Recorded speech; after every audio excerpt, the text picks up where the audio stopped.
Grand final from the Fremantle Footy Club. We have the exec manager of Country Footy WA, Brent Headley. Good morning, Brent. Morning, Cam. How are you? Very good, mate. Huge 60 years of country footy comes down to a day like this. How much work behind the scenes to get to where we are now? Oh, incredible amount of work you'd appreciate. There's a mountain of work that goes into it. We've got 39 games over a 4-day period, and 6 venues in which we're activating in that period. So as you can imagine, there's a power of work and a lot of staff putting in countless hours behind the scenes. Well, I've been down to Gil Fraser over the last 2 days. I was at Scots College on the Thursday. I noticed at Gil Fraser Oval yesterday, you had hands-on, mate. What is it, as an exec manager, probably laying the seed and a bit of sand beneath the toe? How is that taken up by people, volunteers, seeing the exec manager like yourself doing stuff like emptying bins, bringing water out, patting volunteers on the back? Oh, that's just country footy, isn't it? I mean, we just roll our sleeves up and get in. I mean, there's a lot of work that needs to be done, and I'd say the show doesn't go on without our volleys. So yeah, we've got to model it from the top. That's no problem at all from our end. How important are these championships to the country folk? Yeah, huge, and you've been witness to it over the last 4 days. It's the pinnacle for a lot of these guys. We're looking at the West Pilbara guys, North Pilbara guys out there behind us. West Pilbara played in the Colts, obviously. Yeah. Travelled incredible distances. It's the pinnacle of their year in a lot of ways, and representative footy, is a massive part of country footy as an ecosystem, I guess, isn't it? Hat on your head, Nutrien Ag Solutions, 52 years of sponsorship, the biggest sponsorship in probably Australian country footy history. How important are they to the country championships? Critical, yep. There is no country champs without Nutrien, to be brutally honest. We can't speak highly enough of the partnership and the respect we've got for the continuous nature of it. It's a name synonymous with the championships, and you'll hear that today. The guys, when they get up there and accept their medals later on today, the brand recollection is incredible, and we're just pumped with the partnership and want to continue to support it going forward. So 2026 Grand Final today, 3 games, Division 3, Division 2, then Division 1. It doesn't stop here. Now you're planning already for 2027. Would that be correct? Yeah, I mean, look, you're looking at things and saying, okay, well, next year, can we learn from this? Can we learn from that? Next year, what does this look like? Whether that be venues, whether it be the way in which we execute. I mean, the work that you guys are doing from a streaming perspective. You're always looking ahead. We've been blessed this year with weather, which certainly helps things. We'd like to order that for 2027 if we could, but no, on the whole, I mean, look, how do we bolt more and more things on? Being in Fremantle on a Sunday, we've got the markets across the road. It's a very family-friendly event. We've got a few things up our sleeves for next year, that's for sure. And speaking of streaming too, close to 40,000 views from the Thursday, the Friday, Saturday and the Grand Final today. By the end of today, I reckon we're up about 200,000 views of these fantastic 2026 Country Footy WA Championships. Also thinking of mental health and men's health, we've got a little setup here. We'd like to just explain briefly to our viewers about what we've got here for anyone who wants to get something checked out there. Yeah, look, we've got the Hospital Research Foundation group that are down here today doing offering some free testing for men in relation to prostate cancer. So as you'd be aware, that's now a blood test. So we'll be getting around and promoting the opportunity for guys to come down and get themselves sorted. So things like this are terrific. I mean, it's really leveraging the platform, I guess, that the championships provide, support men's health. So yeah, we're about that as well. Beautiful. On behalf of everyone here, mate, Brett, you've done a fantastic show. Good luck for the day. No worries. And look forward to hopefully jumping on board in 2027. But don't underestimate the work you guys do for country footy. Very much appreciated, mate. I appreciate the work that you and the team do to bring it all to life. So thanks. No worries. Thanks very much. Brett Headley, the exec manager of Country Footy WA. I might just have a bit of a snapshot of the conditions down here. Bit of cloud over here to our right. Probably breeze maybe to the right of the end of Fremantle Hospital end of the ground. Probably worth about 1 or 2 goals. No chance of rain. A little bit soggy under feet. We have North Pilbara here on our left, and over here the Mortlock to our right. Mortlock have been undefeated, gone through 4 games, 4 wins. North Pilbara only lost 1 game, that was to Mortlock by 10 points. So it's going to be a very good contest, this one. We're looking forward to the streaming starting very lively. It's North Pilbara versus the Mortlock, and looking forward to your company throughout the course of the day.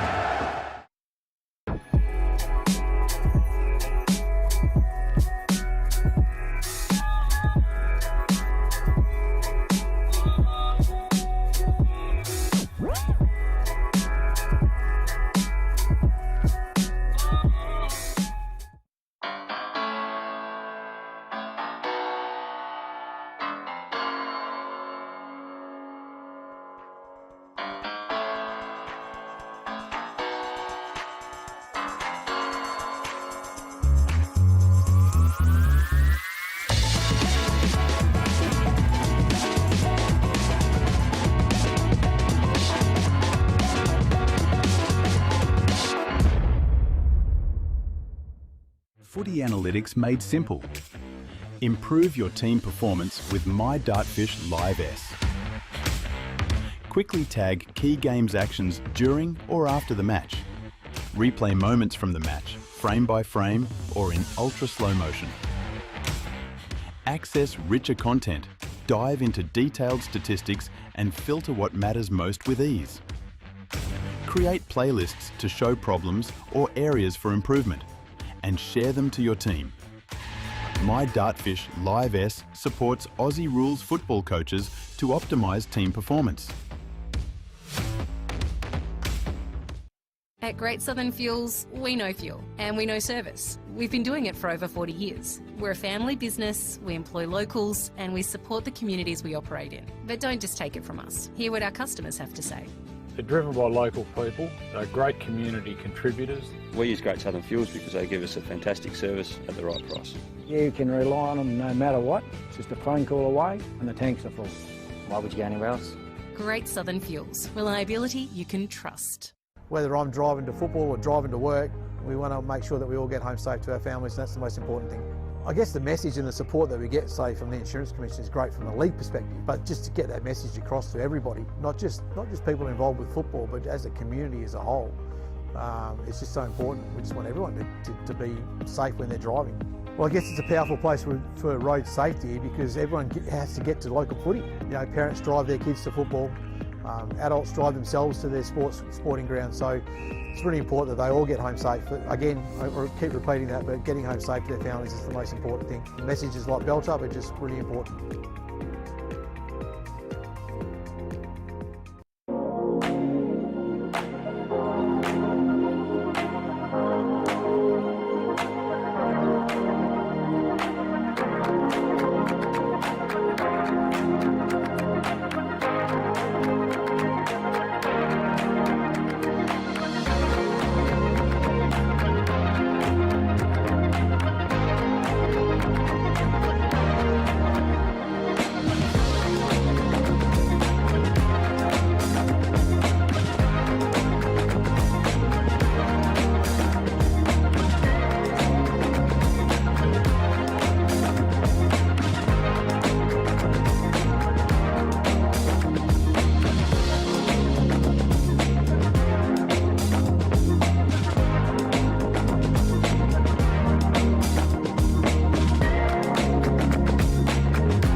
Welcome to Fremantle Community Bank Oval Grand Final Day. Yes, it is Division 3. Sees North Pilbara versus the Mortlock. My name's Ken Robbins, joining the commentary box for this grand final, making his grand final debut. He's done a fantastic job all weekend. Jason Kipper Robbins, good morning, Kip. How are you? Yes, thank you very much, Cam. Please, very stoked to be quite honest, and had a good warm-up series. So I reckon I'm primed for this the big clash between Mortlock and North Pilbara. Yeah, it should be a good game. Kip, Mortlock played 4-1-4, lost 0. North Pilbara played 4-1-3, lost 1. And the game they lost was only by 10 points, Kip, to the Mortlock, 7-4-46 to North Midlands, 5-6-36. So 10 points to margin between these two sides. There's not a lot in it. Absolutely not, Cam, and I would actually suggest that they were playing ducks and drakes yesterday, and they were keeping their powder dry, knowing fully well that they were going to have a crack at each other again today. So that would be my... On the screen there, Kip, is the Nutrien men's ladder there. See Mortlock there played, 16 points, 1-4. Look at the percentage, mate. 256-27. North Pilbara, as we said, they dropped one game, and unfortunately North Midlands did not win a game. But those two, not much percentage, probably 76%, two of them, but a good game. But Kip, key players, first of all, I'll go through the North Pilbara side. Now, I haven't seen the 2022 Sandover medalist in Blaine Boakhurst. Played 25 games for Carlton in 2015 to 2017. Born and bred in Port Hedland. But, Kip, I have not seen him.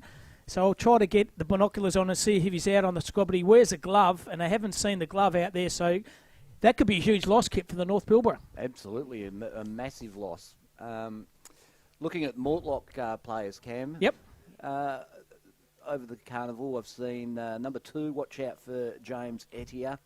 Number 3, Brad Jetta, watch out for Jetta. Alex Quinn, their ruck, certainly has gone all right. Zach Ridley, number 17.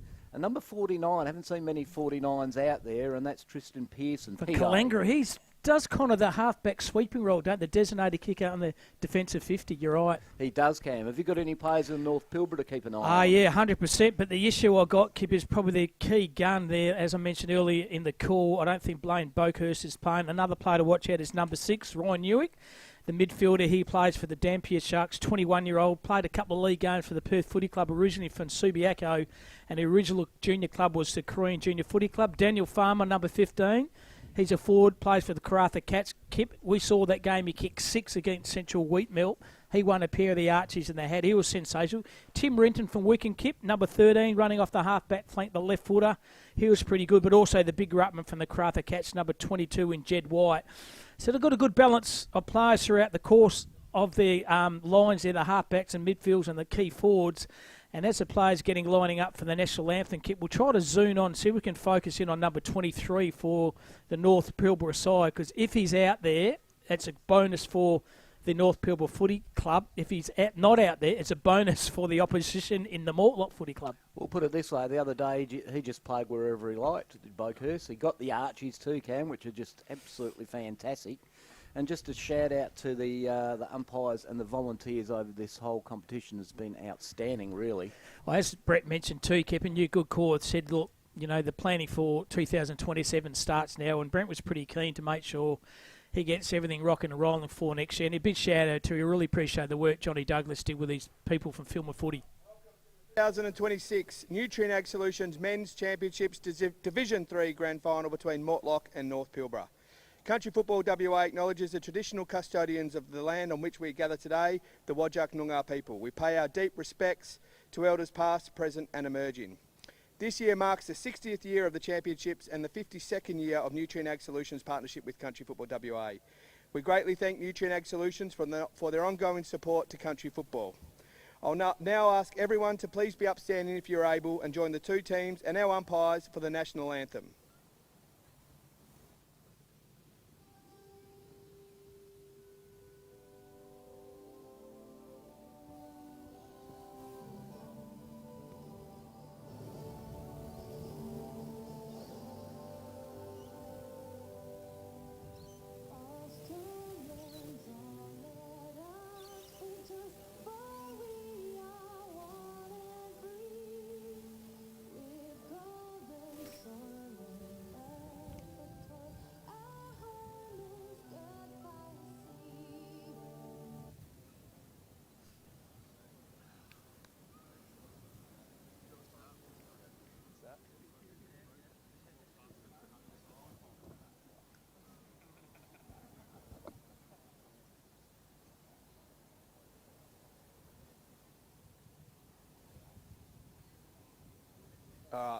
Some technical difficulties there.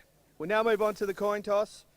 And can we ask the two captains to please come forward and join Nutrien Ag Solutions Finance Manager Joe Georgiades for the official coin toss of the Division 3 Grand Final.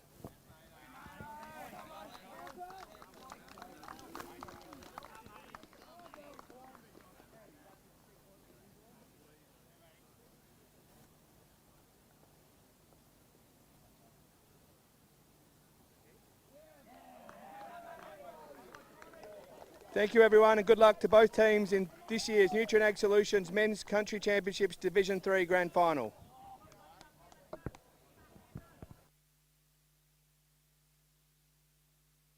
And good hard work there by Brett Sheridan on the ground to the national anthem and the welcome to the country. What all comes down to this, Kipster, the grand final day. There's no beg your pardons. Who's got the bragging fights for the grand final Division 3? The winner, Kip this, they go up to Division 2 next year. We saw last year Lower Southwest win Division 3. They went up and found a little bit of hard for Division 2. Mortlock have won the toss. They're kicking to the left of the screen. What end would you call that? The Fremantle Markets end, and the right is the Fremantle Hospital then, I suppose? That's fantastic work, Ken. Geographically, that is absolutely outstanding. And everyone out there from the North Pilbara, do not panic. Your gun, Blaine Boakhurst, Kip through the binoculars has actually seen him. So he's out and about. That's a huge in not in, but we thought he mightn't play, but he's in, Blaine Boakhurst. One of the ripping fellas, Sparky by trade. He's definitely going to light up Fremantle Oval here throughout the course of the day. Your tip, please, Kip. Mortlock or the North Pilbara Pythons? Cam, I'm going to jump in and I'm going to go for Mortlock. Mortlock, well, they've been undefeated, Kip. Well, being a Pilbara boy myself, I'm going to go for the North Pilbara Pythons. In a bit of an upset, thanks to our viewers out there filming footy, get on, have a crack, have a listen, and no doubt everyone in the Pilbara area will be watching this game live. So thanks for your company throughout the course of the day. Yeah, Cam, and let's not forget the Construction Industry Training Fund, who has brought this live stream throughout the competition to us today. So if you're on YouTube or you're not on YouTube at the moment, get on YouTube. And we also have to thank Nutrien Ag Solutions, Cam. This is the 52nd year of their partnership and their sponsorship, and 700 locations throughout WA. Yeah, once again, great interview. Brent Headley does a great job there for the Country Footy WA, the exec manager. Just a very integral part of these championships, Brent, and all his staff. Thank you very much. Thanks for our volunteers. Thanks for all the family. And more importantly, thanks for filming footy to make this live stream available to everyone throughout the world. Just about to start the grand final here of the Division 3.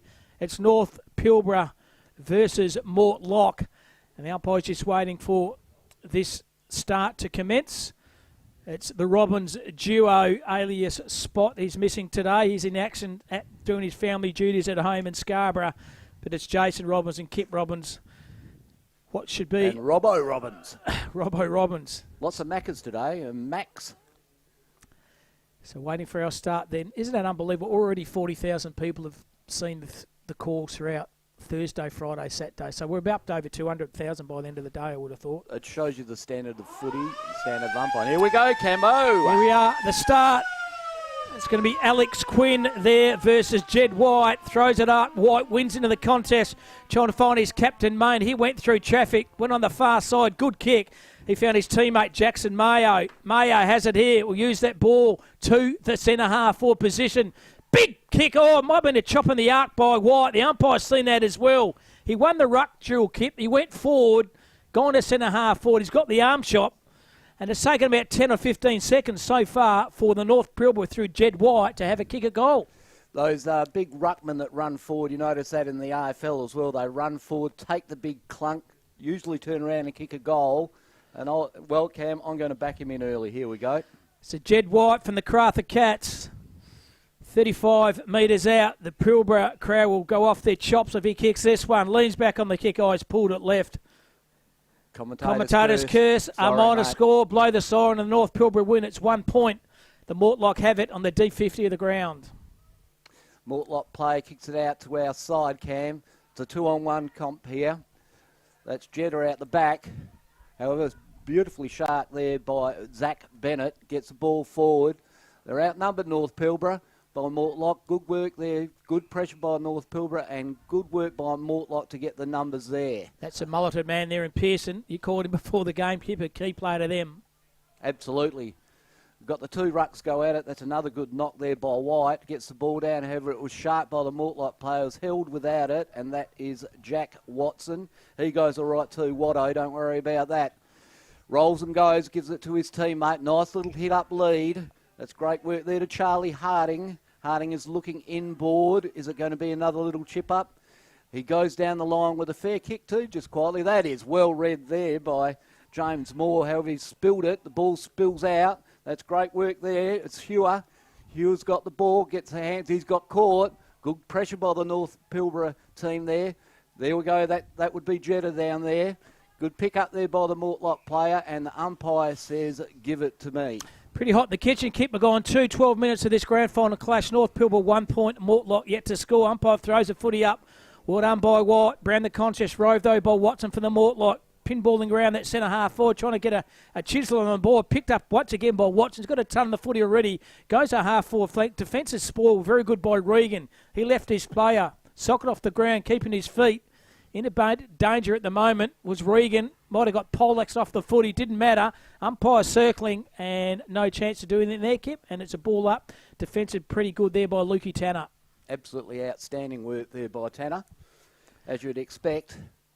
It's a ball up. White wins it. Brings the ball to the contest. Rove, excellent by Moore. through the chain of handball here. He finds Darcy Smith. He pulls the trigger. Excellent spoil by Tanner once again. Forward to the hammer, that player Peddler. Back to Tanner, back to Moore.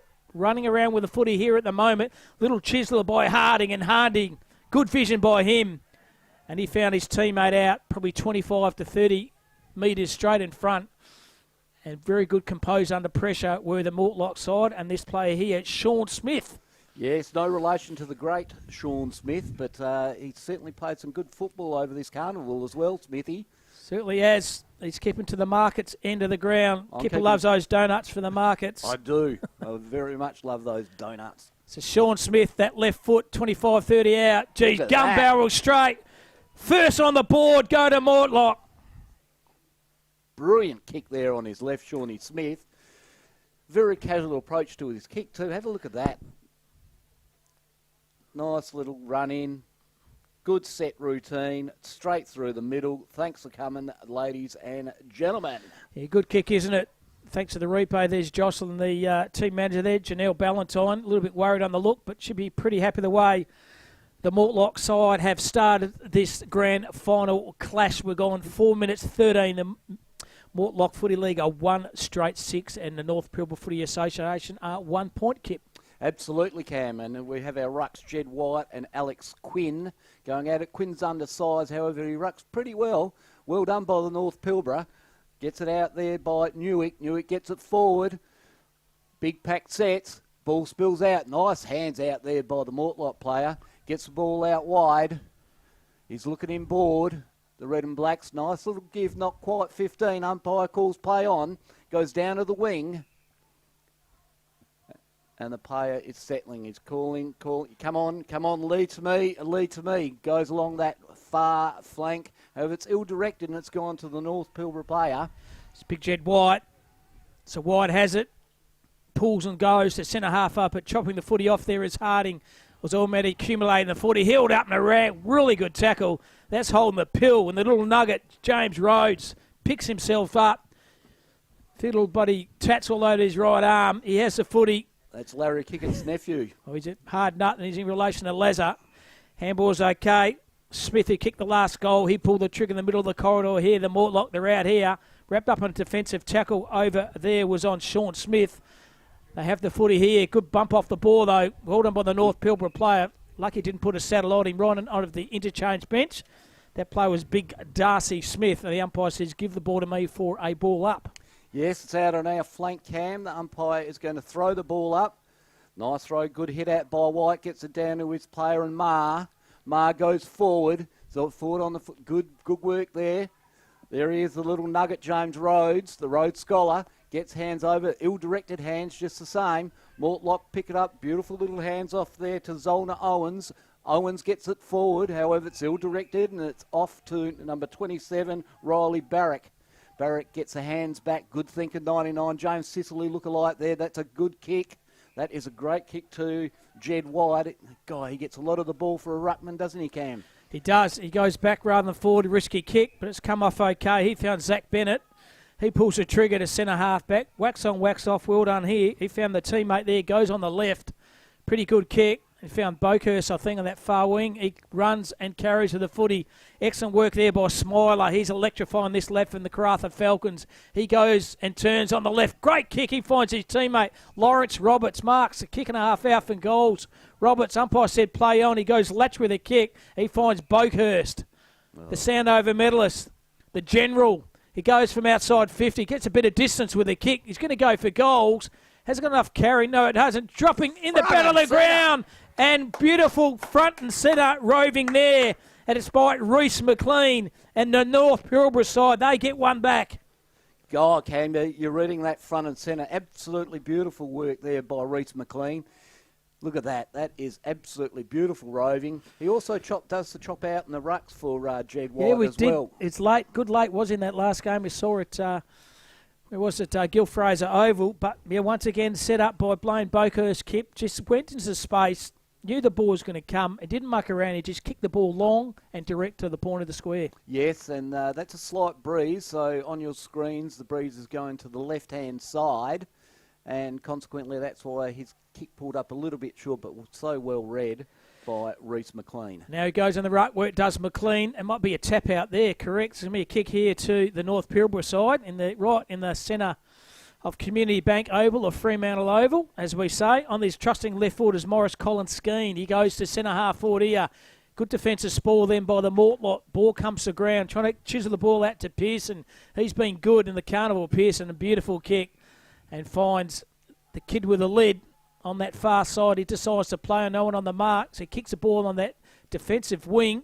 Big Jed White, a bit of an arm chop, didn't matter. Mortlot had it, trying to corral the ball on the defensive play. Well done by Renton. Went on his non-preferred, that's his right. The vision was great. He found Morris Collins Skeen. He pulls the trigger, goes to half-forward flank. Lightning effort here, peels the ears back, kicks to the point of square. Great mark by the Mortlot player. Went where no angels fear, went into the hole, took the mark, and they can relieve the pressure. That was a beautiful mark there by the red and black player. Looking for the hit up there. Great ball. That was going to Tommy Moore. Went in and recovered it. Well done, Moore. However, he had to give it off. He gave it off and it's ended up with Diamond. Diamond kicks forward. There he is, the little fella. I think that would be Dan Farmer. It is. It's the little champ from the other day. Kicked a bag, didn't he, Cam? Got a baker's dozen, 6. Had it absolutely on a string. He's a good celebrator too. If he gets to jail, he celebrates very, very well. We celebrated one of the games with a pair of Archies. He loved them. Gave He a couple to his family as well. The former player from Subi, Dan Farmer. 40 metres out, the left footer leads back on this kick. He's just pulled it left. Once again, the commentator's curse has got him, Kip. Yep. And minor score here, North Pilbara 1-2-8. The Mortlot a 1 straight 6, 9:47, 4:20 minutes. Games are the grand final. So kick the ball down the far side to the Mortlot. They have the footy back pocket, can pull the trigger in the middle of the corridor and find this player, Tristan Pearson, already accumulating the Haggett. He finds his play over in Moore. Moore goes down the line here. He'll drop the mark in the end, but gamed in the hands here was Brad Jetta. Has the footy, sells a bit of candy to Brad Jetta. Kicks the ball to centre half for low penetrating kick, but well read by the North Pilbara. Lucky it's not 50. Wasn't in the contest. And it certainly was. So Darcy Smith says, thank you very much. I'm going to give myself 50 and get more certainty with the footy going forward. By hands, he goes to Boakhurst. Boakhurst, little chiseler down the line, the little nugget. There he is, the Rhodes Scholar. Like he didn't get 50, did Rhodes. Rhodes kick down the left. They're using the ball very well. They're just running into space, pretty intelligent, Kip, aren't they? That's Morris Collins skiing. He tried to find his teammate as Jack Georgiades, and the boundary umpire said, give it to ball to me for a boundary line throw in. 11 minutes are gone. The margin is 2 points. North Pilbara up. It's Cam Robbins and Kip Robbins doing the calling for you live on YouTube, Division 3 Grand Final. This is one where Reece McLean's doing the chop out. Ball falls behind. That's where he's mobile. Gets the ball spilling around. It's not coming out to an iron at the moment. Beautiful work there by Mortlot. They get it out. Goes into the centre. That's a good pick-up, however. An errant hand by Vigar, salt and vinegar, that was. Off to James Moore. Moore's looking inboard. That's a nice kick. The player's going to run onto it, and that player is... Thomas Moore. Thomas Moore. You beauty! That's a good goal. That is a very hand. And then that takes Mortlot Footy League to 2 goals 2 goals 12 to 1 goal. Is that correct, Cam? Yeah, they just try to settle there. This guy here, he's had a good carnival. Thomas Moore, he's a little nugget himself. He just knows where the goals are. It's a bit like the preferable, isn't he? 2 straight 12 to 1-2-8. He just knows where the goals are. Just hard running, kick from the half back up to the half forward, and the ball soon it went fat side, outside the half forward flank. Thomas Moore was all over it like a dirty singlet, ran onto the goal, and Mortlot, they get 2. Yep, fantastic work. Let's see if we've got Jed White's back into the guts against Alex Quinn.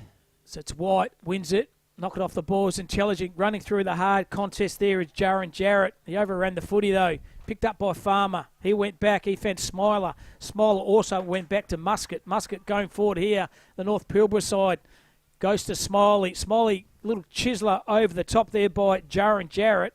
Goes a half-forward flank. The player from Mortlot did not have the pill. Umpire saw that as well. And the added danger once again on the right half-back flank of the Mortlake. They're set up well behind the ball here. The run and carry is pretty intelligent. They go down to that defensive wing. Oh, great mark between the pack. There's more again. He runs and carries, opens up the corridor here. He hits up Brad Jetta. Lightning footy here by the Mortlake. They go straight down the pipe here, trying to find Luke Tanner. Tanner, can the ball stand up? No, it can't. Kept his feet intelligent. Oh, rough handball there. Now he's in a bit of trouble as Bokhurst could be holding the footy. Tanner Kipper, second, third effort, absolutely brilliant. Yeah, and it's such a strong tackle too, because Bokhurst is a very difficult man to pin down for a start, hence why he gets a lot of the ball. But Lukey Tanner wasn't having any of that. He was going, no, you're not getting past me. I want to have a shot on goals, and in fact, I'm going to probably drill this. And the only thing I don't like about him, Kim, he's got that bun, but he might the bun in the fashionable states in the Mortlake. But he goes all right. Does Tanner about 15 metres out, directly in front, right behind this kick.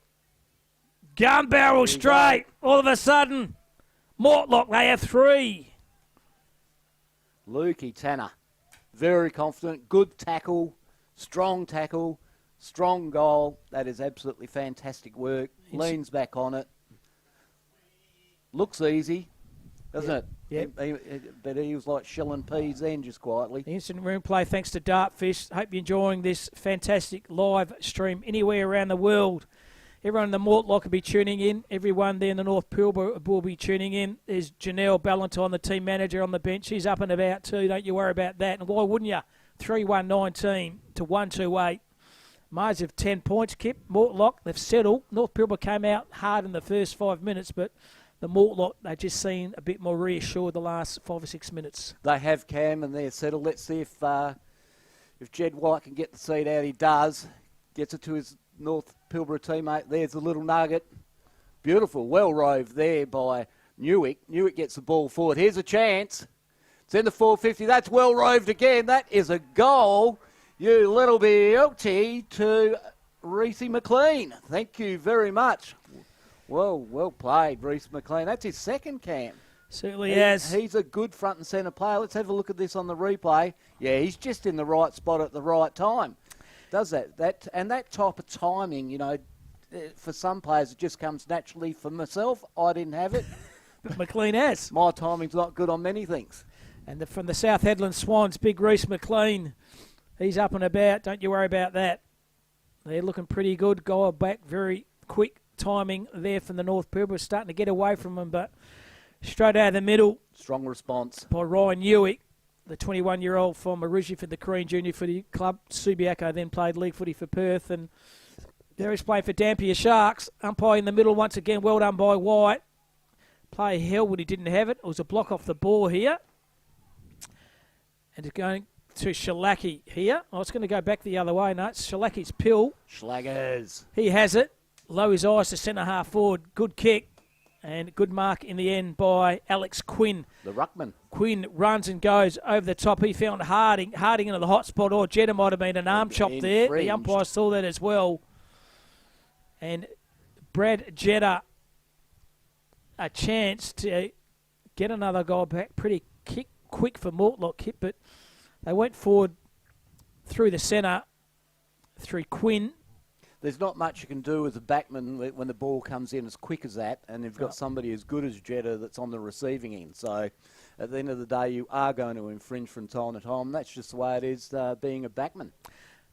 100%. 25, 30 metres out, kick into the Fremantle market end of Fremantle Community Bank over. He pulls that one, a minor score to the Mortlake Footy League. The first blemish on the scoreboard, 3-1-19, North Pilbara 2-2-14, 17 minutes are gone, margin 5 points. Yes, the North Pilbara player comes out to our side, the non-scoreboard side. That's a great effort and a great mark by Jackson Saylor. No, there's no point in remonstrating there, young fella. That was a good mark, straight over the back. He had his eyes on it all the way. He's looking inboard. Nice little shepherd off there by Schlaggers. The ball goes forward. Here's a chance for a pack mark. Spills forward. Where's there? Crummer. Good work by the North Pilbara player. Bottles the ball in. Umpire says, give it to me, and I'm going to ball it up. Yeah, good effort by that player on the bottom of the pack, and Mark Crackers Hamilton. Ball half forward flank. Well done by Jarrett. Got a handball out the top. There's a bit of speedy. run and the carry by Lawrence Roberts. He kicks a ball on the right boot, but setting up well behind the footy is Matt Brock.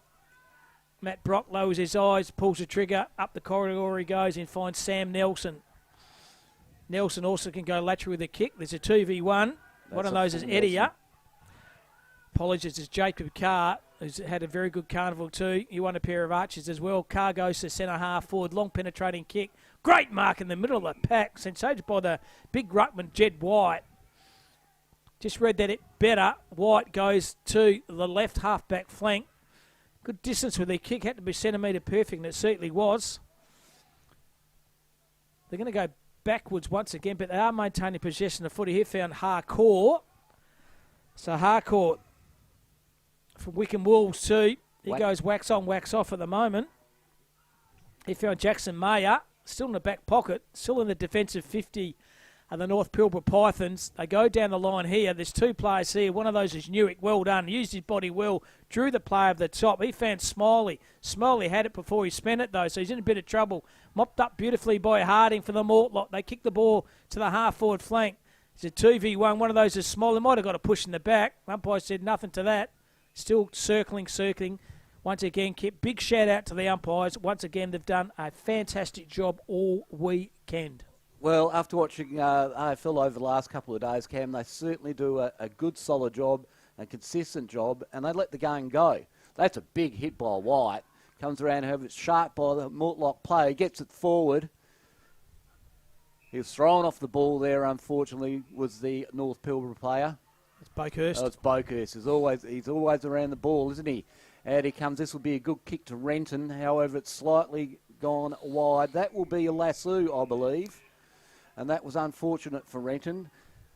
There's Shawnee Smith, who's kicked a major already for the Black and Reds. Nice little kick forward. That is a beautiful little sizzler. Right on the siren. And that'll be Tommy Moore again, I believe, Cam. Yeah, certainly will. Sorry, James Moore. That's his brother, James Moore. Yeah, James Moore, Thomas Moore. Who's the best Moore so far? They've both been very good players. Critical kick, this one, Kip. They want more, Cam, yeah, and we're right behind it. It's going to be a great kick if he gets it. I'll tell you what, that's a great kick. You beauty! James Moore, take a bow, son. Certainly is. Quarter time here of the grand final clash of the Division 3 between Mortlock and North Pilbara. Mortlock 4-1-25, North Pilbara 2-2-14, a margin of 11 points. Major goal scores, first of all, to the Mortlock side, one each to Sean Smith, Luke Tanner, the Moore brothers, Thomas and James, and two goal scorers from the North Pilbara. That's been done by Reece McLean. And we're going to take a short break, come back for the second quarter. Thanks for your company. You're live and free on Film and Footy.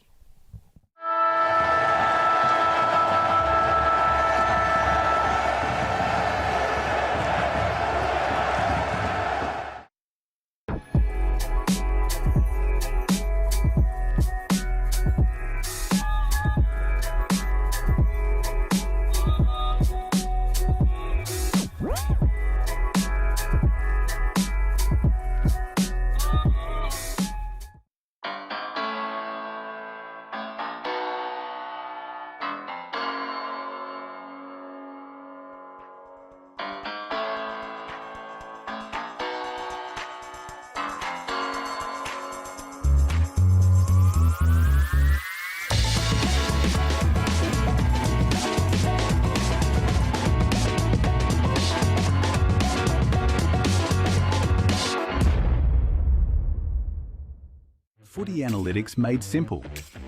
Improve your team performance with My Dartfish Live S. Quickly tag key games actions during or after the match. Replay moments from the match, frame by frame or in ultra slow motion. Access richer content, dive into detailed statistics and filter what matters most with ease. Create playlists to show problems or areas for improvement and share them to your team. My Dartfish Live S supports Aussie rules football coaches to optimise team performance. At Great Southern Fuels, we know fuel and we know service. We've been doing it for over 40 years. We're a family business, we employ locals and we support the communities we operate in. But don't just take it from us. Hear what our customers have to say. They're driven by local people, they're great community contributors. We use Great Southern Fuels because they give us a fantastic service at the right price. Yeah, you can rely on them no matter what. It's just a phone call away and the tanks are full. Why would you go anywhere else? Great Southern Fuels. Reliability you can trust. Whether I'm driving to football or driving to work, we want to make sure that we all get home safe to our families, and that's the most important thing. I guess the message and the support that we get, say, from the Insurance Commission is great from a league perspective, but just to get that message across to everybody, not just people involved with football, but as a community as a whole, it's just so important. We just want everyone to be safe when they're driving. Well, I guess it's a powerful place for road safety because everyone has to get to local footy. You know, parents drive their kids to football, adults drive themselves to their sporting grounds, so it's really important that they all get home safe. But again, I keep repeating that, but getting home safe to their families is the most important thing. Messages like belt up are just really important.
Welcome back to Fremantle Community Bank Oval Grand Final Day, Division 3, North Pilbara versus Mortlock. Mortlock are up by 11 points, 4-1 to 2-2. My fellow commentator, Kip Roberts. Kip, fantastic start by both sides. Cam, I am enjoying the game and I am enjoying the live stream of the 2026 Country Championships by the Construction Industry Training Fund. Great sponsor. Nutrien Ag Solutions, the other big sponsor. 52 years. That is crazy good, crazy good. So shout out to both those companies. So to start of the second quarter, it's Alex Quinn for the Mortlock versus White. White wins the contest. He tried to find Newick. Newick's wrapped up in a defensive tackle. Held to him, no pride, just when they were out and about.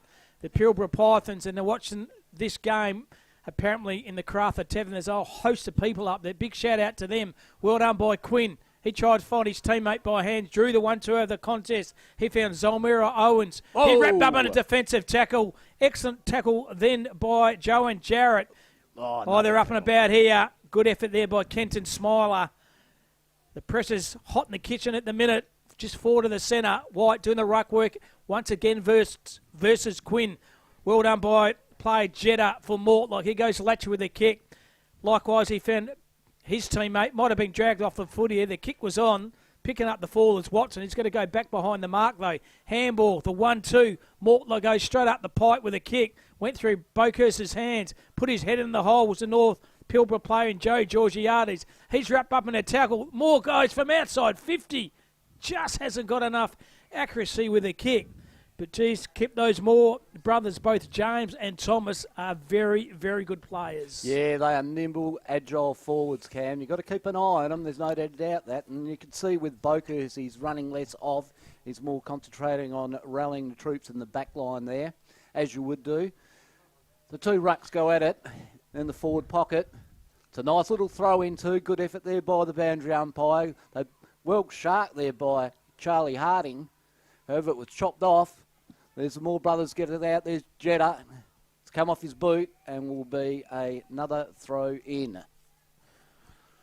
Going very well. So the score is Mortlock Football League 4-1-25. North Pilbara Football Association 2-2-14. Umpire throws a footy right in front of the Stephen Michael Foundation building here to the right of the screen in front of the Fremantle Hospital. through traffic. Fell in the hand of There Jetta. he is. Jetta goes bang, bang, bang! First goal in the second half goes to that electrifying play, Kip. Brad Jetta. Wowee. Another great reader of the ball off the pack as well. Look at this. Shimmy, shimmy, and too easy, like shell and peas there. He was stoked. Thank you very much. Yeah, good player, Brad Jetta from the 2J Footy Club. Stephen Michael actually captain coached 2J long time ago. I remember that, and I had a mate playing for 2J at the time, and as he came to coach, he said, I'll be here for a year. I'll captain coach you. I'll win you a flag, and then I'm out of here. And that's exactly what he did. Big TI. Big Steve Michael. Absolute legend of the game. Handy break here, 5-1 to 2-2. Umpire throws the footy up. Well by Quinn. He tried to find his teammate. Roved off the footy to Zolna Owens. Once again, they go back rather than forward. He found Shalecki. Shalecki on his right boot here to half-forward flank. Good use of the body. Good set of jukes. Excellent mark to Tanner. Fantastic work through the midfield. Tanner. He's a formidable unit, isn't he? The number 19 for the Black and Reds, Mortlock. Don't like the hair bump, but I'm not going to tell him because he'll probably belt me. So a big brute of a lad is Tanner. So Luke Tanner kick one of the first quarter. Maybe this will test his kicking distance from here, Kip. Right behind the kick. Leans back on it. It's pulled left. Stays left. It's not going to have enough distance with the kick. Right in front and centre, though. Another one here. We'll pick that player up in a minute. And it might be Harding. Charlie Harding, once again, roving front and centre. Absolutely brilliant work. We watched the replay here. Great work by our camera crew. Handball out the top there. Harding, clever, smart, nimble, key little forward. And all of a sudden, Kip Mortlock, they have a lot of pretty mini break of the minute. 6-1, 37 to 2-2, 14. Margin 23 points. Cam, they've got the nimble forwards. You can see, I reckon it would be an instruction from the coach's bench when it comes in high. Get the ball to ground, let our little fleet-footed forwards do the work, and that's exactly how it's going at the moment, playing a great brand of football, Mortlock. As I said, they're going through this game undefeated. They beat the North Pilbara by 10 points, and they only clashed throughout the afternoon. Well done by White, got the handball off. Might have been a throw, it certainly was. Mortlock, defensive pressure in the engine room has been absolutely electrifying here. They have the ball forward to the 50. Good hard running down the line. There's Jacob Carr.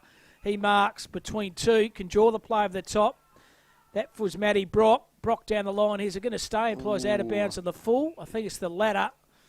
And the North Pilbara with the Pythons. They just need something, Kip. They need a bit of run and carry from the back half. Give it to Boker, so let him run. It's a nice little kick over there to Reese McLean. He's kicked to Giles. Now he's in the back line. Brad Jetta in fringe. He wasn't in the contest. Knocked him over. So Reese McLean, big JD next door's going off about that decision. However, that's how it works. Wasn't in the contest. Hands off there to Jarrett. Jarrett, nice kick forward. There's a big pack setting.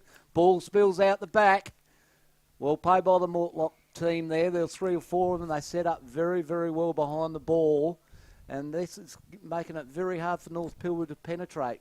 And notice, Cam, that it wasn't an errant kick, but the kick was in, but they didn't have anyone there. So you've got to be looking for players or have somebody at the drop of the ball, which they didn't have. Rucks go at it again. That was a nice little hit by Quinn. Oh, roved, and there we go. That is front and centre there by... That is by... Sorry, Cam. Morris Colin Skeen. Colin Skeen, number 12. Well played. That was well read. What's the replay here, Kip? Once again, front and centre. There he is there. Oh, yeah. Kick around the corner. Absolutely sensational. They need one to get themselves back in the contest. You called it. What was I saying? They needed somebody front and centre. That's exactly what they did. So the message got out. That was very quick getting out from this commentary booth straight out there, but I suppose that's modern technology. 100%. Big shout out to our Country Footy WA sponsors, Nutrien Ag Construction Training Fund, Built Up Healthway, Think Mental Health, and Victor Sport. And a big shout out to Brent, to Shero, and all the staff from Country Footy WA doing a fantastic job here today. The peg one back here, North Pilbara. Umpire throws the footy up once again. It's White, bringing the contest, trying to find his team. But might have got one high there. Surely he did. That That's play over Adam there was Diamond. Diamond in the rough here. You go straight down centre half forward. Great mark. It was hell when he didn't have it, didn't May? Rooster McLean has already kicked 2 in the first. Can he get another quick goal here to the Pythons? He was in the back line. He got that kick previously, Cam, and now he's in the forward line. He's all over the show. He is a great player, and he's had a great carnival as well. And he chops out in the ruck. Such versatility. It's something you had in your day, Cam. Versatility you had. I couldn't kick like this bloke, I reckon. He is a very smart player here. Reece McLean from the South Hedland Swans leans back on this kick. Came off the ball pretty awkwardly, but it might be touched or it's a goal. Mortlock's claiming a touch. The goal umpire says, no, I'm the goal umpire. That's gone through a sausage roll. North Pilbara, they have 2 in very quick succession. Here's a replay here. Came off the beat pretty awkwardly, got distance, right on the point of the square. He tried to squeeze the umpire. He said, no, mate. Ball to me. Going back on here, 6-1-37. North Pilbara Pythons 4-2-26. And it's back to where it was at quarter time, Kip. 11 points is the differentiation between the two sides. And the Mortlock backman there, Cam, as all good backmen do, claimed he touched it. He missed it by, at least a hand or so, but I'll still claim it. The ball to be thrown up again in the centre square. That's a good hit out by White. Have it sharp by the Mortlock player. Mortlock get it forward. Not a bad concept there by the North Pilbara player just to get it out. There's Bokhurst. He turns around, slams it on his boot.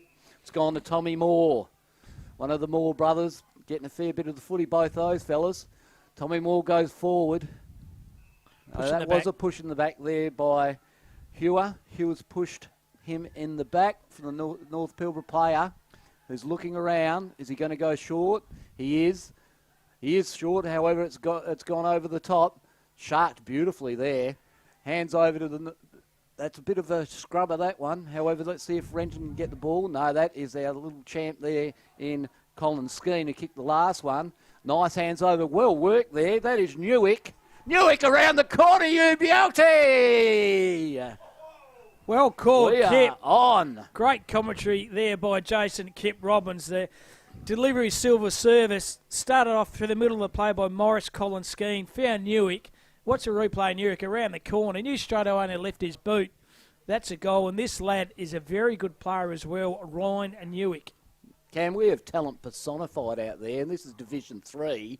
And you just think, how many players are actually out in the country WA that are, super talented, but just, love playing country footy, not worried about, the bright lights of the city and the waffle and those types of comps. They're happy playing there, and they are full of talent. 5 points of the difference. It did get out to 21 points. So all of a sudden, North Pilbara, they've turned on the turbo here, and they'll be pretty happy the way they're going. David Van Ralt, the coach, is pretty happy. The North Mortlock go forward this time with a kick to centre half forward. Defensive lock-on was sensational. This is better out and about here. Could be a quick reply from the Mortlock, and it certainly is. We'll get that player up in a minute here. On screen there. Turn around, and it is Sam Shalaki. Well, he shellacked all over that one. Handball, here he is here. Just settled. Knew where the goals are. And a quick reply here to the Mortlock. They've kicked through this quarter. North Pilbara kicked through this quarter. And we're back to an even contest as it was at half-time. Great game of footy. This is what grand finals are all about, Kip. You're up and about. There's no tomorrows. There's bragging rights after the game. There's beers flowing after the game if you win. Even if you lose, you still have a bit of camaraderie. But great crowd here too. Community Bank Oval, probably over 12 to 1,300. Apparently there's 1,000 through the gate already at 5 to 10. It is going to be big, Cam. There's no doubt about that. That is hit out there by White, and that was well sharked. Have turned it over to Tristan Pearce and P.O. P.O.'s looking around. He is a good kick. There you go. A good example of it. However, he's turned it over. Turned it over to the North Pilbara player. He's looking around. He's saying, settle, boys, settle, boys. And that was Mark Hamilton. That was Jared, actually. That's Renton. Renton's got the ball. He's going out wide. He's had a great carnival as well. Tipped over. Nice little kick there across to Vigar. That's salt and vinegar Vigo goes forward. Great mark, great contested mark. That's a beautiful contested mark by Jack Georgiades. No relation, I think, Can, to the family, or there is? Well, illustrious condition per commentator, and Ian McNeil just rolled in the commentary box. Great to see you, mate. So Georgiades here, right short forward of the centre. As Kip said, very good contested mark by Jack Georgiades. Just forward of the bullseye, running behind the play. Well done by the North Pilbara Pythons. They kicked the ball, but the ball did not stand in front. I think he shinned it. Probably came off his shin. That's a shinless list. So Mortlock have it. Have the footy here. Centre half back. They go straight up the pop. Find the teammate. That's Heaver. Heaver decides to play and get a bit of territory with their kick. They go down to shorter half forward flank here. Defensive spoils okay. Jetta roving, absolutely beautiful. Got the 1-2 tap on. Boakhurst, good tackle. Still in play here. Bursting through the pack there. He's a real good player, is Jarrett. Be wrapped up and turned over here. Out goes Zolan to Owens. He kicked balls to the hot spot, trying to find that play. Tanner's been manhandled. And the kick's going to go back the other way. Correct. Goes to the side there in Vigor, the Sultan Vigor. He goes back down the right here, and he finds Timmy Renton to Boakhurst. The Sandover medalist pulls the trigger here. There's a little fat side opportunity to run onto the play. How's it going to stand up? Morris Collins Skeen has the footy over to Sam Coyne. Coyne takes about inside 50. Lowers the eyes. Flower sack. Should have kicked it to the point of the square. Burnt his teammate. He did too. And that player here where he burnt was number 19 and Mark Crackers Hamilton. Yeah, and Crackers didn't like that at all. And Crackers is a good mark too, isn't he? He could have put it to the top of the square. However, sometimes you get that rush of blood, you're running in, you're 30 out, you might as well have a crack. So 7-1-43 to 5-2-32. 14 minutes have gone in this first half of this electrifying grand final Division 3 clash between North Pilbara and the Mortlock. Mortlock lad down there is looking a little bit... Yeah, it's Lockie Wilkins, Cam. And he's a key player too, Lockie Wilkins. Let's hope he's okay, eh? You don't want to see any injuries in these games. They're a spectacle and you're one of the best players out there. So they're just holding the game up now. Waiting to see how Lockie goes. He's up. That's a good start. But they're tough in country footy too, aren't they? Yeah, Take a lot. They get that every week. I ran out in the paddocks. That's what country footy's all about, Kip. Nothing like country footy, and a fantastic once again by the Country WA crew organising this fantastic carnival. 60 years of country footy championships, 2026. Umpire throws the footy up in the forward 50 here of the North Pilbara Pythons. That's going to be out of bounds on the full. And coming back with a bit of interest there was Lawrence Roberts. Roberts right in the 50-metre paint. He goes lateral with a kick. He found his teammate by hand, goes Oliphant. He goes at point of the square. Dropping the mark is Farmer. Rowed by Mortlock down the line, standing in good position and taking a good mark is Brad Jetta. Jetta's looking around. He's put the ball... He's pointing this way. Good idea. Let's go in short. They've got Matt Brock, the kid with the lid. He goes forward. Thought that play was held there. Beautiful work there. Out to Newick. Newick gets the hands out. It's a bit of an errant kick, and it's gone to Charlie Harding, one of those nimble forwards there. He's kicked the jail already as Charlie Harding, number 4. He goes across to Jack Watson, number 1. Watto's going, hold it up, boys, hold it up. I've got the seed. Present. Somebody present. He's saying, yeah, come on, bring it to me, bring it to me. As big pack forms, there's a chance here for a big grab. Ball spills out, well roved by Bennett. Ball goes out of bounds for a throw in. 16 minutes are gone, 4 minutes to go in the second half. The margin, 11 points, exactly what it was at quarter time.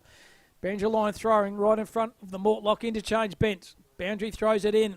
Well done, getting front position is McLean. He bring the ball to the ground, but Mortlock have it. Intelligent tap on, but roving it better over there is a play in Mayhe. He had it, went around. He found the play over there by hands. Was pretty intelligent. That was Bennett. Bennett long penetrating handball over the top. He found Harcourt. Harcourt goes straight up the pipe. Good play here in North Pilbara. Might be off the mark in 50. No, it's not. Handball's good. They keep on running to the Pythons. That's the North Pilbara side. They go to centre half forward. Roving it front and centre. How's it going to stand? Goes one way, goes the other. Had the call, but was the wrong player. Mortlock wrap up a defensive tackle. Still gets a ball out. Newick also wrapped up a defensive tackle. Game on here. Jacob Carr.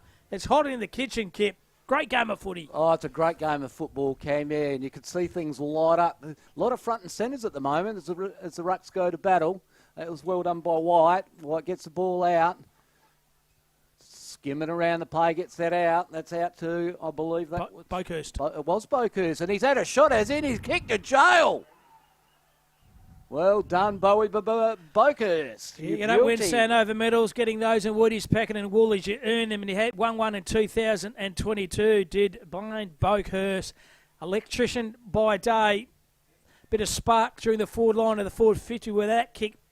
Kip, and game on again here. We have an absolutely ripping game here. This is what Grand Final's all about. Division 3, Mortlake, North Pilbara. You're live and free, filming footy. Fremantle Community Bank Oval on a Sunday. Where'd you rather be, Kip? I wouldn't be anywhere else. And if I was somewhere else, I'll be looking at the live stream brought to you by the Construction Industry Training Fund, Cam. Great game of footy. 5 points is the margin. Right in the bullseye here, once again at Fremantle Community Bank Oval. Well done by the big Ruttman and Jed White. Might have copped one high. Umpire said, yes, you did. So White hoiks the ball to the right half forward flank. There's a foot race on here. Look at the pace. This guy's absolutely electrifying. Lawrence Roberts sells a bit of candy. Goes one way, goes the other. Finds Smiley. Little chiseler down the line. Great footy here, North Pilbara. Lawrence Roberts marks the footy 45 metres out. How good was that movement between two or three players? Roberts also unselfishly finds Farmer. They weren't awake then, Mortlake. They thought Roberts was going to go back and have a kick at goals. Farmer knew something was right, went to space, got the kick, got the mark, and can he convert? Oh, Cam, well, after watching him the other day, you'd say he is a good 85% chance, I would have thought. And a little bit slack checking there by the Mortlake players because he is nimble and he's kicked bags of goals over the tournament, so a little bit unwise. On his left, trusty left, fallen short. Good defence by the Mortlake players. Out he runs. That's a great effort there by the Mortlake player. However, the numbers sit with North Pilbara. Look at the pace. Yeah, that's Roberts. He does have pace. Nice kick to the James Sicily lookalike in Lockie Vigor. 50. That's Salt and Vinegar. He's taken his 50. Boakhurst is going, no, hold it up. However, he's done a flower sack forward. There's a chance the ball spills out. There is number 19. Crackers Hamilton around the corner. Great defence there by the Mortlake player in 23-25, Jackson Sala. So, later stage of this second half, game's an absolute ripper. 4 points is the difference. Mortlake have it. Kick down the line was by Jacob Carr. He finds his teammate in the back pocket. Had to be centimetre perfect, and it certainly was. And Siren has sounds here. Mortlake, they are 7-1, 43. And North Pilbara are 6-something, 39. A margin is 4 points. Major goal scorers, first of all, for the Mortlake. Single goal scorers to Jeddah, to Harding, to Moore, to Shalaki, to Thomas Moore as well, to Luke Tanner, and to Sean Smith. And for the North Pilbara side, 3 to Reece McLean, 1 to Blaine Boakhurst, 1 to Morris Collinskeen, and the other to Ryan Newick. Fantastic first half of footy. We'll take a short break and come back for the second half. Sees Mortlake up by 4 points.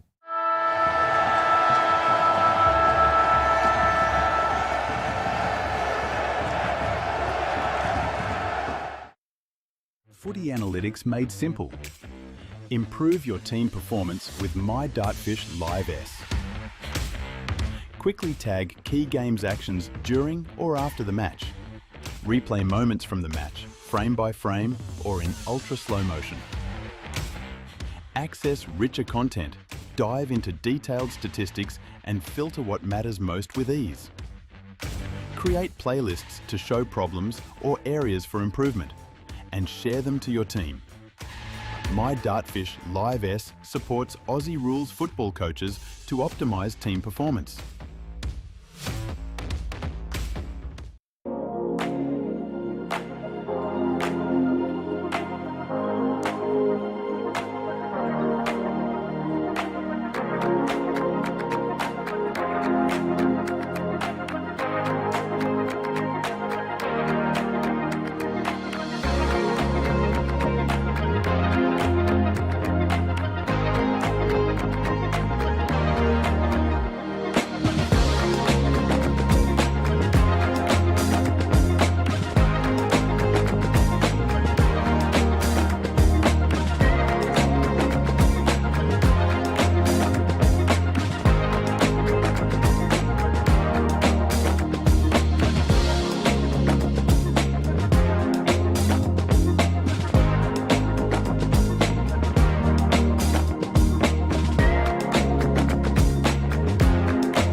At Great Southern Fuels, we know fuel and we know service. We've been doing it for over 40 years. We're a family business, we employ locals and we support the communities we operate in. But don't just take it from us. Hear what our customers have to say. They're driven by local people, they're great community contributors. We use Great Southern Fuels because they give us a fantastic service at the right price. You can rely on them no matter what. It's just a phone call away and the tanks are full. Why would you go anywhere else? Great Southern Fuels. Reliability you can trust.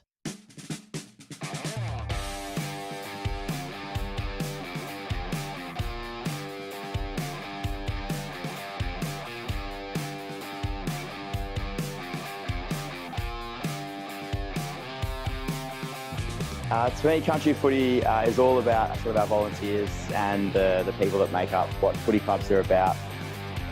My wife will tell you it's you live and breathe it, you know what I mean? Great for the community, great for the town. It's all about community, mateship, everyone just having a crack. It's good.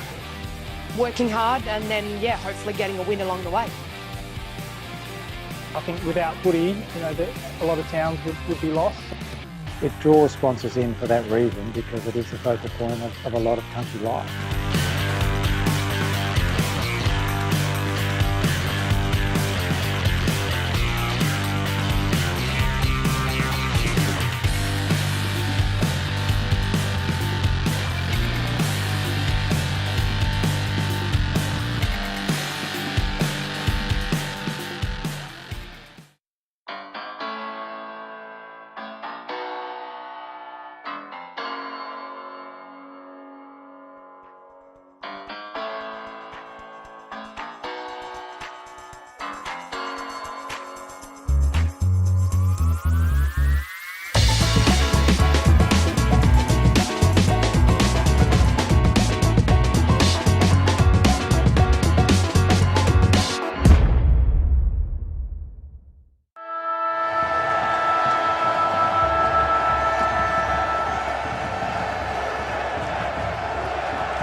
Footy analytics made simple. Improve your team performance with My Dartfish Live S. Quickly tag key games actions during or after the match. Replay moments from the match, frame by frame or in ultra slow motion. Access richer content, dive into detailed statistics and filter what matters most with ease.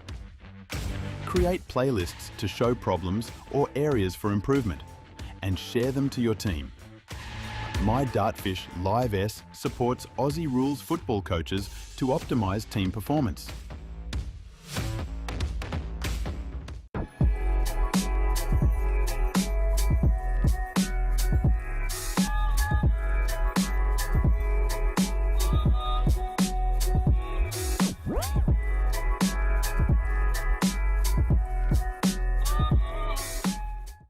At Great Southern Fuels, we know fuel and we know service. We've been doing it for over 40 years. We're a family business, we employ locals and we support the communities we operate in. But don't just take it from us. Hear what our customers have to say.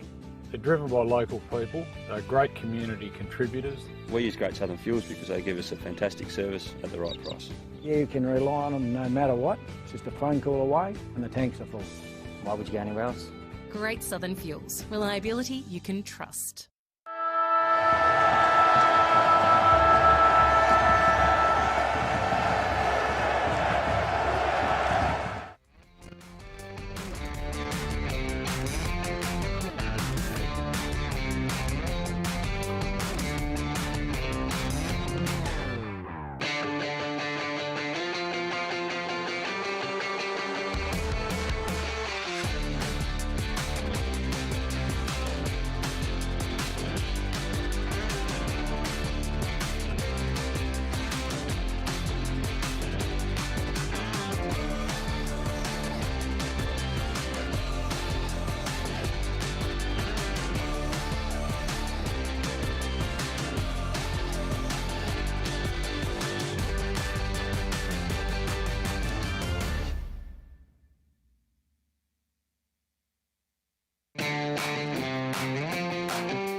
Welcome back, ladies and gentlemen, to the live stream of the Division 3 Grand Final, Mortlock versus North Pilbara in the 2026 Country WA Championships, brought to you by the Construction Industry Training Fund and, of course, the overall major sponsor of Nutrien Ag Solutions. 52 years of sponsorship there, 700 locations throughout WA, providing services for all farming. You name it, finance, insurance, merchandise, cam, real estate, whatever it is you need, water solutions, they can provide it. And here they are providing such a great competition for everyone to enjoy. And see the North Pilbara players running out on the screen, Kip, the Pythons who fought themselves back in the contest at one stage, Kip. Mortlock were up by 21 points and North Pilbara had got themselves back into the contest, I think, due to the big ruck work from Jed White in the middle of the ground by the North Pilbara side. Yes, Cam. Jed White was certainly been dominant forward and back. He puts himself in different positions around the ground. It's good ruckmen do. Puts himself forward, goes in the hole in the back when he's required. And the other one that certainly lit up the stage for mine was Reece McLean, number 24, who's kicked 3 jails for them so far this morning. A couple of the players from Mortlock as well has started to light things up. Brad Jetta's gone all right. The Moore brothers, James and Tom Moore, and also I'll be going to Lukey Tanner, the big unit in full forward. He goes all right. So it's a good even competition. So I am looking forward to the second half. And big shout out to our sponsors as well as Nutrien Ag Solutions, Construction Training Fund, Built Up, Healthway, Think Mental Health, Victor Sports, and we can't also leave out Filming Footy. They are the best in the business. Travelling around Australia in a fantastic big truck with a Sportal scoreboard on the side. When you drive into country town in WA, you see that truck. You know it's Filming Footy. You know John Douglas is behind the wheel. Thanks for funding also by the great Southern Fuel by Johnny O'Neill. Big shout out to Filming Footy. Big shout out to the two Johns, John Douglas from Filming Footy and Johnny O'Neill from Great Southern Fuel. And my name's Cam Robbins, and Kip Robbins is doing the commentating as well. What has been a sensational first half of footy. And Cam, just a little story with those Sportal scoreboards that are throughout Australia. You know, the one that they've had on the truck, that's bounced around here, there, everywhere, been in all types of conditions, but it fronts up every time. The quality of the product is there. So anyone that needs a scoreboard, I wouldn't mind one at home. Well, they put a good one at North Beach Footy Club. I live in North Beach, Chrome Away. Just roll down the hill, probably a 25-minute drop punt with a dry ball, not with a wet ball. Probably wet ball's about 50. But the Sportal scoreboard at Charles Riley Oval, absolutely sensational. So, yeah, if you want yourself a scoreboard, get on a Sportel. They'll definitely look after you. Drop your line, say Johnny Douglas from Filming Footy sent you, and they'll look after you. And another quick one. If you had a Sportal scoreboard at your place with dinners, who's cooked the dinners, that type of thing, how would your score go as opposed to Breesley? Mine would be 5, Bruce would be 0. 0 to Bruce. I am gonna shout out to the lovely wife. I will get a roast on the way home. You know what it'll be? I'm picking up one from the markets. That'll be my roast dinner, and it'll be hot and it'll be fresh. So start of the second half. Here we go. 4 points is the margin. 7-1 to 6-3. Start of the second half. They're throwing Boakhurst in the pivot, Kip. Good move by the coach here. Get the Sandover medalists in action. It takes it away for the start of the second half, please. Jason Kip Robbins. Thank you very much. Big hit by White. That player we mentioned earlier gets the hands out to Boakhurst. Again, we've mentioned him. Look at that. That's a little sizzler out there. It went a little bit far there for Colin Skeen. Well wrapped up by Colin Skeen, followed it up beautiful and got Tristan Pearson in a beautiful tackle on the PO on the boundary line as the umpire goes to, he's going to ball it up. So it's balled up. There's Quinn. Quinn, nice little deft touch straight down. Outnumbered here, but that was good work there by Harding. Harding gets the hands out to Jetta. Jetta's errant kick there is going to be picked up by the North Pilbara player. He turns around, that's Regan, Cohen Regan, number 2. Rolls and goes. Great kick. Nice little kick there, going across to Edgar Coppin. Hands back to Regan, good idea. Why wouldn't you? Errant kick, well smothered. Ball comes back again to Regan. He's had 4 possessions in the space of 50 metres. And good defensive tackle then by the North Pilbara player Adam Diamond. It's about 45 metres out here from the North Pilbara goals. Can they squeeze one here? Early stages of this third quarter. Renton had his head in the hole, got the handball out, heard the call. There's a 2v1 here. Boakhurst is one of those players. He's pretty intelligent. Goes back rather than forward. Well done, Boakhurst. Bursting through the pack is Shannon Cole. Cole got the 1-2 back. Cole back to Salia. Sala's met with a good defensive tackle by Shalaki. And he shellackered that one right over the boundary line, right in front of the Stephen Michael Foundation here at the end of the Fremantle Hospital. Early stages of the third quarter. Margin is still 4 points. He's tough, the Schlaggers, mate. Don't worry about that. Reese McLean's doing the chop out. Nice little deft hit behind him. Sharp by the Mortlock player, just the same. Brilliant work there all round by all the clubs. And again, that was Schlaggers as well, Cam. There's the chop out again. He's got a beautiful touch, does McLean, when it comes to rucking. And that is holding the ball. He's going to turn around, Boakhurst. There's a chance to kick this. I reckon he is too, Cam. They've thrown him into the midfield, and why wouldn't you? He's a dominant player wherever he plays. He's pointing now. He's saying, yeah, I'm going to have a crack at it. Well, can he spark this one up to ignite his side to give them the lead? Goes around in that up bit of distance, and absolutely Barry Crocker has missed absolutely everything apart from Stephen Michael himself, who's sitting in the top level of the Stephen Michael Foundation on the balcony. That was a good pick-up by the lady in the back there, and she's on the phone as well. She's retained the phone in the shoulder and gets the ball over the fence. Good multi-skilled effort. So the Mortlock have it. They go Latcher with a kick. It's not 15. Some umpire said play on. Maintaining possession. Still in the D50 here. The Mortlock, they're up by 4. They've got the run and carry now coming out of the backline area. Aaron Hamble tried to find more, and Shalaki, and well done by the North Pilbara player in Regan. Ran himself in the contest, and umpire says give the ball to me for a boundary line throw in. 3:10 have gone in this third quarter. The margin is still 4 points. Umpire throws a footy up wide in the contest, just palmed the ball down to Rover. Rove it beautifully as Fenton goes one way, goes the other, falls in the hand of Hardcourt. Hardcourt kicks the ball to centre half forward. Use of the play was okay by Smiley. Stood up in the contest, got challenged and tackled. Ball's going nowhere. Umpire said, no, you got yourself a little bit high. So the Mortlock will be the recipient of that free kick. They kick the ball down the line and finds his teammate. That's Matty Brock. Brock, little chiseler. Also, he found that Lachlan Wilkins has a footy. Defensive half back here for the Mortlock. Just calming the farm at the minute. They're under siege early stage of the third, so he sells a bit of candy. Now he's going to pull the trigger. Goes up in the corridor. There's 3 players for the Pilbara, and the arm shot's been given to the North Pilbara side, and it's going to be taken away by them at the true, just left of the wing here at Fremantle Oval. That's Timmy Renton. Set sail with a beauty there, 40-odd metres. Oh, there's the big screamer there from Crackers Hamilton. He's done that a few times this carnival. He is a big unit. He flies well, and he always gets the ball at the highest point, Cam. And why wouldn't you get it forward to that? And then you've got the nimble players at his feet. So he's going to go back. There's not much of a breeze to contend with here, ladies and gentlemen. So, and he's going to be kicking from about 35. No angle to speak of. Leans back on it.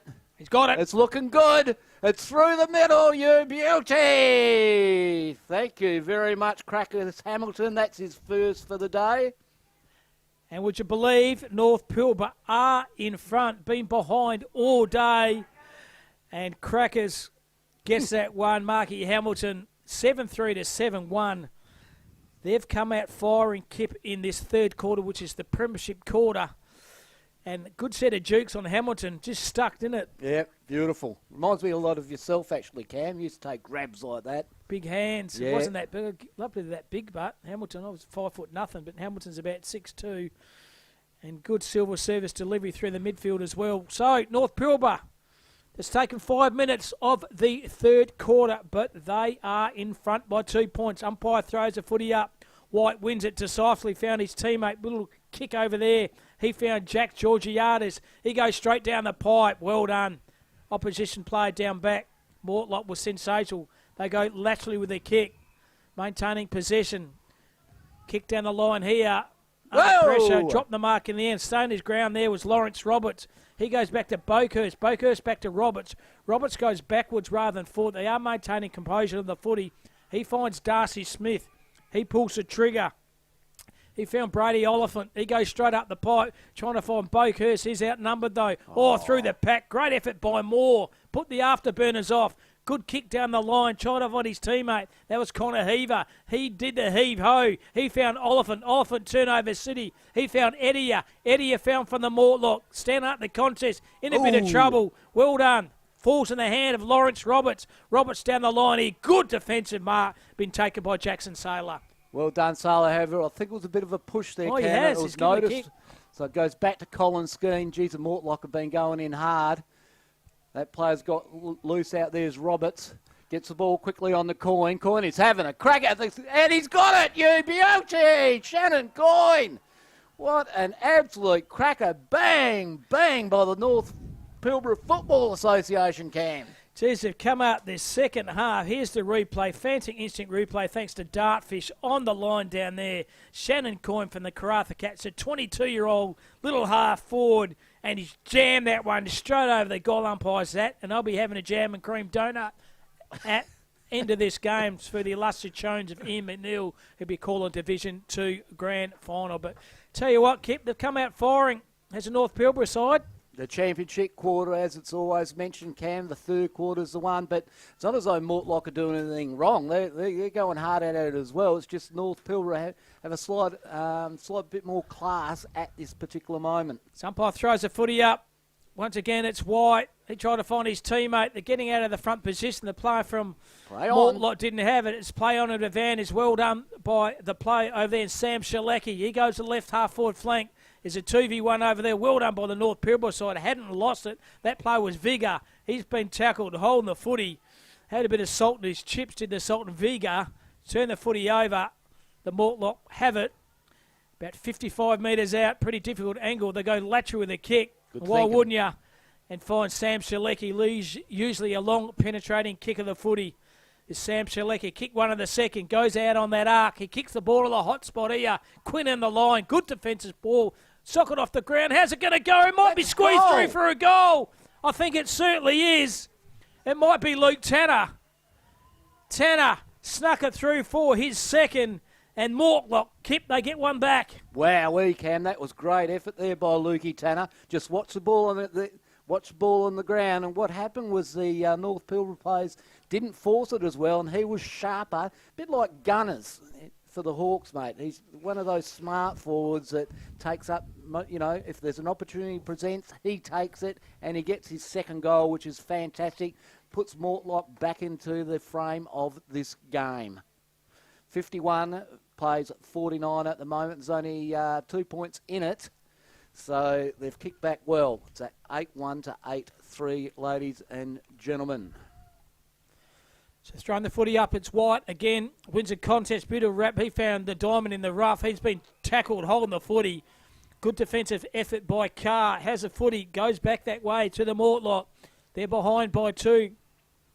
Zona Owens, apology. He has it. Should have used a play laterally. Finds that play eventually.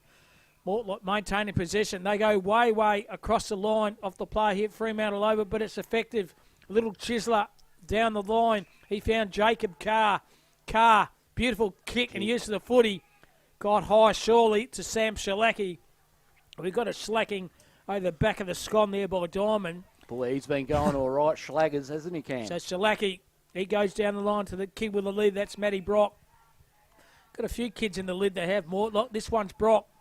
Brock, little low kick, was effective. He found one of the Moore brothers. That's Thomas. Thomas Moore kicking half out from goal. Get a bit of distance down to centre half forward. Back behind play. Went through his hands. Oliphant stood the ground very well. He'd you find the play there in Lawrence Roberts. Ooh. He's wrapped up in a defensive tackle. Under that play here is Watson. He found the handball over the top to Zolma Owens. Owens, beautiful, visionary. He found Kabalazak. And a chance here for the Mortlock to get the lead back. Wow. Good work there. I noticed Lawrence Roberts went in there. Had a beautiful clash. Nice little bump. That's the thing. It's quite physical, these games, too. What do you reckon his chances are, Cam? Harry Cabalazar, I'm going to back him in, Kip. Nice, mate, nice. From the 2J Footy Club. Inside the 50-metre arc. Gets a bit of distance, though. Jesus, a good-looking kick off the boot. Hasn't got enough power with the kick. And touched off the line. 1 point is the difference here, folks. 50 to 51. 11-18 and gone in this grand final. Quarter 3, the premiership quarter. Anyone's game so far, Kip. It certainly is, Cam. Looks like Hudson Babbage is kicking out for the North Pilbara team. He goes out wide, takes his full measure, and why wouldn't you? Gets it out wide. They're outnumbered, however, but beautiful work. He got in front, and that's the main thing, and the Mortlock player infringed. They go down the line, straight down to North Pilbara. He turns around. That would have been Smiler. Smiler gets the ball forward. Going to be a good contest here. It's 2-on-1. Mortlock used to play as well. Comes out wide here to Yo. Yo. Oh, that's a little bit high. A little bit high on Yo. He went, Yo, I'm going to have this kick. He's looking around. He's going across the face of goals. Could be dangerous and is dangerous. That is a cardinal sin, and that is going to our man, Reece McLean. Certainly is. Oh, you're not going to kick across the goals with Reece McLean around. I wouldn't be. He'll take you to the McLeaners. Our late dad, Tommy Robbins, a premiership player, and Jill Ferris and Best for Subiaco. Coaches and juniors, he also say, Kip, never, ever kick across the goals. A cardinal sin. Well, when you've got Reece McLean, he can absolutely clean up here and kick his 4th goal. Jesus, could give him the footy. The winner of this game gets a beautiful footy. Here he is, Reece McLean, behind this kick. Reece McLean, gun barrel straight. He now has 4 goals. In relation to Donnie McLean, bye-bye Miss American Pie. Well, there's been a few pies eaten here today. They're all by the North Pilbara side this second half. Absolutely electrifying. Oh, outstanding game of football here. It's tit for tat at the moment, but Reece McLean has McLeaned up, and yeah, he's very thankful for that. Great celebration too. The boys are up and about from both teams. It's a very even contest. It's hard to pick which way it's going to go. 9-3 North Pilbara Football Association 57 are in front of the Mortlock Football lead 8-2 50. Yeah, 3 goals to the Wave of the North Pilbara, 2 to the Mortlocks. Anyone's game early on this team meet a couple of days ago. And Mortlock were victorious by 10.74 to 5-6, but they're only 2 20-minute halves. In the middle of once again. That was Jetty White. Says, give the ball to me. Jetty White up again against Quinn. Well done by Quinn. Oh, there's a big tackle there. He'd be feeling that with the Mortlock player. Nah, just shrugs it off, gets up. That was Shalaki Cam. He is a tough competitor, one tough hombre, and he looks like he gets the seed here. He's had a lot of the footy. He's one of their best, no doubt about that. Love a little kick forward. Just fell slightly short, and North Pilbara players will straight onto that, and that ball's not going anywhere, and the umpire is going to throw it up, heading towards the Mortlock end. Ball goes up, won by White, gets the ball down. Renton had a sniff at it, picked up beautifully there by Newick. Newick around the corner, well read, well done there by Wilkins. Gets the ball over to the flank. They move it on very quickly to Mortlock. Good work, however, it's an errant kick straight down the throat of the North Pilbara player. Brady Oliphant changed the number he was. It's in the budget. It's 26. He's wearing number 20, trying to confuse the commentators. So Oliphant goes down the line here, the right half forward flank, running a bit of space. Great muck overhead, taken by Shannon Cole. Cole looking at his options, maintaining composure before he delivers the ball to the forward 50. Cole goes to the hot spot to the point of the square. At the back, is it going to run on? No, it's not. Still in play here.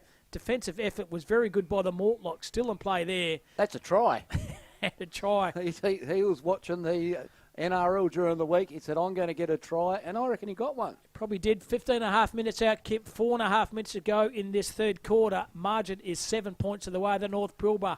Umpire throws a footy in. Doing the ruck work is White. Bring the ball to the contest. Well done by the player in Pearson, but he's had the ball smothered off his boot. Under all kinds of pressure are the Mortlock side, diving on the ground, and once again is Pearson. Well done by him. Tristan Pearson, take it bow. Might have a beautiful rat's tail mullet. He brought it in, but it might be holding the footy. Is it? I think it is. And our man again, Kip, Reece McLean, he's going for a handful. Oh, my God, he's going for a bag, Cam. He's already kicked 4, kicked 2 in the first, 1 in the second. He's already kicked 1 in this third. This could be goal number 5. He's kicking for goal. Goal has been sublime too, just quietly. Jeez, poor old Tristan Pearson dived on the footy.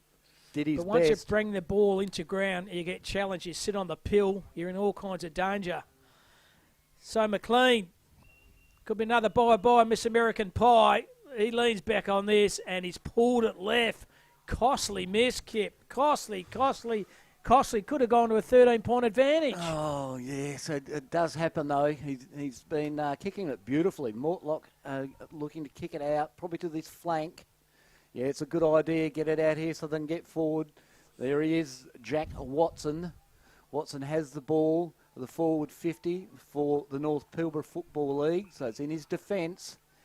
He's looking around where to go. Sells the dummy. Oh, he was under pressure. He got the ball off beautifully to Tommy Moore, one of the Moore brothers. They want more. They need to kick more. They need to get more goals. Kicks forward, off to the side. Well read there by Taylor. Taylor's looking around the big backman. It's not a bad little chip-up kick. Great That's a good lead also by James Edier. He's had a lot of the footy. It's going across to Jacob Carr, another star for Mortlock over this carnival. He goes forward. Here's a chance here. The big plaque sets. Ball spills out to Jetta. Jetta winds, turns back, fourth, cross. Here we go. Oh! And there was a little bit of a how do you do by big Lukey Tanner on the North Pilbara player. But he just gets straight up. They're as tough as nails in North Pilbara. That was Riley. Riley Barrick. He goes down the line, White, dropped a soda. Should have marked it, but didn't.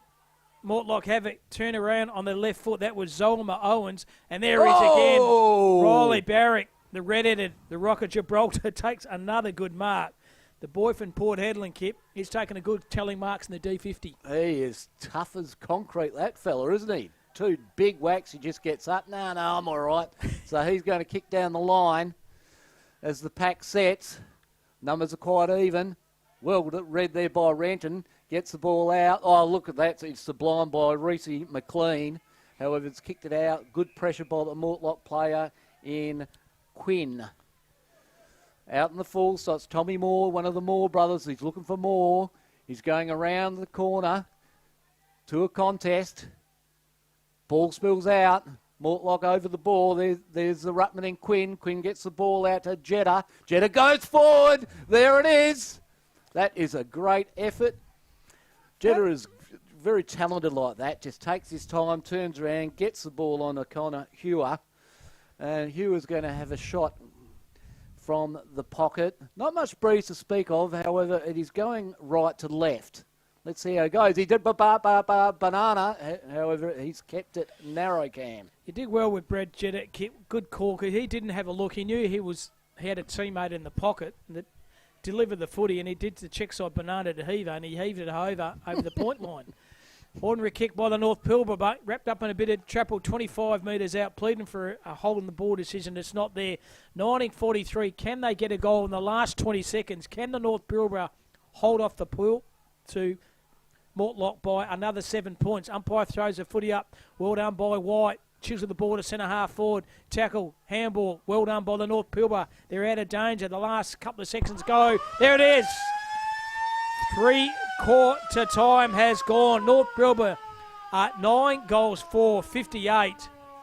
Mortlock 8-3, 51. Major goal scores for each respective side. First of all, for the North Pilbara, 4 goals to McLean, 1 goal to Newick, to Coyne, to Skeen, to Hamilton, to Boakhurst, and goal scores for the Mortlock, 2 to Tanner, 1 each to Jetta, Harding, the Moore brothers, and 1 to Sean. So we'll take a short break. 3 cut-off time, 7 points. North Pilbara up in the grand final.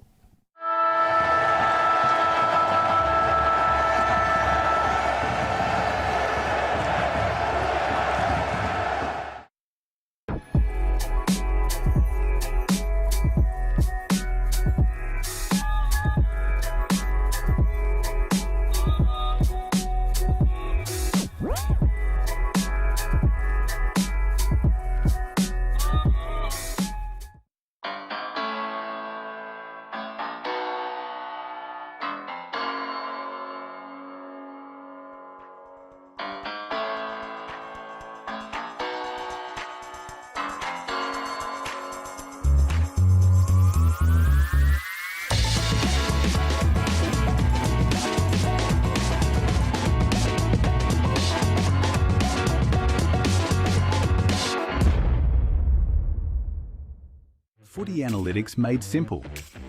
Improve your team performance with My Dartfish Live S. Quickly tag key games actions during or after the match. Replay moments from the match, frame by frame or in ultra slow motion. Access richer content, dive into detailed statistics and filter what matters most with ease. Create playlists to show problems or areas for improvement and share them to your team. My Dartfish Live S supports Aussie rules football coaches to optimise team performance. At Great Southern Fuels, we know fuel and we know service. We've been doing it for over 40 years. We're a family business, we employ locals and we support the communities we operate in. But don't just take it from us. Hear what our customers have to say. They're driven by local people, they're great community contributors. We use Great Southern Fuels because they give us a fantastic service at the right price. You can rely on them no matter what. It's just a phone call away and the tanks are full. Why would you go anywhere else? Great Southern Fuels. Reliability you can trust. Whether I'm driving to football or driving to work, we want to make sure that we all get home safe to our families, and that's the most important thing. I guess the message and the support that we get, say, from the Insurance Commission is great from the league perspective, but just to get that message across to everybody, not just people involved with football, but as a community as a whole, it's just so important. We just want everyone to be safe when they're driving. Well, I guess it's a powerful place for road safety because everyone has to get to local footy. You know, parents drive their kids to football. Adults drive themselves to their sporting grounds, so it's really important that they all get home safe. Again, I keep repeating that, but getting home safe to their families is the most important thing. Messages like belt up are just really important.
Welcome back, ladies and gentlemen, to the live stream of the 2026 Country Championships Division 3 Grand Final, Mortlock versus North Pilbara.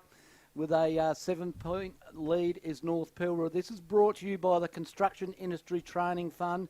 And of course, the overall competition is brought to you by Nutrien Ag Solutions, who have been sponsoring this competition for 52 years. That's a long time, Cam. 700 locations, so for all your farming needs, get on board, reach out to those guys will help you. Fantastic game of footy. Mortlock up by 11 points at quarter time, up by 4 points at half time, but there's been 11-point turnaround in the third quarter. The North Pilbara Pythons, they are up by 7 points to the good work by Reece McLean up forward, and good coaching move by the coach of North Pilbara. They put Blaine Boakhurst in the middle. Mortlock kicking with a bit of a breeze this last quarter. Here we are. White wins the contest. Try to find Newick. He stole the ball out of the middle. He kicks the ball to the centre half forward position.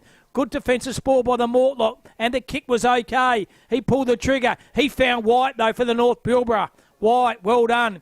He's maintaining composure. Finds his teammate. They kick the ball to the left. Half forward flank over the top. Ball comes to the ground. Good defensive tackle here. There's the sharp shooter in McLean. He's wrapped up in a defensive tackle, and good start by the Pilbara in this early stage of the last. He was wrapped up by Colin Skeen, who was keen as mustard to wrap it up. Ball goes up, and McLean, there is the chop out ruck. If it was won by Quinn, Quinn gets the ball down. It's into a scrimmage. It's held to both players. Umpire says, give it to me. So it'll be McLean and Quinn again. Crafty player, very crafty player is that McLean. Ball comes out. the back by Mortlock. Thumped over. There's Bokhurst. Bokhurst gets the ball. Great tackle. Wrapped up beautifully there by the Mortlock player. He's right. Oh, there he is. That's the man with the Lukey Tanner. Lukey Tanner can. So from full forward to half back to take that tackle. Great work. That's exactly what you want from the Mortlock players. Ball spilling around. It's going to be another throw up. Give it to me. Certainly is a kick and a half out for goals here from the North Pilbara side. They're kicking into a bit of a breeze. White's done a ton of a work in the right. Gets a fist on it. Ball comes to the ground. White roved his own footy. Kicking the ball left half forward flank. Well done by Farmer. Hell, we didn't have it. Goes a little checks the banana. Oh, he's bounced crooked in the end. Mortlock have it. Well done by Sailor. Sailor did the chiseler kick over the line. Bursting through the pack there is Zolma Owens. He laid that tackle. He gets out of it. He kicks a ball on the defensive wing, trying to find the player there, and Brad Jetta. He takes a ripping mark on that defensive wing. Decides to play on. Nothing to kick to at the moment. So he hoiks the ball to centre half forward here, trying to find Quinn in mark. Great play there. North Pilbara. That was a fantastic mark. That was Newick. Hard Newick. He's as tough as nails, isn't he? Certainly does. He finds the red-headed blood knight. He's been sensational. Riley Barrack. He goes on his right here. He tries to find the play there in James Rose, the scholar. He kept his feet. He got challenged. Bokhurst and Newick. It's Newick, the ladder. Kicks a ball to a pocket. Good defensive ball by Mortlock. Still in play here. Roving and absolutely beautiful over there is Mark Hamilton. He crosses the kick. And he finds the man of the moment, the Sandover medalist in Bokhurst. Crackers to Bokhurst. Yep. That is a dream combo right there. Certainly is. Blaine Bokhurst, the 2022 Sandover medalist, played 25 games for the Blues back in 2015 and 17.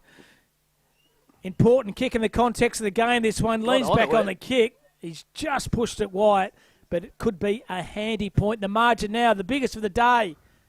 It's out to 8 points. Well, that was a better kick, Ken, than the last one he had at goals because that went out on the full. So good on him. Here's the kid with the lead, Brock. Brock goes across to Jack Watson from Mortlock. Jackie Watson is looking around. Watto here, Watto there. Watto looking inboard. Nice little hit-up lead and kick there to Charlie Harding. Well done, Charlie. Good work.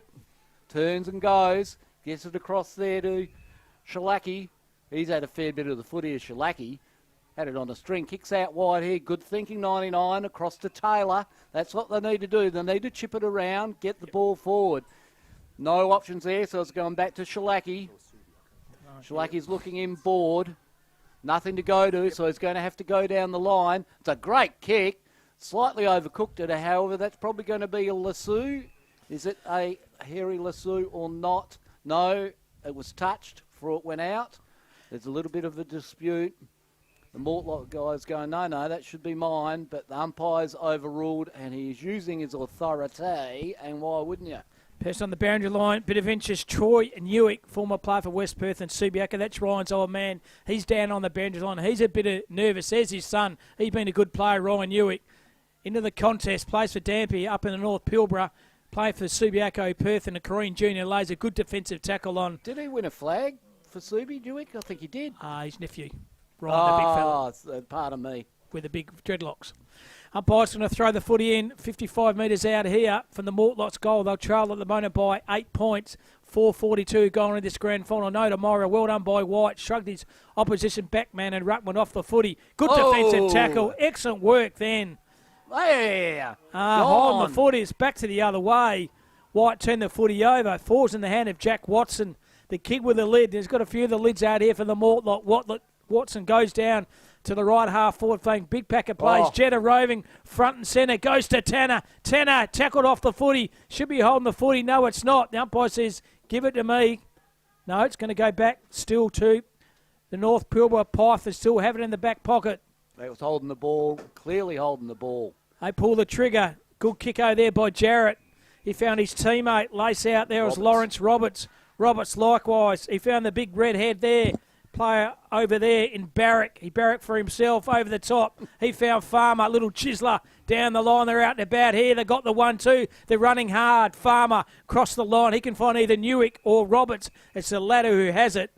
Lawrence Roberts also can go lateral with a kick. It's an effective one. Finds Adam Diamond. The Diamond in the rough. Good hard running. Newick has it all by himself. He lowers his eyes. Goes the ball to the pocket. Good play, the Pythons.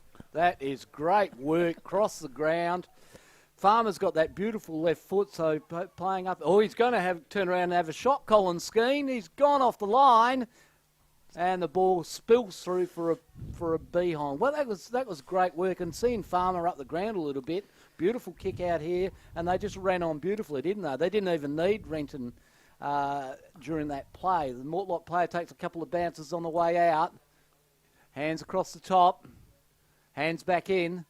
They've got to see they need to get a wriggle on. That's holding the ball. That is absolutely dropped it there. A good defensive tackle. And it might be your man, Kip. I think it's Reece McLean. It is Reece McLean, and McLean's going to have it from about 50 metres out. He's going to look in board, gets the wriggle on, gets a nice kick in forward. Big smash by the Mortlock player. Ball spills over. Picked up there by Zoa Owens, who gets it forward. Oh, Renton. He is courageous and tough as Renton. He's had a great carnival, just sat in the hole there, and he knew what was coming. However, it didn't bother him at all. He goes to Boca. Oh, he's... Well, he did fall over, I suppose, and tried to claim a free kick. The umpire wasn't falling for that young fella. He's gone, nah, I'm in control.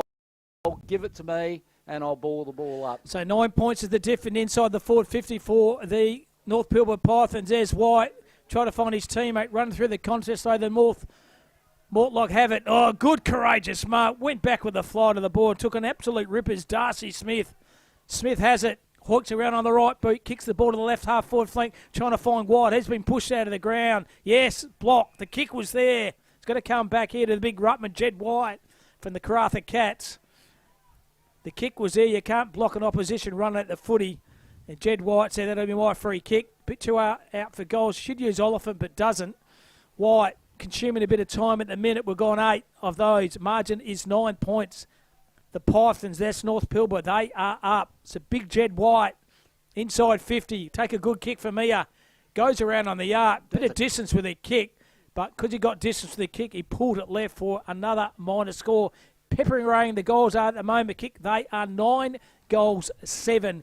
62 to 8-3, 51. And Lockie Wilkins takes his full measure, kicks it out to the far flank.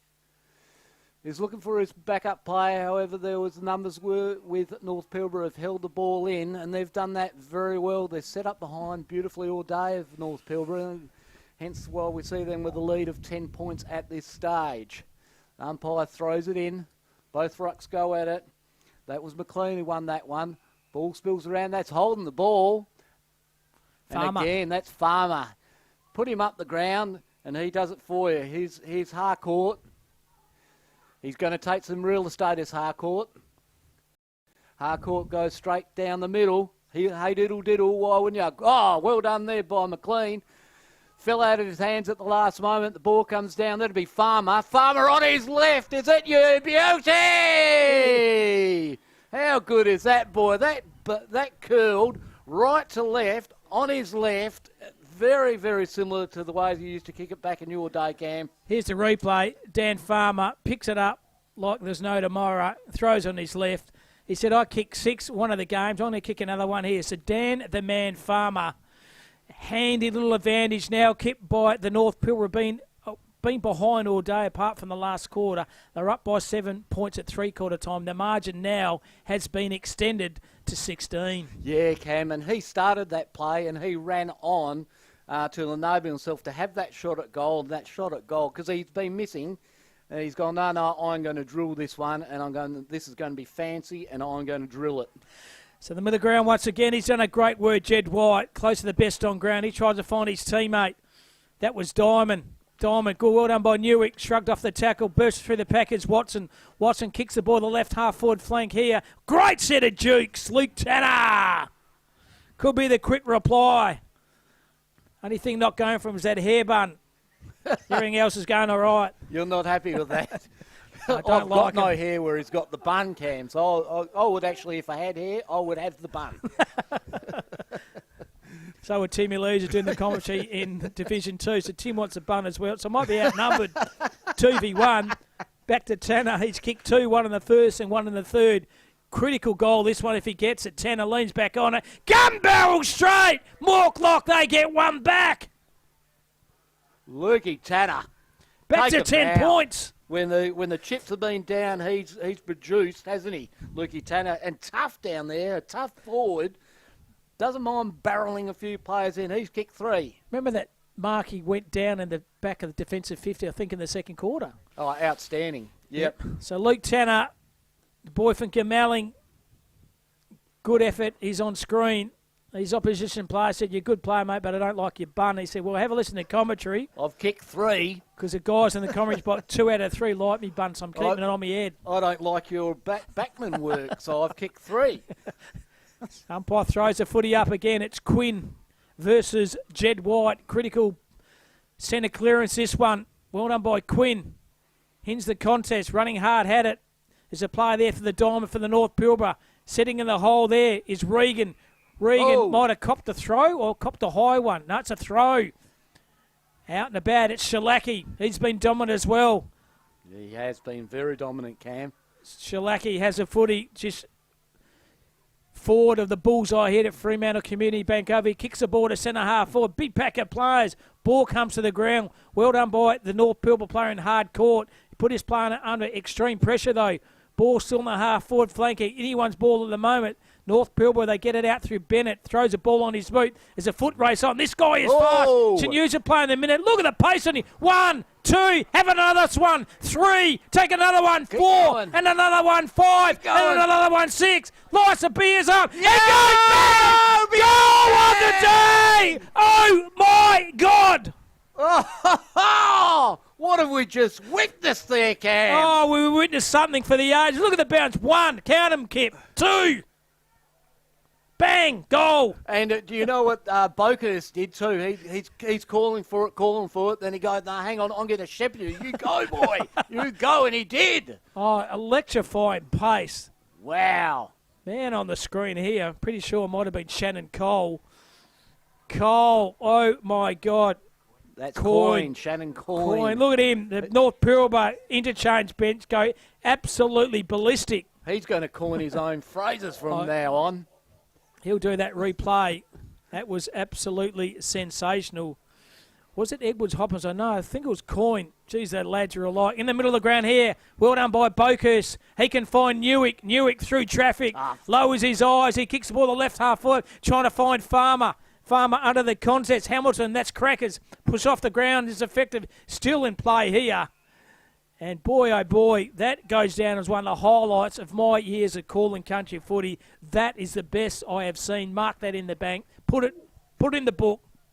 It could have beaten yesterday's run on the boundary as well. Was that yesterday or the day before? Umpire throws it in.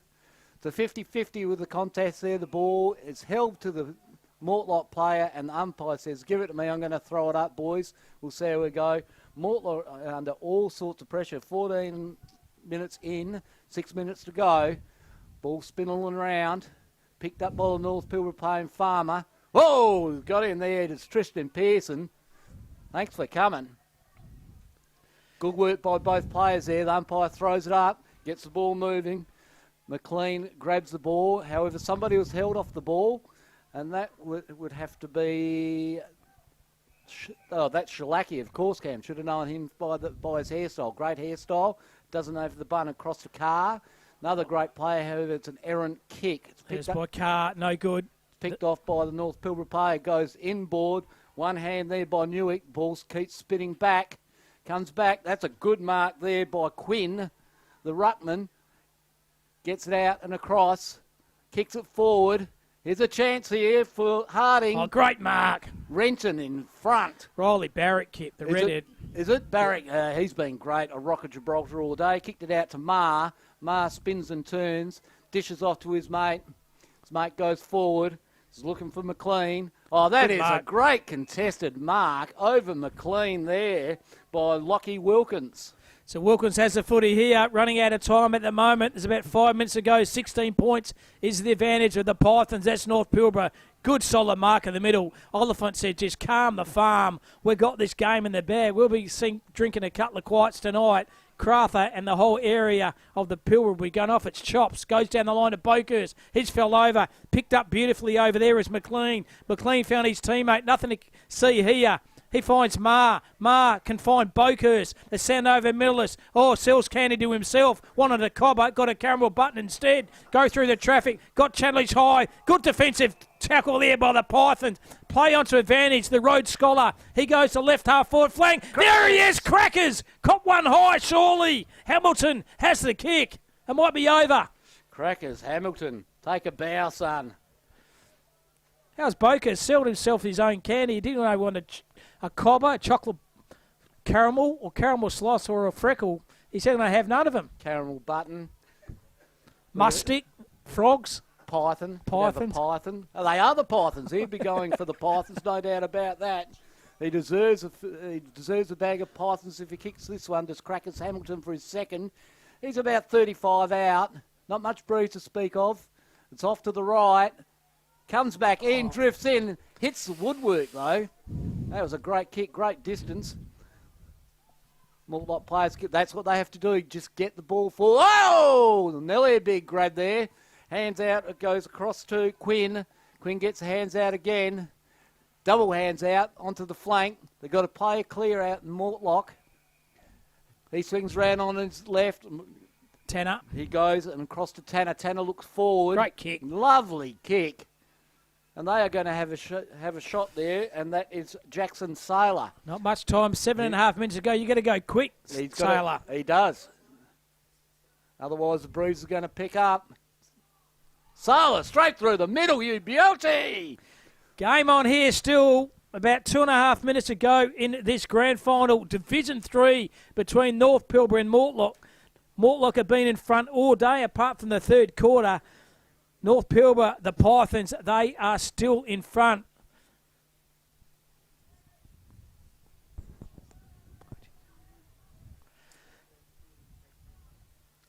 And there's interchange bench there. They look pretty worried at the moment, the Mortlock.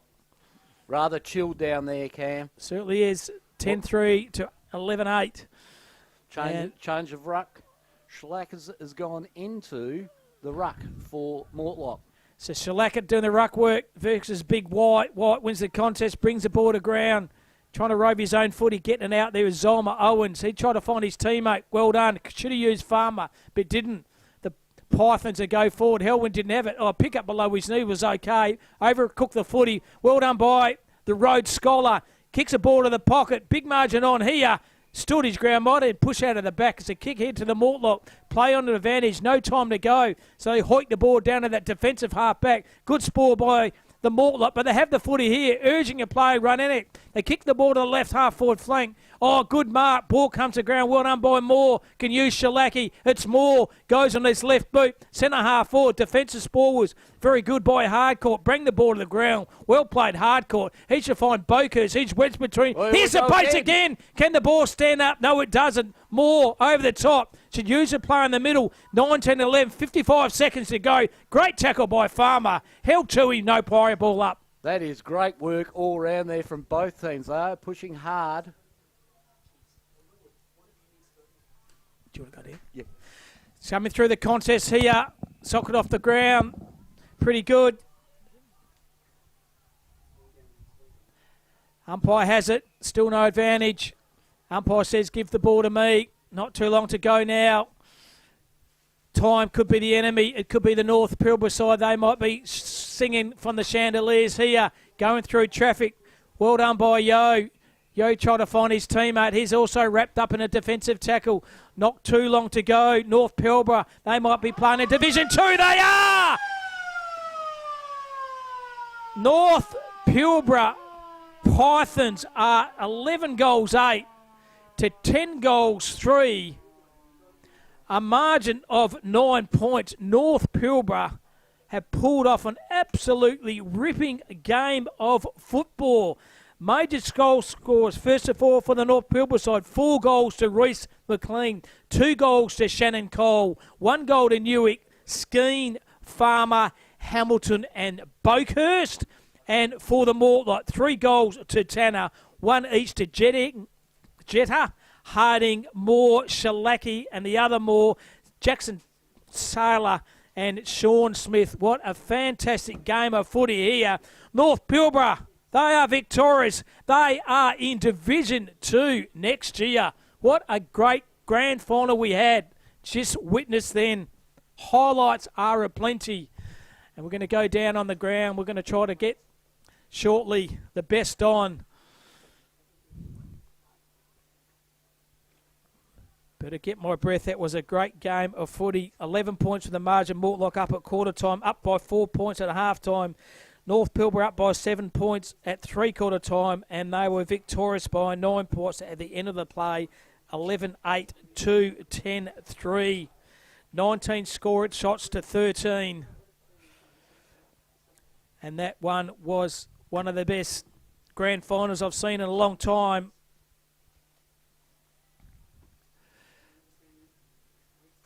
Great game of footy. And we're going to cross down in a minute, not right now, to the Archies best on ground. And Jason Kipper-Robbins is down on ground.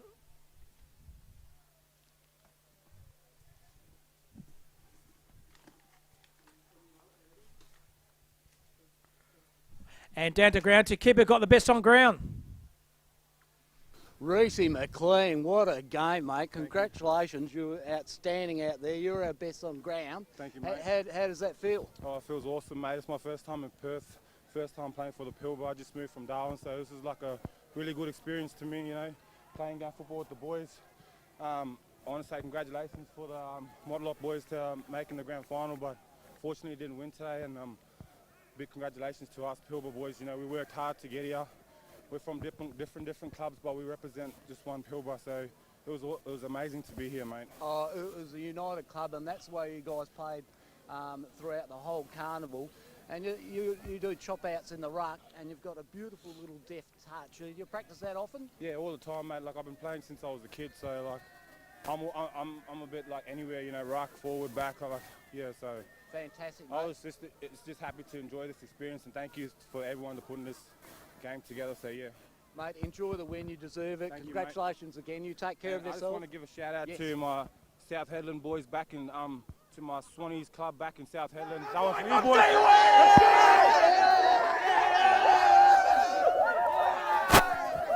And the boys. And welcome back here. Victorious people jumping all over. Kip Robbins over the top there. Best on ground was sensational. Reese McLean, he had 4. Went into the right work. He did some fantastic work. And the North Pilbara covers all the area of Wickham, Port Hedland, South Hedland, Karratha Cats, Dampier Sharks, Karratha Falcons.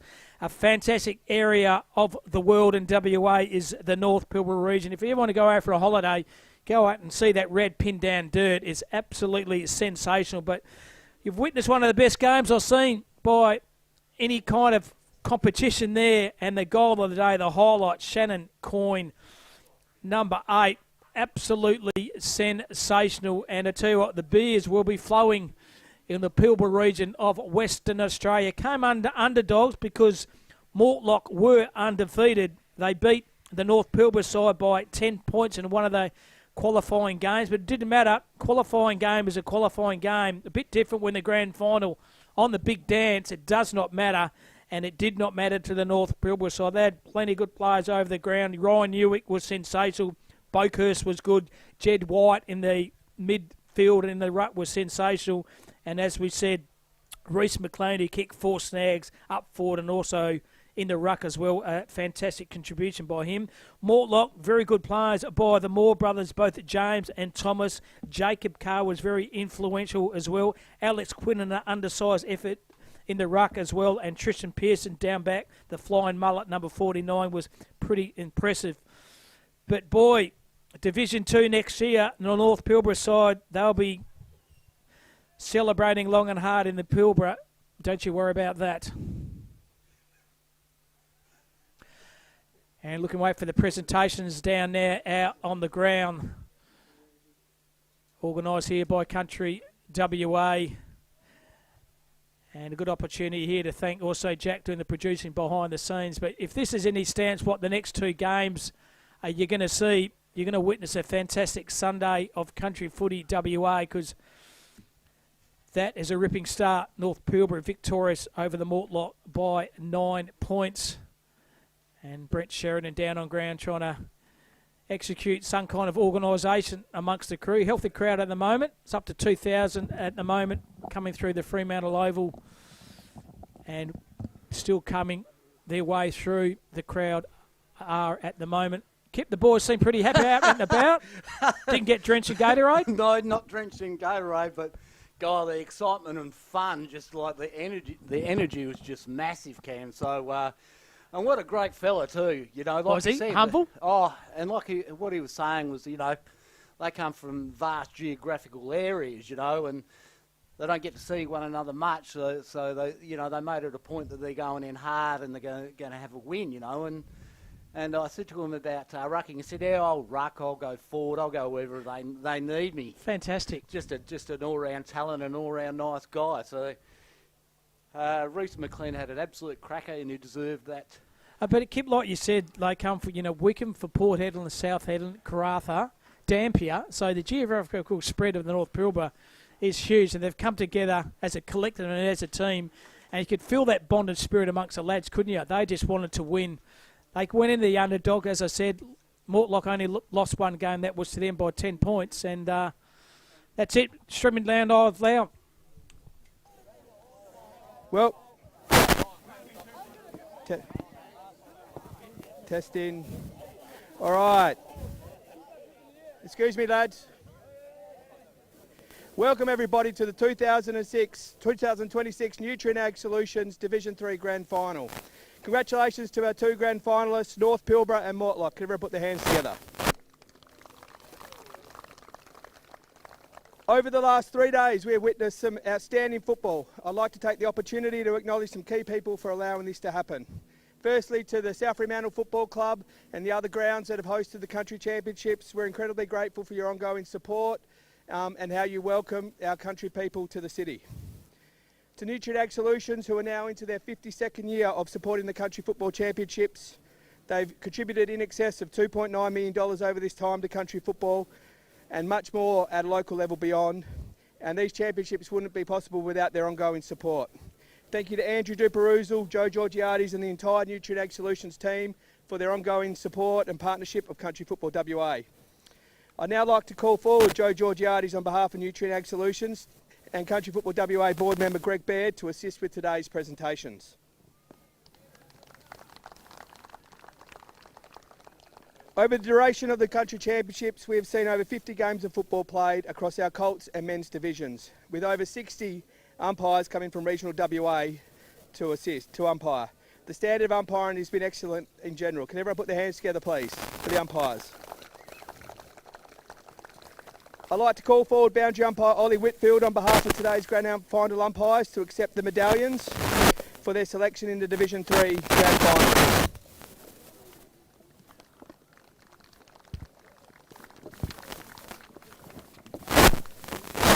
The Jock Beadle Medal is presented annually to the best player in the Division 3 of the Country Football Championships. The 2026 Jock Beatty Medal goes to Denver Roberts from the Hills Football Association. I don't think Denver's here. Can you put your hands together? We'll present that at a medal ceremony, the league medal ceremony at the end of the year. Each year we announce a Nutrien Ag Solutions All-Star side based on the players' performances from across the three divisions of the Nutrien Ag Solutions Men's Championship. Each player selected is awarded a jumper based on their performance for the championships. For those players not in today's grand final, please don't come forward. We'll present your jumpers at the end of season awards night within your relevant league. Division 3, Hills, Denver, Roberts. And from today's grand final, players, if you're selected, come forward and pose for a photo with your jumper. From Mortlock, Thomas Moore.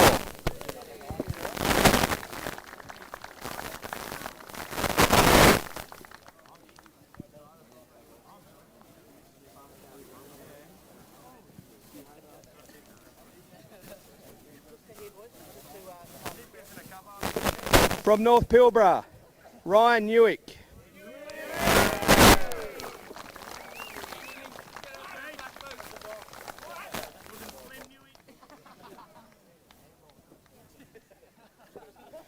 And from North Pilbara, Jed White.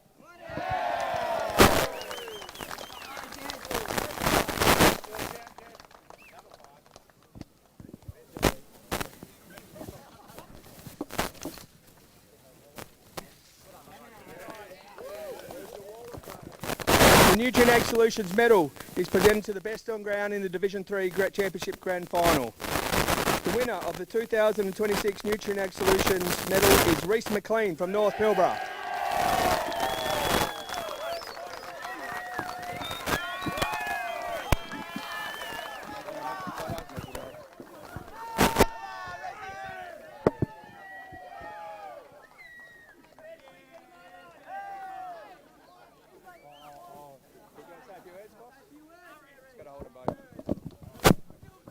First of all, I just want to congratulate Mortlock for making the grand final. Sorry it didn't go your way today. And I want to give a shout out to all my Pilbara brothers. We're all from different clubs, but we represent that one jersey today. And thank you to Devo for giving me this opportunity and all the staff here. We did it, baby. Let's go.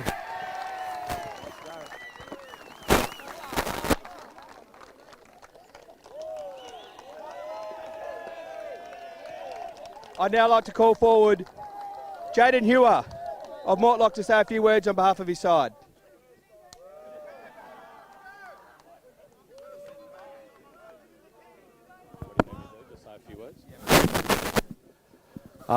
Firstly, to the sponsors Nutrien Ag and Country Football WA for putting on a great carnival. I think everyone had a great time over the few days, and I know the amount of work that gets put into having a day like today go ahead. So thank you to everyone for their help. To North Pilbara, congratulations on being able to get the result today. Definitely the better team on the day, so congratulations. To our guys, couldn't be more prouder of how we came together as a group through the 3 days and the build up to the carnival. We'll keep chipping away, and I think Mortlock League is in a really good spot.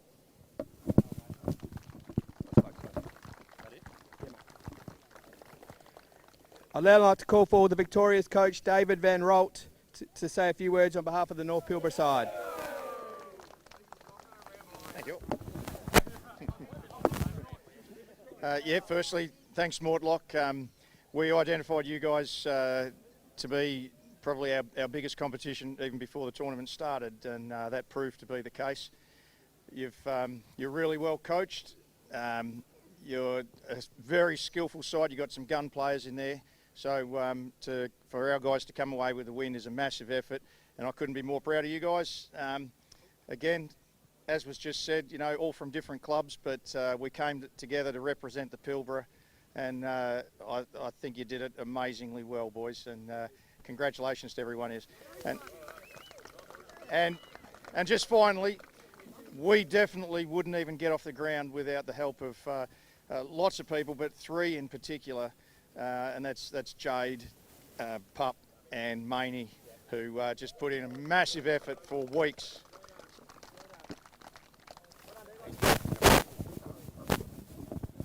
I now call forward the winning players by jumper number to accept the championship medallion and also the champion's hat. Number 1, Kenton Smiler.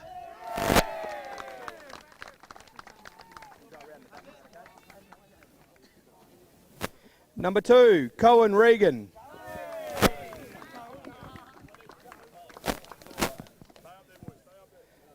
Sit down. Number 3, Zach Bennett.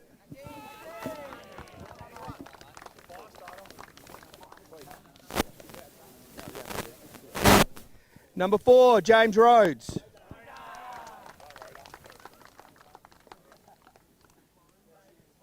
Number 5, Reese Edger Cobbin.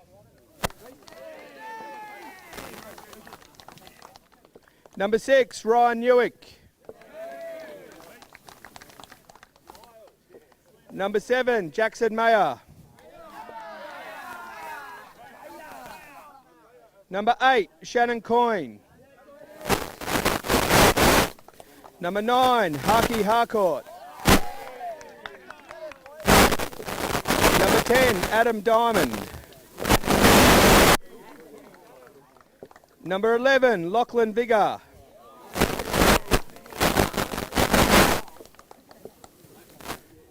Number 12, Morris Collins Skeen. Number 13, Tim Renton.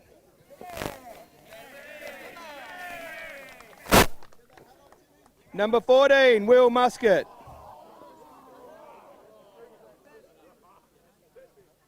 Number 14, Will Muscat.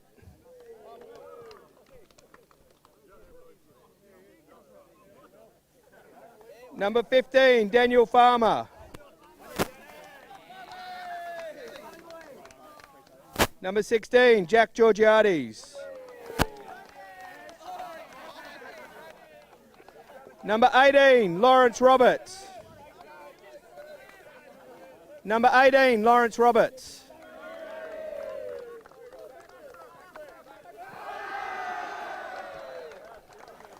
Number 19, Mark Hamilton. Number 20, Hudson Babbage. Number 21, Johan Jarrett. Number 22, Jed White. Number 23, Blaine Boakhurst. Number 24, Reece McLean. Number 25, Darcy Smith.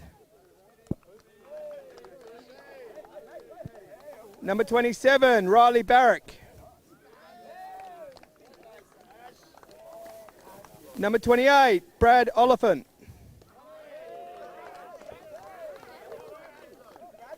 Number 29, Ashley Shutt.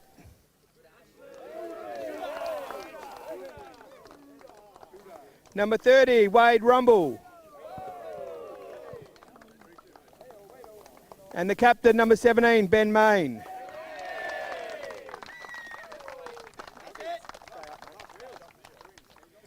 And coach, David Van Ralt.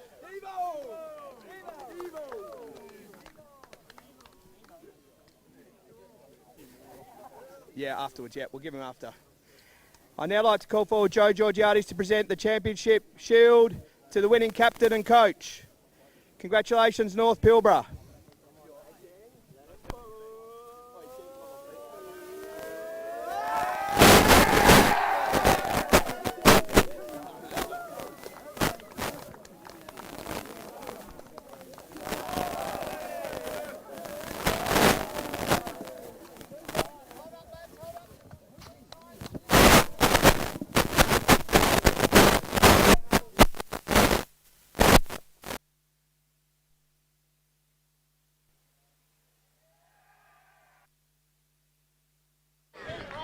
And we're out. And we're out.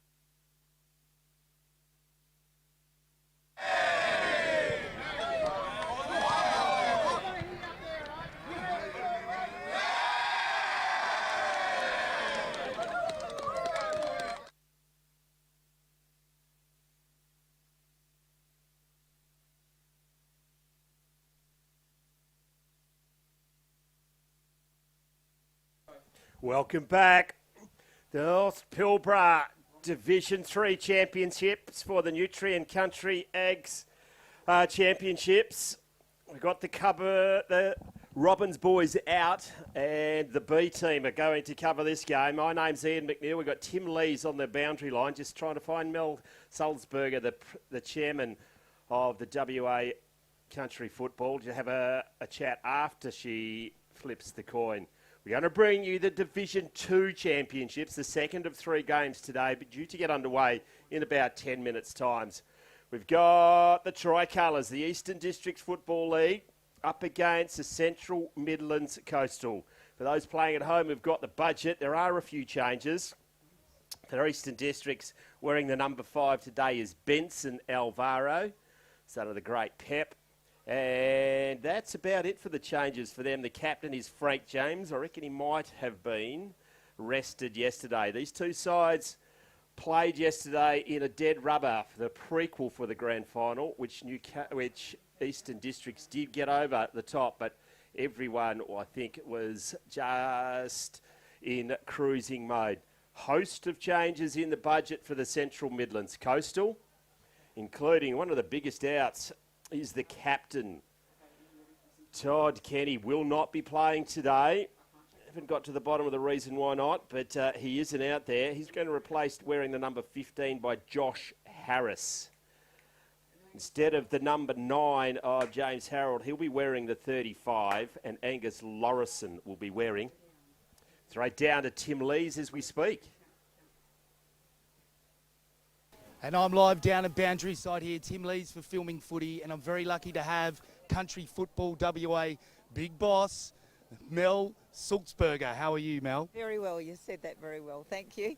Most people stumble a bit at the end, but no, great. Great to be here. Great to be down at Fremantle, and what a fabulous game that was in Division 3. Congratulations on an amazing tournament. I think from a Colts and a seniors perspective, it probably couldn't have gone any better. No, I think that we've just had the best of weather. We've had great ovals. Going to the PSA schools now, we'll start with Colts, with CBH comp. That has been amazing. Having Nutrien on board for the naming partner now for the men's country champs. Having everyone coming to one place on the final day is just amazing. It's great. I'm glad you brought up Nutrien Ag because their support has been phenomenal, just hearing some of the stats then. But yeah, like a tournament like this just doesn't happen without it. No, so I actually did a bit of looking up this morning, and the years before, so it's the 60th year that we've been doing this, and they've been our naming sponsors for 52. So when you think that those years before, I think the old Football Council used to actually run the competition, and it was like they didn't ever have a sponsor or a naming sponsor until Nutrien jumped in. So that is the most amazing, partnership, sponsorship, and I think it's one of the longest running in football. The kit looks very impressive too, the guys with the Nutrien, the pants and the shirt and the matching hat, so great support from Nutrien Ag. What about you personally? Have you got a favourite moment or something that's your favourite part of the week? Oh, look, I just love football. I think today, watching the young fella bounce the ball right across that wing and finish off with a goal, I love those moments. I think because this is a showcase of talent, and it's also a lot of comradeship that people come in. Usually they don't like each other because they're from different clubs in different areas, and when they make the effort to come together and come to these comps, they actually make some of the best friendships they have for the rest of their lives. So just to be able to come down here and meet people in the stands that I only catch up with maybe once or twice a year, this is what I love. Geez, the Robbins boys up there, when they were calling that goal, they pretty much fell out of the box. They were that excited. Could I indulge in getting a few tips? We've got Central Midlands Coastals, Eastern Districts, and then the big one, the last game, Southwest Peel. Who are you sort of thinking? I'm thinking this year maybe Peel, and for the next game, Central Midlands maybe, although they are going to be short of a player, so this will be a really good game. I have a couple of people I know over here playing in the Eastern Districts, my neighbour from down the road, and his dad's one of the coaches, so I think it could go either way. But the last game, I think Peel might just top Southwest.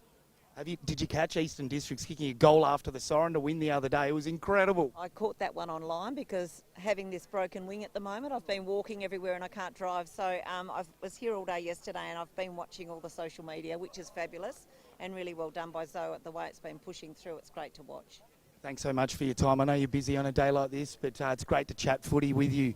Tim Lees, Boundary Sign with Mel Sulzberger, the boss of Country Football WA. Back to you, boys. Congratulations, Tim Lees, and a sensational interview to Mel Sulzberger, who's doing a fantastic job heading up Country Footy WA this year. In the Nutrien hat, we'll be speaking to Andrew Duperuzal at the start of the league game. Tim Lees helicoptered into the game today. He's done a fantastic job. I think it's fresh from the barbers too, I reckon. It's got a fresh coat of paint on as well. Central Midlands Coastal versus Eastern Districts. The tricolours on the left as we speak, waiting for the toss of the coin. The other big out for the Central Midlands Coastal, as we were alluding to before the interview, Jack Maguire copped a week for umpire contact last night at the tribunal. He is a massive out, playing at centre-half back, I believe. But they got the right attitude, do Central Midlands Coastal. They will, one soldier down, another one comes back in. We'll find out from Tim Lees any of the latest changes. Peddling furiously to my left, we have Jack Jonathan doing a magnificent job. Down on the ground, we have Waruda and Nat Rezanova, who are doing the down on the ground stuff. And John Douglas, our fearless leader, is up here on a camera as well. Umpires come in. There's the hurry up. The 2026 Nuclear Ad Solutions Country Footy Championships. Work experienced kids on the siren, who's loving his work. Live stream brought to you today by the Construction Training Fund, Built Up and Healthway, a magnificent partnership for a number of years. Just lighting up for the National Anthem. Master of Ceremonies, Brent Sheridan down there. Healthway, Insurance Council, Insurance Commission of WA. We got Think Mental Health. They do a magnificent job. It'll be in the budgets every week back in Clubland about how we look after our mates, and Victor Sports as well. The guns to watch, Tommy Baldwin from Eastern Districts, Darcy Dixon up forward, Josh Chapman in the ruck, the reigning Eastern Districts fairest and best player, and also the fairest and best in the grand final winner, Thriller, which was won by Corrigan last year. Fionn Neeson and Sam Collins as well, captain today. Acknowledges the traditional custodians on the land on which we gather today, the Whadjuk Noongar people. We pay our deep respects to elders past, present and emerging. This year marks the 60th year of the championships and the 52nd year of Nutrien Ag Solutions partnership with Country Football WA. We thank Nutrien Ag Solutions for their ongoing support of country football at WA at all levels. I'll now ask for everyone to please be upstanding if you're able, and joining the two umpires and our coach, two teams and our umpires for the national anthem.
Come forward to join Nutrien Ag Solutions representative Joe Georgiades for the coin toss.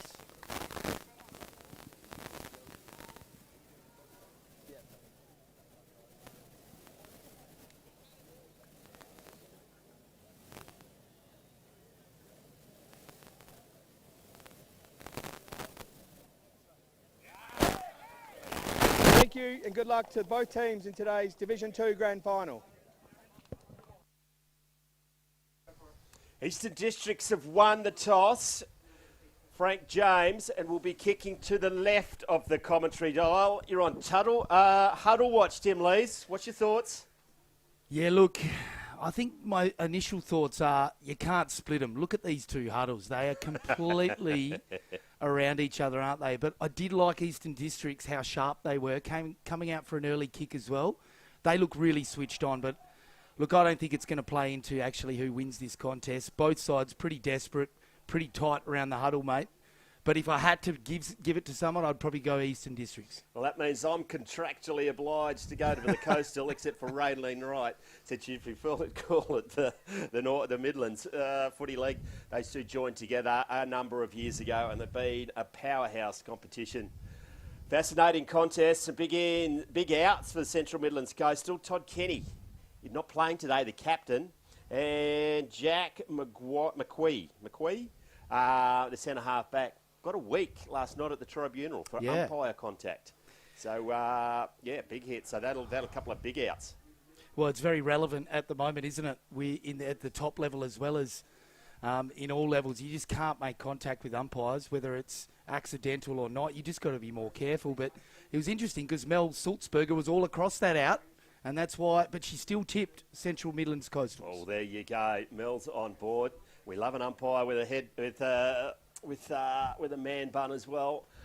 I'll remember his name in a while. He's a fantastic umpire. It's Mr. Omaday, it is. Mr. Omaday. Been up in the Avon before and as well. I've seen him at down around the Ammos and down in Peel. He's a sensational Glenn? Is it Glenn? Yes. Yeah. Good luck to him. Good luck to all the umpires and congratulations. It's not the pinnacle, but it's a real feather in your cap. About to get it underway. Tim Lees to call the first bounce. And we're away. It's B Division, Nutrien Ag Solutions, Country Championships Grand Final, clearance to Eastern Districts. Neeson it was. Here they go. Foss, quick up and under ball, but it's claimed straight away by Gilby. Plays on now. Hand passes backwards. He's got support in Calatian. And hand pass backwards. This is well worked out. Now it comes to, that looked like the 15, I think. Josh Harris now. Harris it was. Big fly, centre wing, outer side of the ground.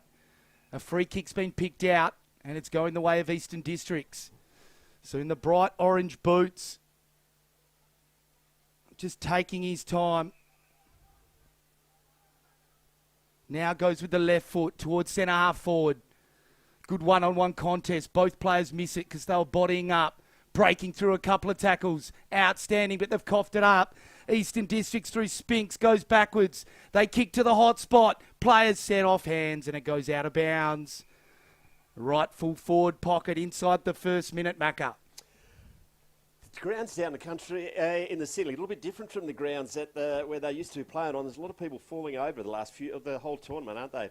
They need your long sprigs, mate. Going to throw it in now. 5 metres around from the Tricolours' goal. Got up.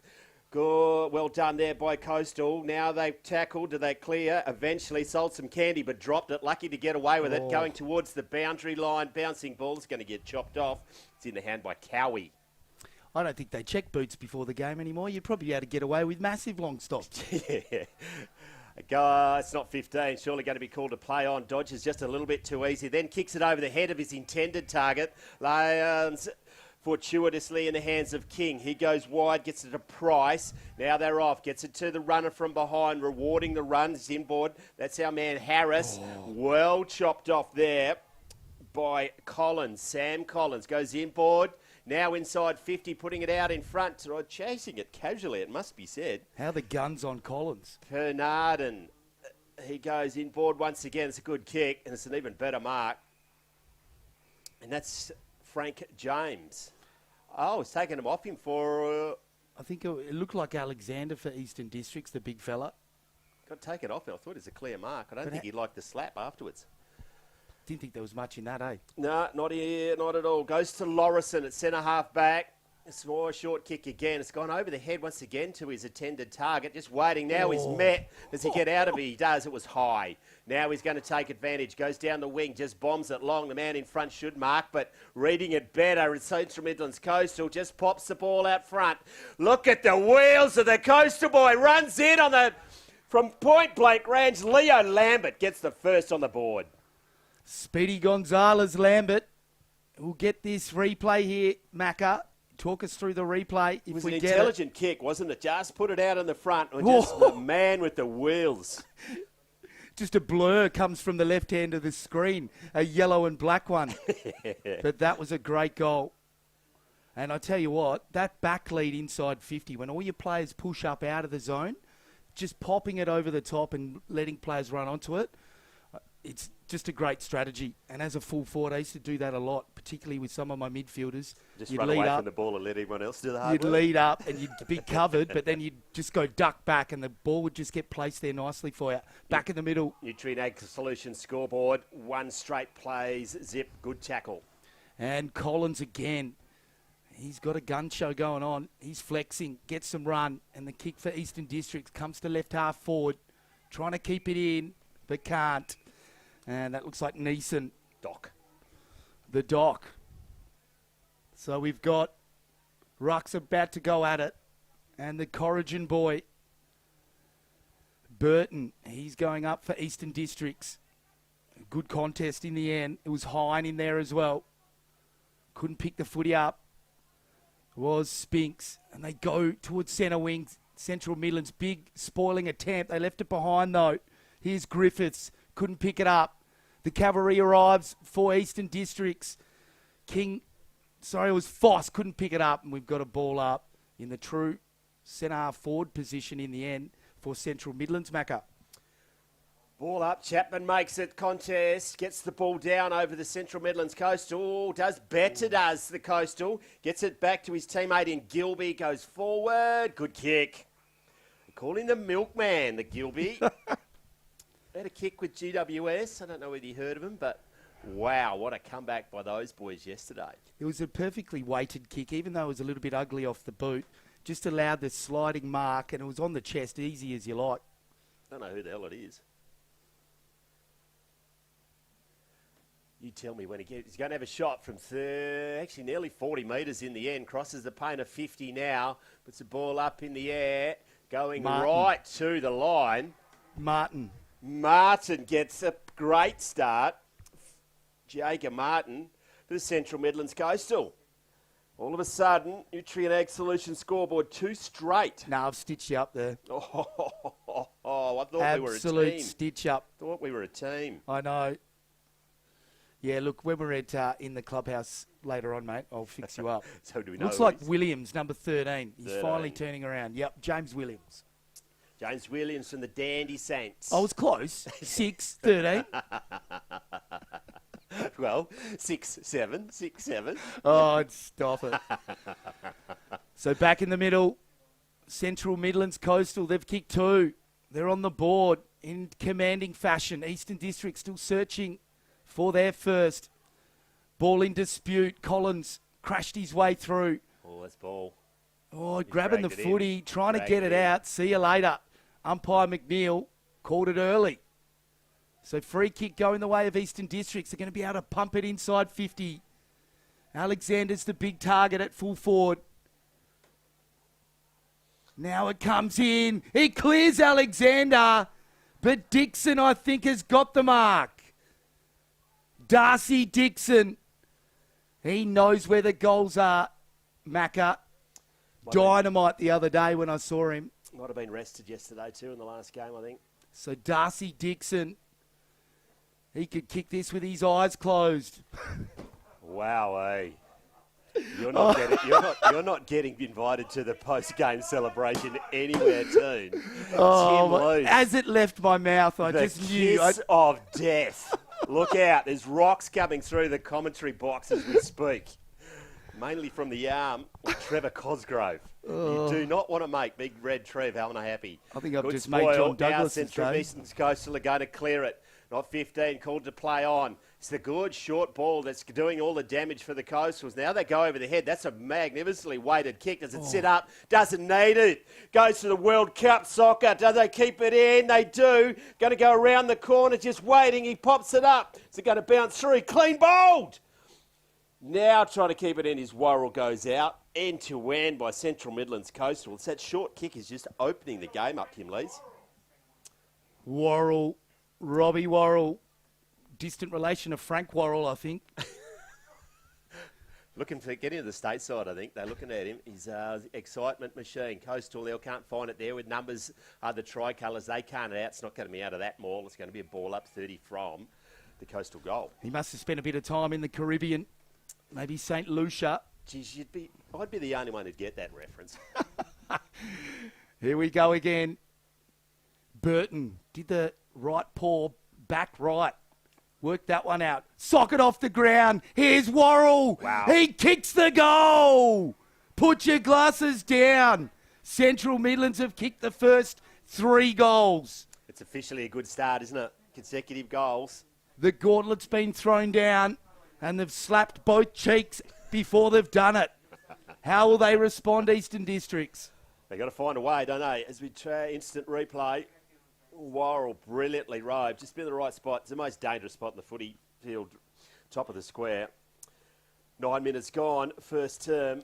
Yeah, I saw him in the Colts a couple of seasons ago. Kicked 5 from half forward. He's just an absolute live wire. Worthy addition to the state country side, I would have thought. Performing on the big stage at Division 2 Country Championships. Got down by Coastal. It's going to get roved and cleared by Doc Neeson. He goes high, but reading it better off the boot, and it's going to be marked by Cowie at half back. The run comes. Geez, he's got an impressive mustaka. I've never seen a good one.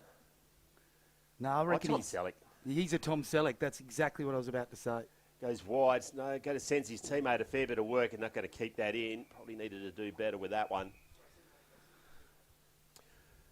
Just seem to be struggling a bit with their forward entries, Eastern Districts, Macca. Yeah, there's a disconnect, isn't there? 35 out. It's the best chance to kick a goal. Halfway through the first term. Rucks to go at it. I don't know what the delay is. Now it's hurled in. Good throw in too. Goes right in the centre of the ground. Got down by the tricolours, roving it brilliantly, and then getting it on the boot. That was Neeson. It was smothered off the boot as he kicked. It's gone out of bounds again, but he's caned 15 metres. He tried to give out the forearm buffet, yeah, but it was unsuccessful. Going to throw it in. Rucks go at it again. Going to be get down by Hine, I would have thought. Sticks now just working in a phone box. Brilliant hand pass by Mart and then goes wide. It's a thumping kick. It's going to bounce in front of Fitzgerald. Getting onto it. It's a solid tackle by Fitzgerald on Ledger. Luke Ledger, L squared. It's going to be thrown in. Umpire dreadlocks. Geez, I wish I could grow dreadlocks. Actually, might have had them back in my youth. That was a dirty look. That was disgusting. Throw it into the ground now. Trying to shovel it forward. Now they're soccering it by Wilcox. Now holding onto the ball, going further past number 11. He's not in my book. They changed his number. Maybe they changed it 10. Back again to Lorison. It was 10. 10. Cowie. Now get the 1-2. He wasn't there. Now a searching hand pass, nutmegs the Central Midlands Coastal, and then he hand passed it into the face of the Eastern Districts. They're going to be ball up on the outer wing where the Nutrien Ag Solutions scoreboard 3 straight 18 plays Eastern Districts yet to score. There's another pressure act, just that block, stopping it from clearing the area. You don't get a stat for that, but just so important. Coaches absolutely froth over it. Tap down in front by Burton. This is well done by Eastern Districts. Couple of quick hand passes to Alexander. Stand tall. Takes a great mark. And judging by my call on Dixon, I reckon he's too far out. But the big fella twirls the pigskin in the right hand. And he's backing himself in. And let's face it, as a key forward, this should be your bread and butter. It's a big kick. He's going to have to kick it from all of 50. He has got some sort of leg on him. He's going to go with the right foot. Cannon runs out to the right. It's not going to make it. It's off hands and through for a minor score.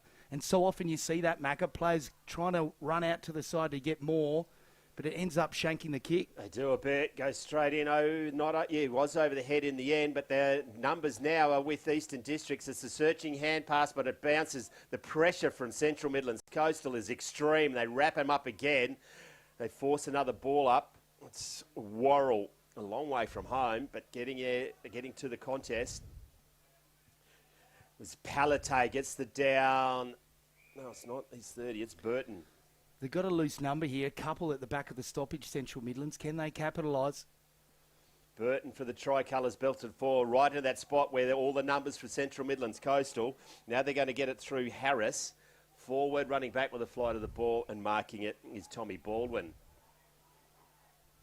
Short, finds the target. Macca, how do you have 3 players loose on the half back line when you've got a stoppage? Yeah, and they still do it. Kicking it to each other. Chapman's coming off the bench. Probably should have gone there. He goes forward, shows a bit of the ball, but they do mark it. And that's Omaday. Bouncing ball, does he mark it? They're very raggedy at the moment. There seems to be loose Eastern Districts everywhere. Neeson has it. He goes wide. Drops the mark. That was Wilcox. Now, that was inevitable because they were just taking risky kicks, and it's chopped off by Martin. He goes inboard, but well chopped off by Baldwin.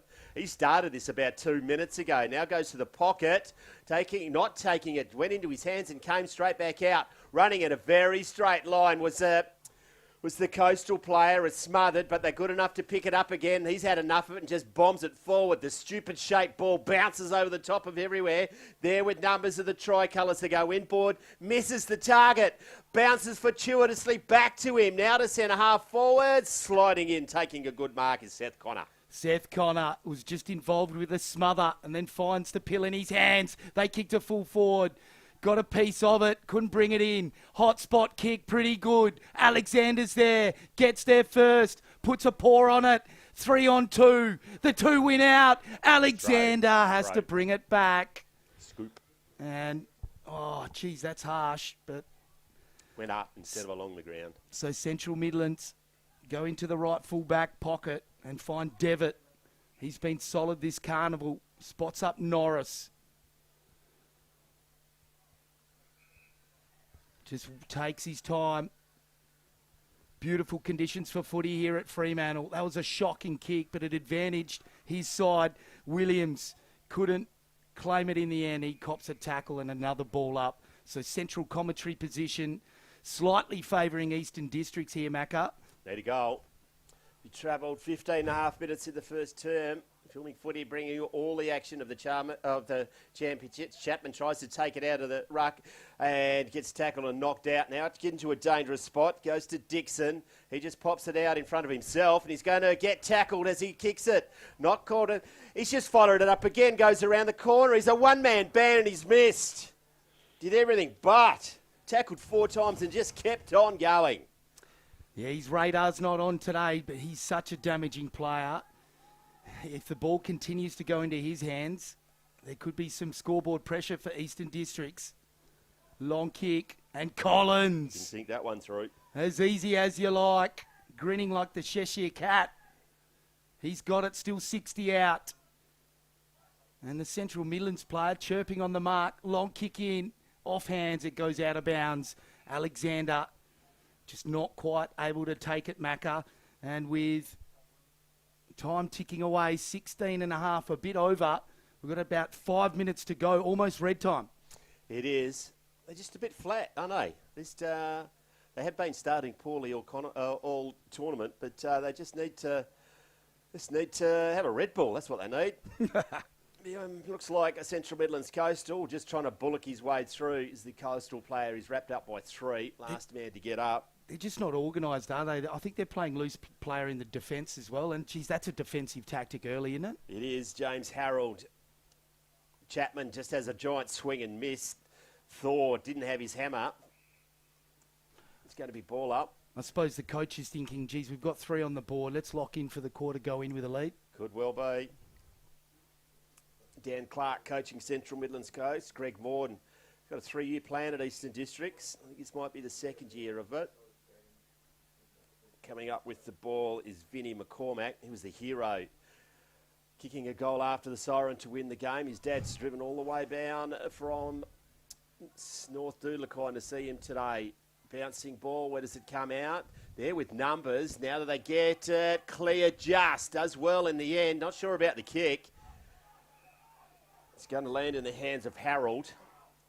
Harold now goes to centre half forward, lowers his eyes, bounces it in the end. Getting it on his Renke. Renke goes forward, heading stop and wait. Big spoil come from behind. Tricolours bounces over his head. Just slapped it into it. Sun got in the eyes of the Tricolours. They can't get it out. Wrapped up in a tackle. Centre half forward. It's going to be a ball up. Another one here would be interesting.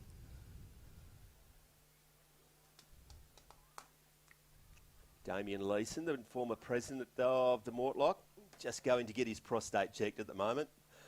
Ripped out by the North Pilbara Pythons. The imagery I've got right now is not great. Thanks, That's Macca. what I was painting, that picture. Hey, free prostate checks down there. I saw you in the tent 4 times. You were disappointed. It was a PSA test, mate. It wasn't digital. Now going forward. Good, strong mark. Not taken, not paid. Does it go out of bounds? It does. Look, I had to be sure, all right? So boundary throw in. Central commentary position, just forward of Eastern Districts. They need to get a goal, don't they? They just need to. Jack was another one who was disappointed. Here we go. The big fella, Burton. He's in the van here. Taps over the back. That was clever. Here's McCormack. Oh, that's ball. The hero from the other day, Vinny.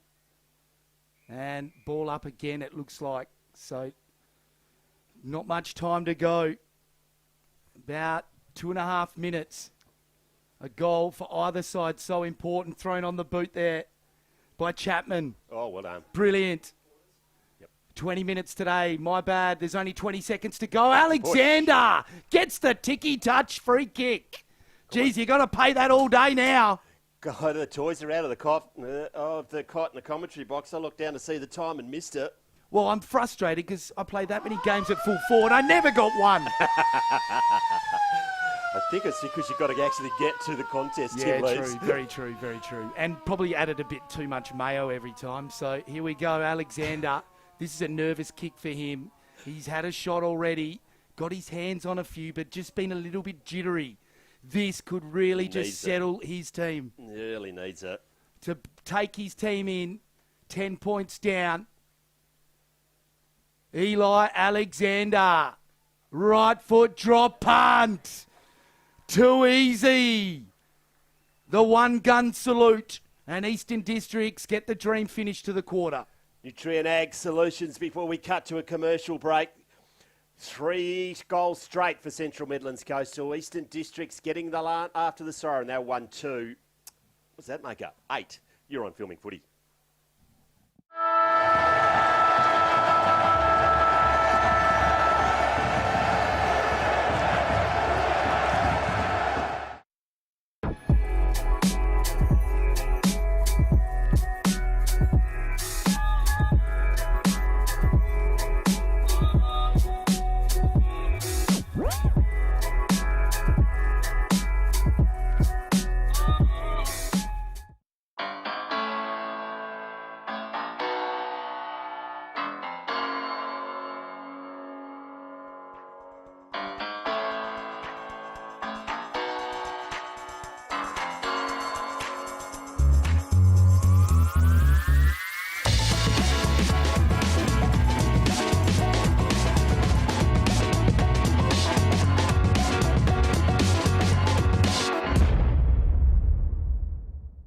Footy analytics made simple.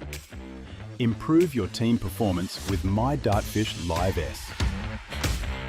Quickly tag key games actions during or after the match. Replay moments from the match, frame by frame or in ultra slow motion. Access richer content, dive into detailed statistics and filter what matters most with ease. Create playlists to show problems or areas for improvement and share them to your team. My Dartfish Live S supports Aussie rules football coaches to optimise team performance. At Great Southern Fuels, we know fuel and we know service. We've been doing it for over 40 years. We're a family business, we employ locals and we support the communities we operate in. But don't just take it from us. Hear what our customers have to say. They're driven by local people, they're great community contributors. We use Great Southern Fuels because they give us a fantastic service at the right price. Yeah, you can rely on them no matter what. It's just a phone call away and the tanks are full. Why would you go anywhere else? Great Southern Fuels. Reliability you can trust. Whether I'm driving to football or driving to work, we want to make sure that we all get home safe to our families, and that's the most important thing. I guess the message and the support that we get, say, from the Insurance Commission is great from the league perspective, but just to get that message across to everybody, not just people involved with football, but as a community as a whole, it's just so important. We just want everyone to be safe when they're driving. Well, I guess it's a powerful place for road safety because everyone has to get to local footy. You know, parents drive their kids to football, adults drive themselves to their sporting grounds, so it's really important that they all get home safe. But again, I keep repeating that, but getting home safe to their families is the most important thing. Messages like belt up are just really important.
2026 Nutrien Ag Solutions Country Football Championships. Eventually I got it out.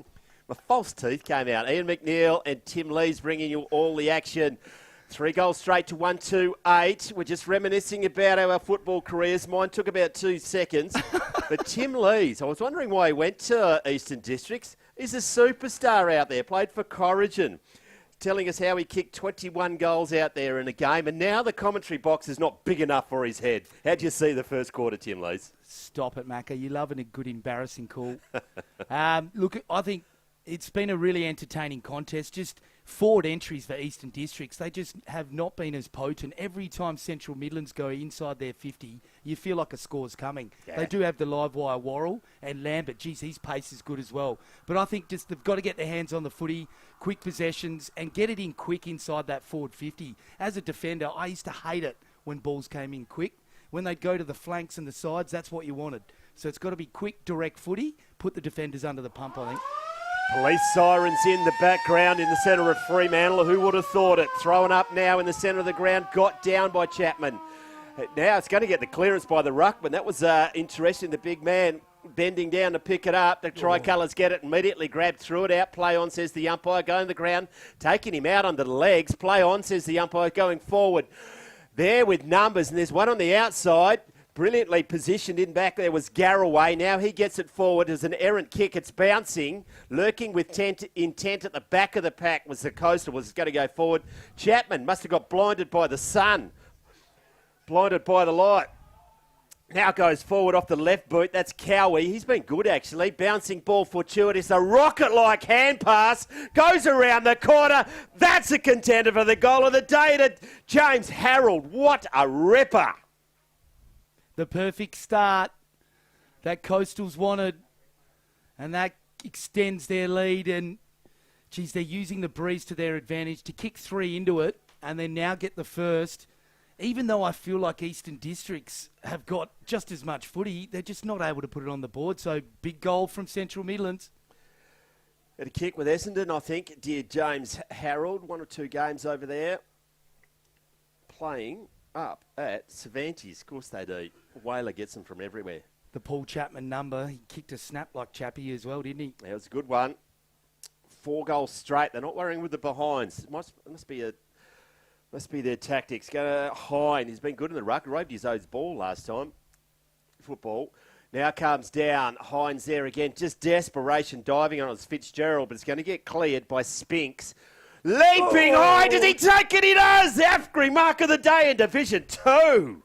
A nice little pirouette on the way down as well. But that was a good mark by Alexander. What a ripper. Needs to repeat what he did at the end of the first quarter to get the immediate reply. It'll essentially be 2 goals in 2 minutes, Macca. It will be. Got a kick from 30 metres out, directly in front. Must kick it. Got to kick it. Ball's on its way. Doesn't miss. Well, geez, that gun couldn't have come up any quicker. The one-gun salute. You know straight away with him if he's kicked it straight. Look at this, how quick that arm goes up. He's like, yep, boys, I got this. Get around me. And just a beautiful kick for goal. But again, off one step, just trying to tap it in. Bit of Happy Gilmore vibes there. I'd still like to see these full forwards kick through the footy.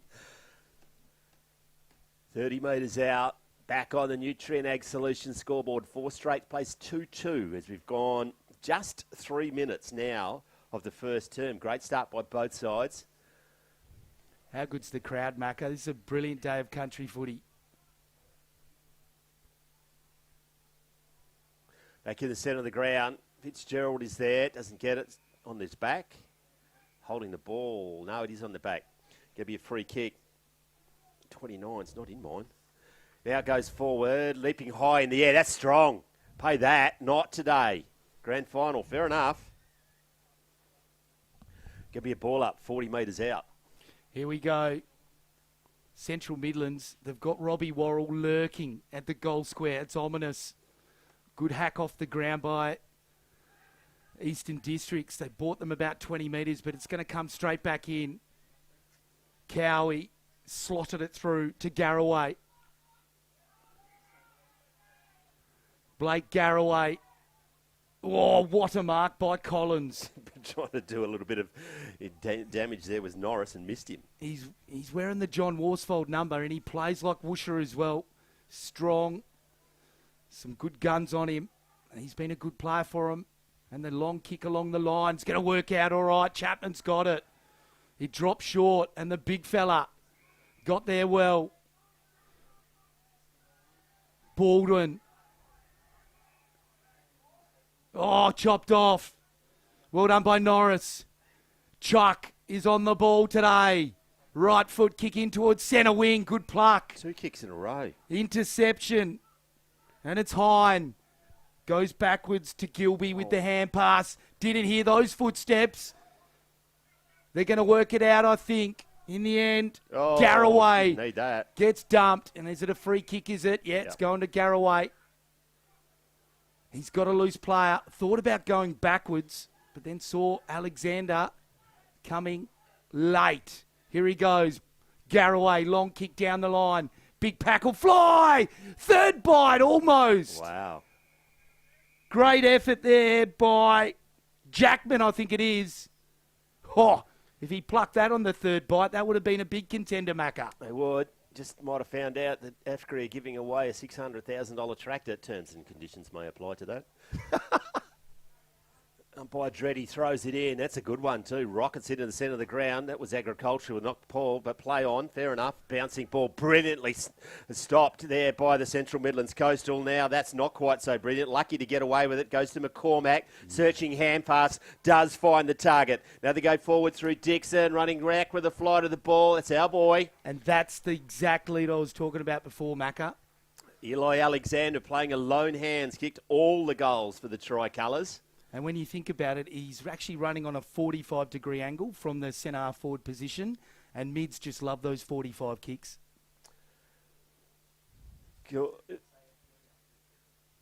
I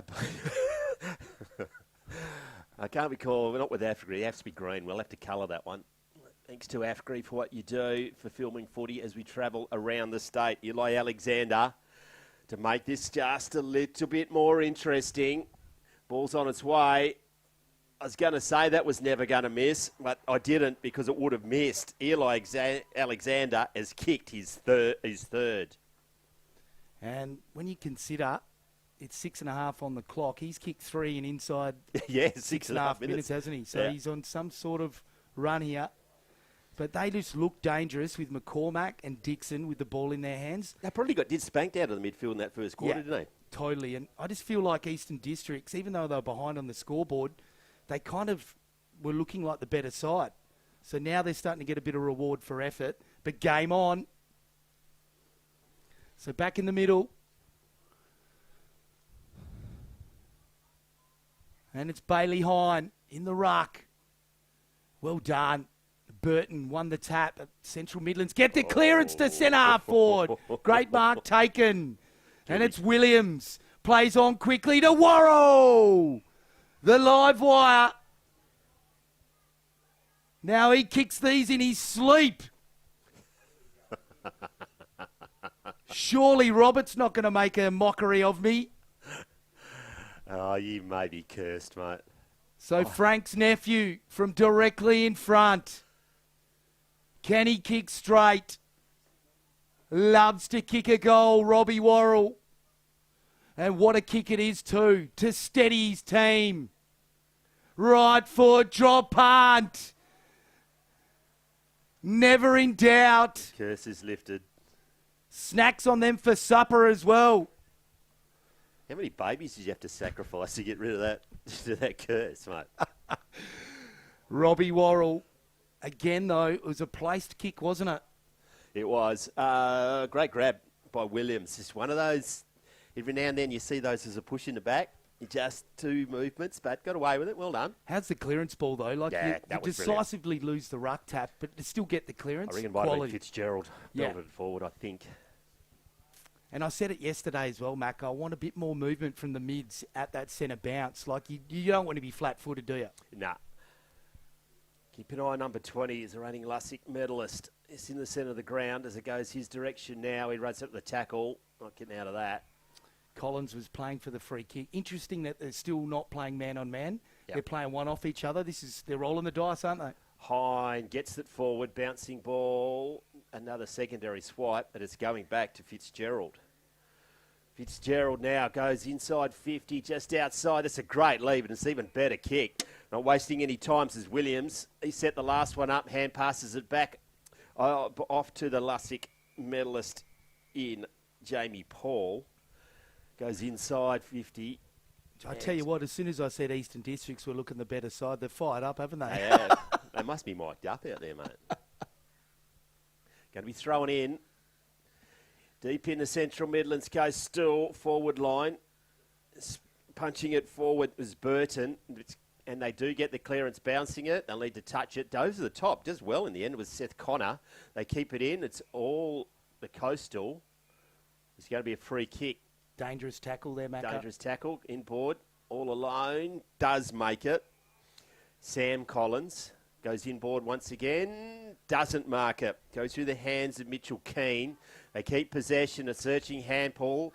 Bounces. Now they go wide. Can they maintain control? They do. Now looking up. Nothing's there. So he's going to go long to space. 2v1. Bounces. Quite happy to see that go out of bounds. Good play in the end was Frank James. Wasn't the lasso. Gee, that was clever off half back. Just checked his kick, didn't he? And just centimetre perfect. It was. Another 50 cents goes into the Dennis Committee Foundation. Goes down, gets it now just off the one step. Kicking forward is Dixon. Alexander's there. He's going to get it in the end. Does he pop it up? He does. Foss is there. He can't find the handle. Play on. Whistling through the pack. It parts the seas. And as a shot on goal is the one-man band in Eli Alexander. And he's kicked their entire score. 3 goals, 2 have all come off the boot of Eli Alexander. He turned into Moses then with that call. Parted the Red Sea. Playing on now, Central Midlands. They've had a really good 5-minute passage here in response to Eastern District scoreboard pressure. Off hands. Burton almost took it down. Players desperate. Stacks on the mill. So Central commentary position. Slightly favouring Eastern District's goal. Couple of numbers off the back here. Dixon's free. He's going to end up with it. Or is he? He got tackled without it. And free kick going to Dixon. He's working hard, isn't he? Against Fitzgerald. Every time he touches it, something happens for Eastern Districts. Goes long. It's a 9-9. Up and under ball. Looks like McCormack under it. And it goes over the line. It's not McCormack. It is Norrish. Zero movement up forward. He had nothing at all to kick to, and eventually just high. Went off the side of the boot, I reckon. Lucky to stay in.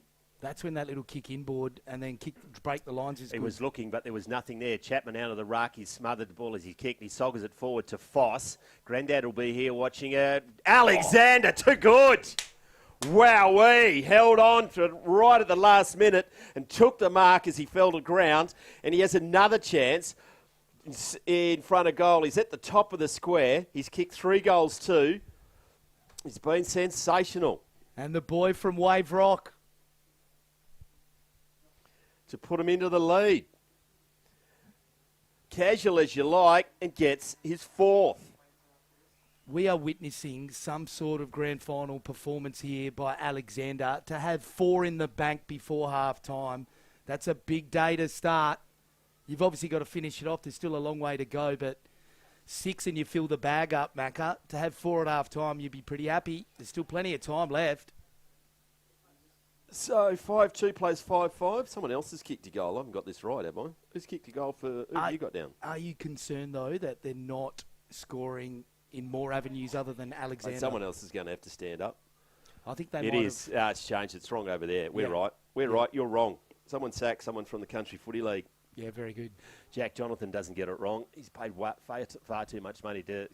Chapman does brilliantly and just falls over, whereas he's about to punch the ball forward once again. Now they arriving. It's a searching hand pass, misses the target, and I think that's Connor. Now they get it forward. Alexander goes inboard. It was a poor hand pass at the feet of the running Collins. It's wrapped up. It's not coming out. It's going to be a ball up. They were away then. Geez, that pressure from Spinks was elite. So ball up at centre half forward. Chapman gets the tap down. Umpire Omade says, I'll have it, thanks lads. So important stage. 14 minutes gone. There's 6 minutes to go in this quarter. Off hands. It was Keane. He couldn't control it. And a rolling scrum again, Macca. So left half forward for Eastern Districts. Just spotted Chas and Foss's granddad speaking to Joe Georgiades. Life member of the Eastern Districts footy is John Foss Sr. Turning around, he had a bit more time than he thought. Now it's going, and he didn't have as much time as he thought. Brilliantly smothered by Central Midlands Coastal. They get it over the top. They do. Can they keep it in now from the boundary line? He liked his chances. All out of bounds, and it's going to be thrown in. 35 from home. Gotta love to see spoils, pressure acts. They all add up. Going to throw it in on the outer, inside the attacking 50 for the tricolours. High in the air. Chapman's there. Gets it down to advantage.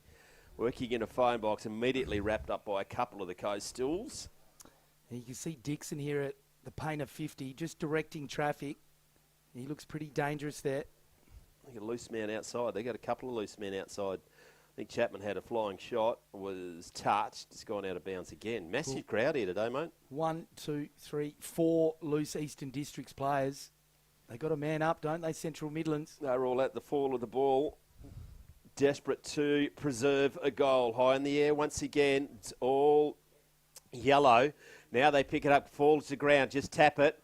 Greater numbers will run out. That's picked up, and it's a strong tackle. You're not getting out of that. Good tackle there by Theon Neeson. Had a good start to the game, been a bit quiet the last couple. A few giggles there from the Eastern Districts defenders. I think they thought a nomination for an Academy Award was coming. Now, brilliantly done by Martin. Gets the clearance.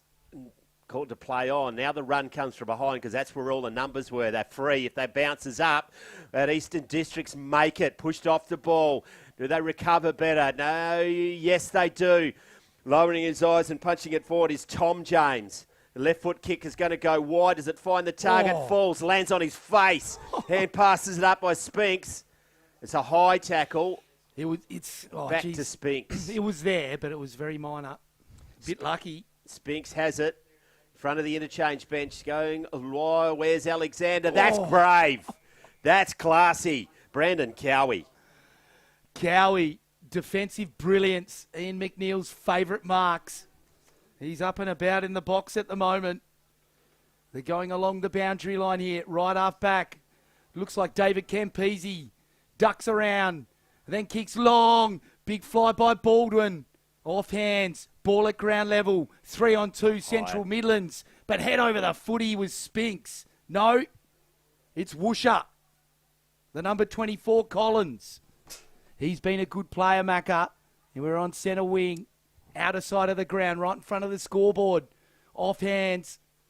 Unable to control it. Eastern District, Central Midlands with the football. And another ball up. So left half forward. Time ticking away. We've got under 5 minutes, Ian. Got to be ball up on the outer wing.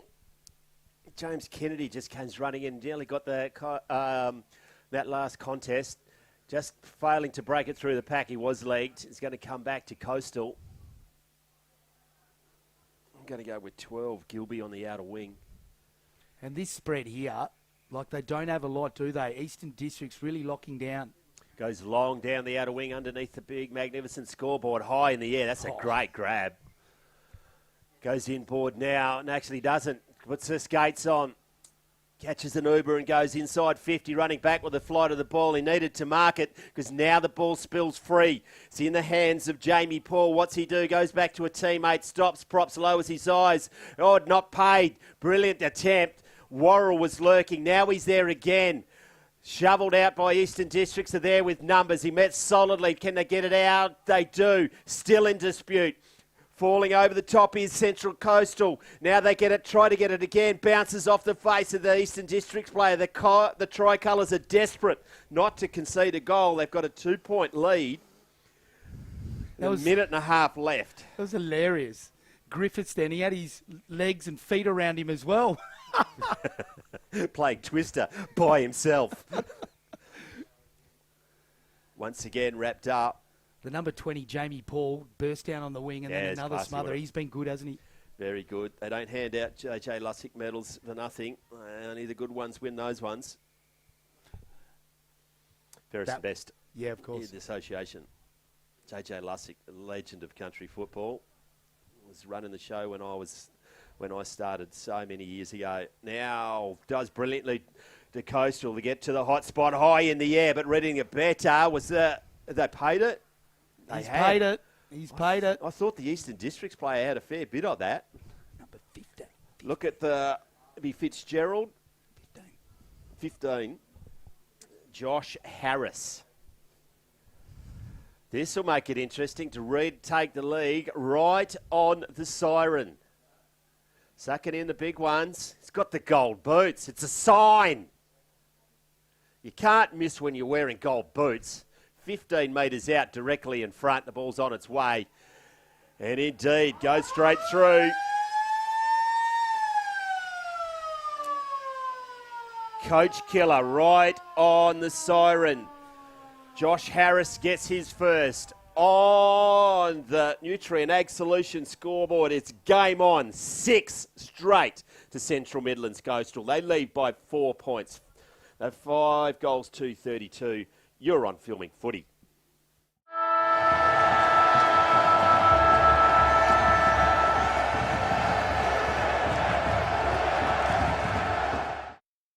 Footy analytics made simple. Improve your team performance with My Dartfish Live S. Quickly tag key games actions during or after the match. Replay moments from the match, frame by frame or in ultra slow motion. Access richer content, dive into detailed statistics and filter what matters most with ease. Create playlists to show problems or areas for improvement and share them to your team. My Dartfish Live S supports Aussie rules football coaches to optimise team performance.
At Great Southern Fuels, we know fuel and we know service. We've been doing it for over 40 years. We're a family business, we employ locals and we support the communities we operate in. But don't just take it from us. Hear what our customers have to say. They're driven by local people. They're great community contributors. We use Great Southern Fuels because they give us a fantastic service at the right price. You can rely on them no matter what. It's just a phone call away and the tanks are full. Why would you go anywhere else? Great Southern Fuels. Reliability you can trust.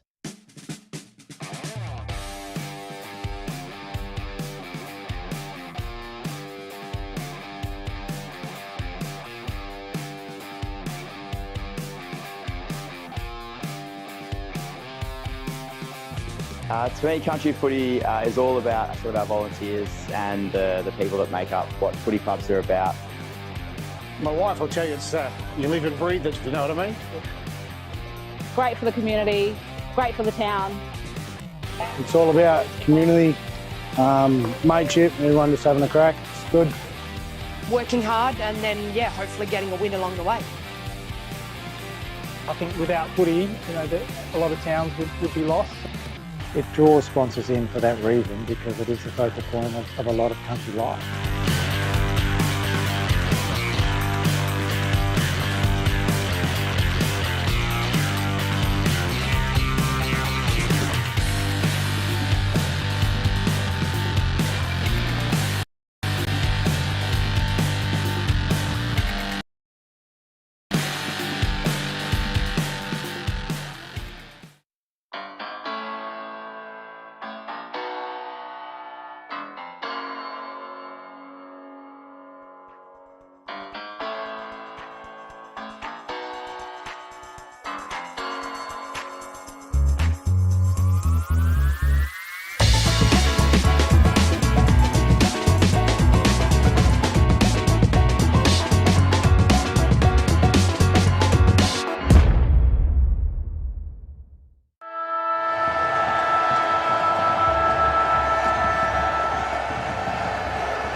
Footy analytics made simple. Improve your team performance with My Dartfish Live S. Quickly tag key games actions during or after the match. Replay moments from the match, frame by frame or in ultra slow motion. Access richer content, dive into detailed statistics and filter what matters most with ease. Create playlists to show problems or areas for improvement and share them to your team. My Dartfish Live S supports Aussie rules football coaches to optimise team performance.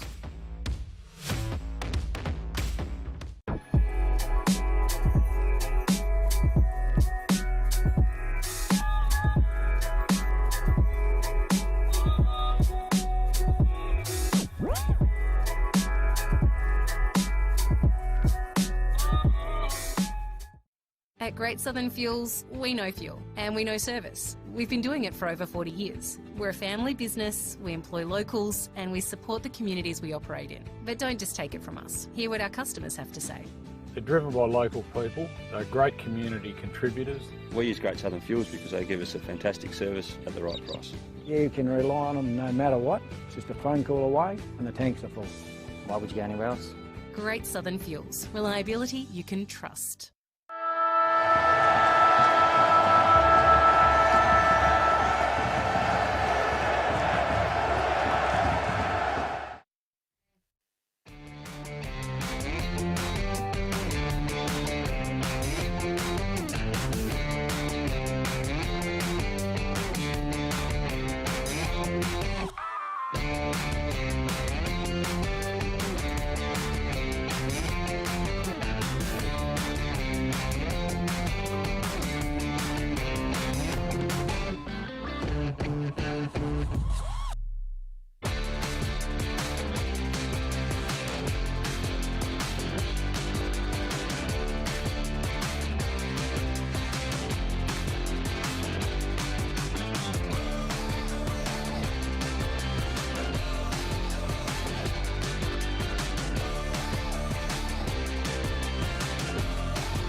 Welcome back. 2026 Nutrien Ag Solutions Country Football Championships. The umpires are back out on the field for the second half of the Division 2 final. Scotty Cooper walking out for the Tricolours, one of their assistant coaches. Don't get in the way of him if he's angry. With Basher having a chat. Some Burracoppin boys. It's all before them. We were sold down the river, Tim Lees, with the scoreboard. We're going to have to replace the grade 4s with some grade 5s over there. 6 straight Central Midlands Coastal. 4 goals, 3 to the Eastern District Football League. And Eli Alexander has kicked 4 goals, 2 of those. Darcy Dixon has been very good for the Tricolours, but he's not getting his possessions in dangerous enough spots, Tim Lees. Yeah, it was an entertaining first half, and just when you thought Eastern Districts were sort of getting on top, Central Midlands, they've had the answers, haven't they? And just that last 5 minutes in particular, you know, it just really swung the momentum back in their favour. But it's only 2 kicks, and I think if Eastern Districts can come up with a plan B and not just be Alexander-centric, I think they could open the match up. But so far, Central Midlands, they look very good. They seem to have the answers, don't they? Just when they build the pressure, the Eastern Districts, and they get a couple of goals, but then they pivot the Central Midlands Coastal. They seem to have a few more options, a few more whack-a-moles jump up, and just keep on driving it forward. I think we've seen the best of some of the Central Midlands Coastal boys as well. They've goal kickers for the Central Midlands Coastal. Williams has got 1, Lambert's got 1, Robert Worrell has got 2. And Josh Harris has got 1 as well. It's all before the Eastern Districts. Thanks to the Construction Training Fund for bringing the live stream for the entire weekend of the Colts and of the Senior Division. Belt up is the most important message that the country football can give you. Healthway, the Insurance Commission of WA, think mental health, look after your mates. That's why we play football, to be with our mates. And Victor Sports, thank you for what you do for supporting Country Footy WA. Macca, put yourself in the both coaches' heads, and I know when you coach at a representative level, I certainly found it really challenging. You know that players play in their positions in club footy, and you've probably forced half the side to play out of position. How do you get the balance of getting the rotations right and positional changes? Because sometimes if you make too many changes, it can go the other way, can't it? It does, and especially with a huge lineup of players. We saw it yesterday with 6 and 7 changes simultaneously. I think Central Midlands Coastal have only got 23 on their list today. There's a few missing and a couple of injuries, but there's quite a few from the Eastern Districts on the bench, and it does make it difficult to give everyone a run and get some continuity, because some players like to stay out there and build into a game, but you don't have the luxury today. Yeah, well, we talked about that yesterday. I think still country footy clubs are starting to get their head around rotations, but like they do say within 2 or 3 efforts, your ability to be dynamic on a footy field drastically reduces. Yeah. So if you can get off, it only takes a few minutes, then you can get back on. You're actually more effective for your team. Yeah, 10 on the bench for Wow. Eastern District. I know which team I'd prefer to be coaching. And 5 for the Central Midlands Coastal. And you raise a really valid point. It makes it easier to coach with less, believe it or not. That would be doing my absolute head in with 10 on the bench. You know, trying to keep the players positive, up and about, ready to go. It's a big challenge. But look, you know, the coaching this week has been outstanding. And I'm sure sometimes we forget how nervous coaches get as well. It's a big day, isn't it? You can't go out and kick it for them. Kip Robbins is doing the secretarial work over the back. He's doing a fantastic job. And if he's written Goonies down there, I'm not going to be happy. Back in the centre of the ground, what can the Tricolours do? Because Central Midlands Coastal have had the answers so far. Ian McNeil and Tim Lees to bring you all the action in the second half. It's Division 2 Grand Final day. Chapman got the tap down, but stolen by Central Midlands. They're going to pump it inside 50. Griffiths goes long and strong in the Worrell area. One hand on it by Eastern Districts. Tracking it was Williams. James Williams from the impossible angle. That's why they call it the impossible angle. Oh, well, I usually say impossible's got possible in it. So how can it be impossible? But look, that was a bit of a lair-rising attempt. You've got to have a crack sometimes, though. Not sure whether the hot spot kick probably would have been smarter, Macca. He was under immense pressure, but once again, it's a brilliant start by Coastal because they did that in the first quarter as well. I'll call him Maverick. Don't think, just do. Goes long down the outer wing. Good kick too. Nearly goes to the centre wing. Standing tall in front. That's a strong mark. Whoosha. On the outer side. Collins, the Sam variety. Just waiting, goes inboard. It's a teammate. I reckon that might be James Kennedy. It's either not that or low. He goes inboard. Not dangerously. A good kick. Gets it to Darcy Dixon. Once again, not in a dangerous spot. That's a very dangerous kick. And a good one at that. Gets to Connor Spinks. Grounds opens up in the front. Goes through the hands of the forward. Lurking. Can't keep it in his hands. He's going to get pinged for holding the man. It's going to be a free kick. And it's coming back to Neeson. It was there. It was small, the tug of the jump up. There. He's going to take his best kick from outside 50. Now, we saw this with Alexander. Surely here, the double bluff, 10 metres from the top of the square's the kick, isn't it? You would have thought so. Filling all those holes are the Coastal at the moment. They've got 4 in there. James is going down there. From outside 50, he does kick into that nasty spot, and you read it. You wrote the script. Jaeger Martin marks it. Hits it long, gets it into a teammate. It's Griffiths. How's there not one Eastern Districts player there, though, Macca? It is. Another short kick finds the target. It's in the hands of Devitt. Gus Devitt goes to centre half forward. It's a clever kick. Made the Garraway run to it. Did everything but mark it. Now it's going to come back the other way. Chapman just gets it away. No Shepherds. Haven't seen many Shepherds today. Goes wide. Big spoil from behind. Comes from Martin. Running a one-man band, 1v4. And he's going to get up with the ball. Brilliantly done. Taken to the ground eventually. Lost the ball, got the ball, lost the ball, got the ball. That player was Davidson's going to be a ball up. So Chapman comes in for the ruck tap. And brilliant by Devitt. He was like Superman then. Was horizontal, shoveled it out. Wow. Big fly centre wing. Couldn't bring it in. It was Williams. And then now Eastern Districts can rebound. The little chip kick missed its mark. Davidson. So Central Midlands again trying to claim it. And Collins gets ridden into the turf. That's a dangerous tackle, but the umpire's on the wrong side. I saw his head bounce off the grass. Chapman looks sore. He wasn't involved with that contest. He looks like he's running up and down in the same spot. A poke an eye and a hold. It's going to go back. He's on the treadmill, you reckon? Doesn't look right. Going to be a free kick. It's coming back to Ethan King. Looks like Dixon's playing off half back. King, nothing happening, so he runs the ball, now gets it. The half forward, running from behind of the play. Not marking it is Paul. Showing more desperation at the ball is Harold. Gets it back. No, you don't get out of that. Wowee. Talking about a milk truck hitting a brick wall. Get out of that one. You could hear the air coming out of him. Lucky to get away with it. I would have rewarded that. Hughes brothers absolutely nailed him. So, boundary throw in. Chapman gets rid of his opponent. But Central Midlands again in towards full forward. They've taken a great defensive mark.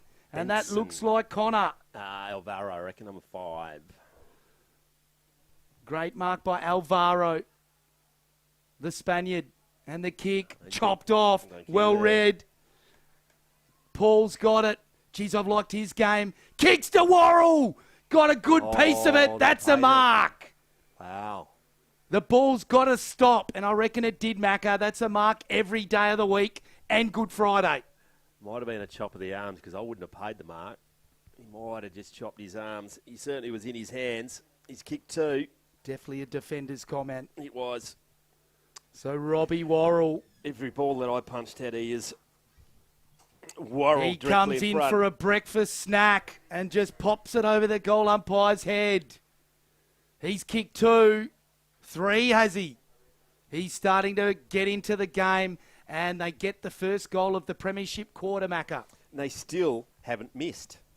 7 straight Unbelievable. plays 4-3. Same amount of scoreboards, but of scoring shots, but have not missed.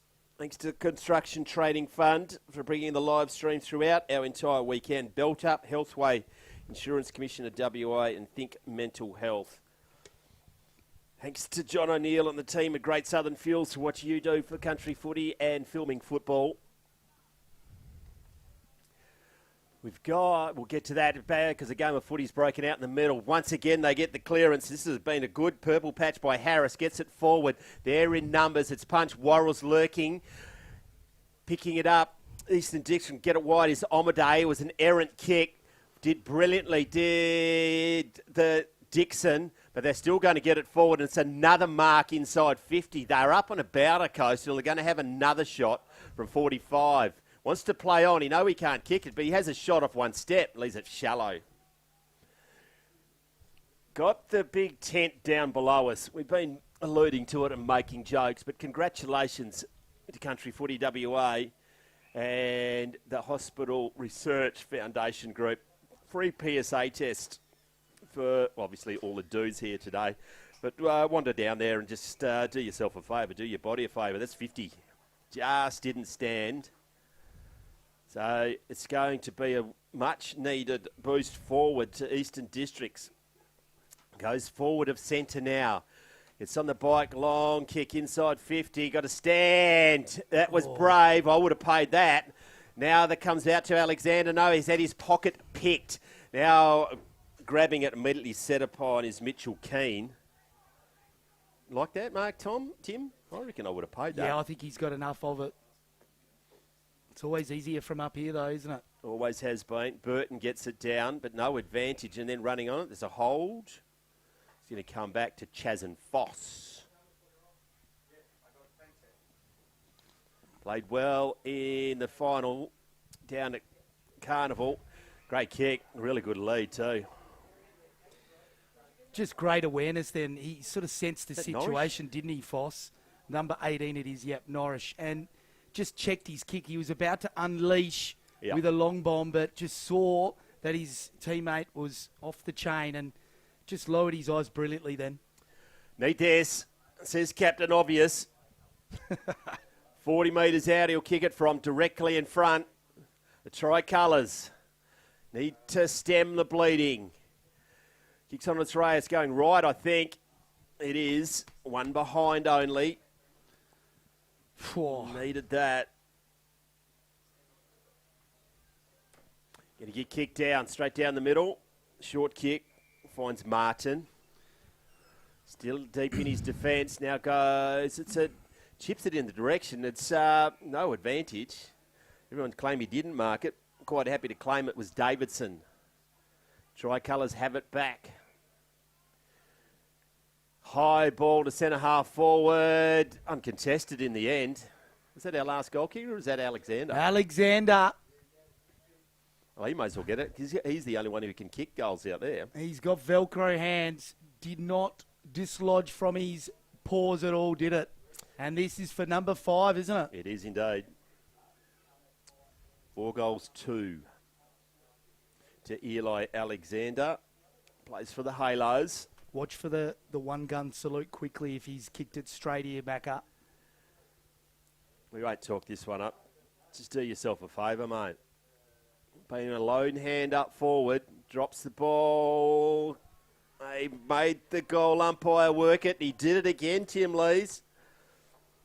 That's 5, and that's a good haul in a grand final. He's a commentator's dream, is Alexander. You know straight away when he's kicked it straight. So magnificent performance in a grand final to kick 5. And with plenty of time to go, he could continue to fill that bag up.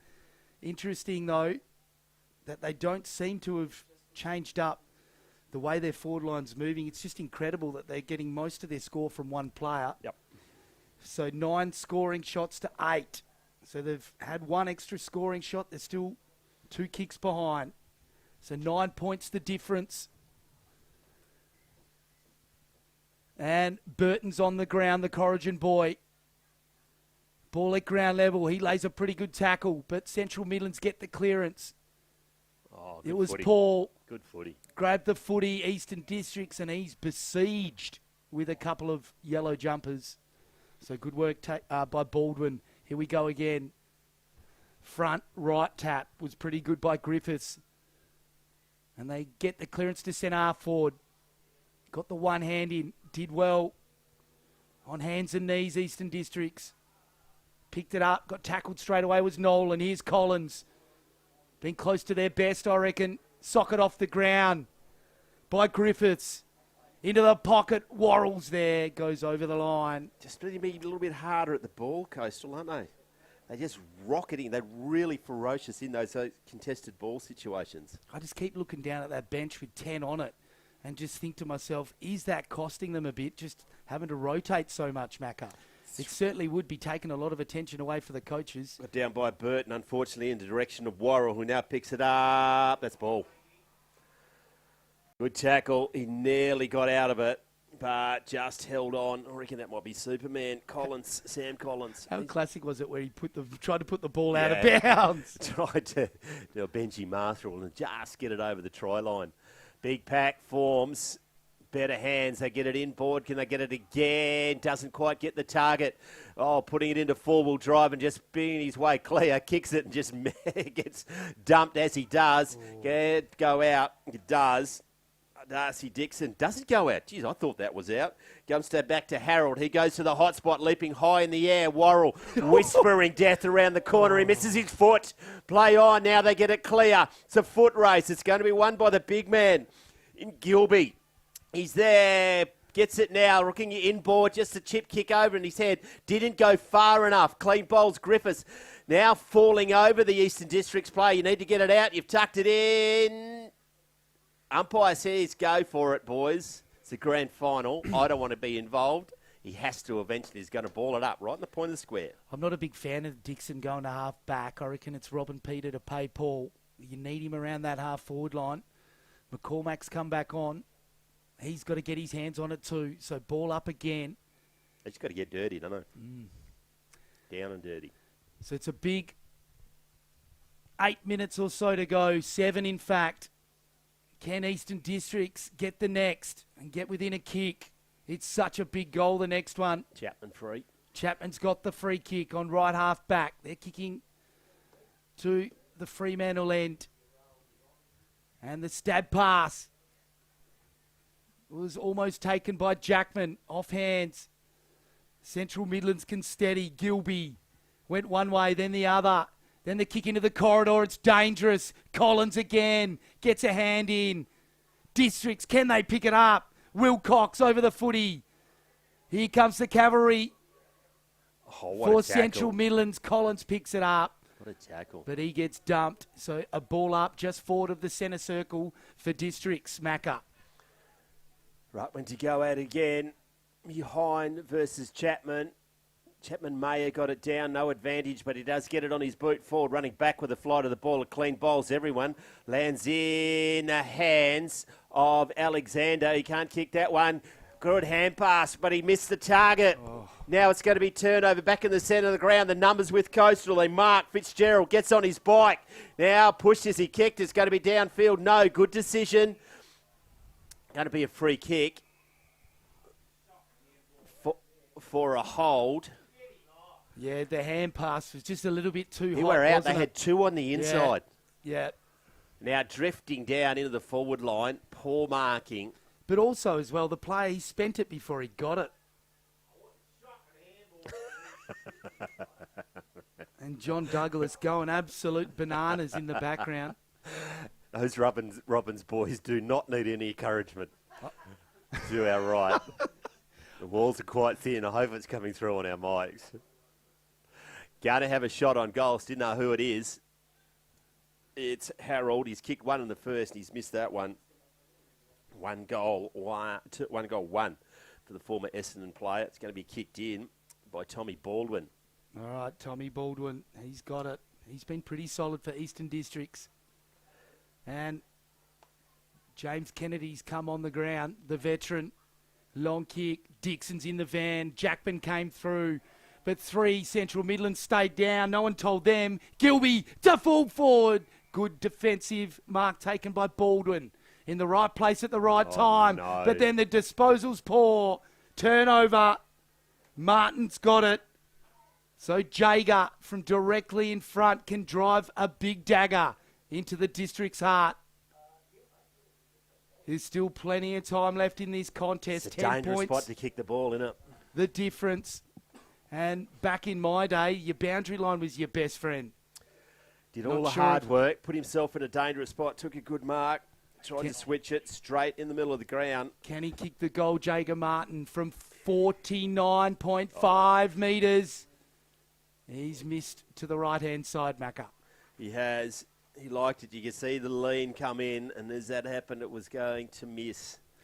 They've got all their stars behind the ball, I reckon, Eastern Districts. Look at this. There's absolutely no one forward of centre for Eastern Districts at the moment. Got the bright tangerine wheels, goes to the grandstand side. Chapman versus the world.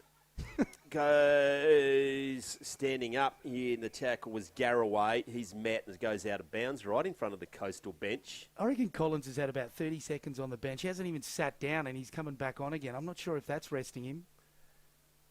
Surely you got to sit down and get some water into you. Geez, good. Throw in by the boundary umpire. Chapman just to fist of fury goes forward. Wow, I'm glad I didn't have to stop that milk truck. And now it goes forward. Mark.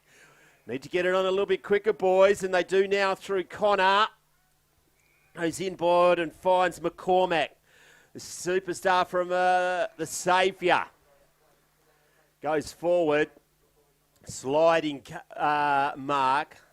Taken by Eastern Districts, and they'll have a shot at goal, but they've had a lot from this far out, and it's a long way from home.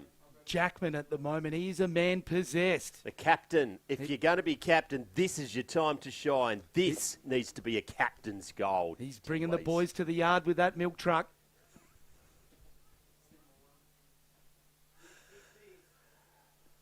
James from 45, directly in front.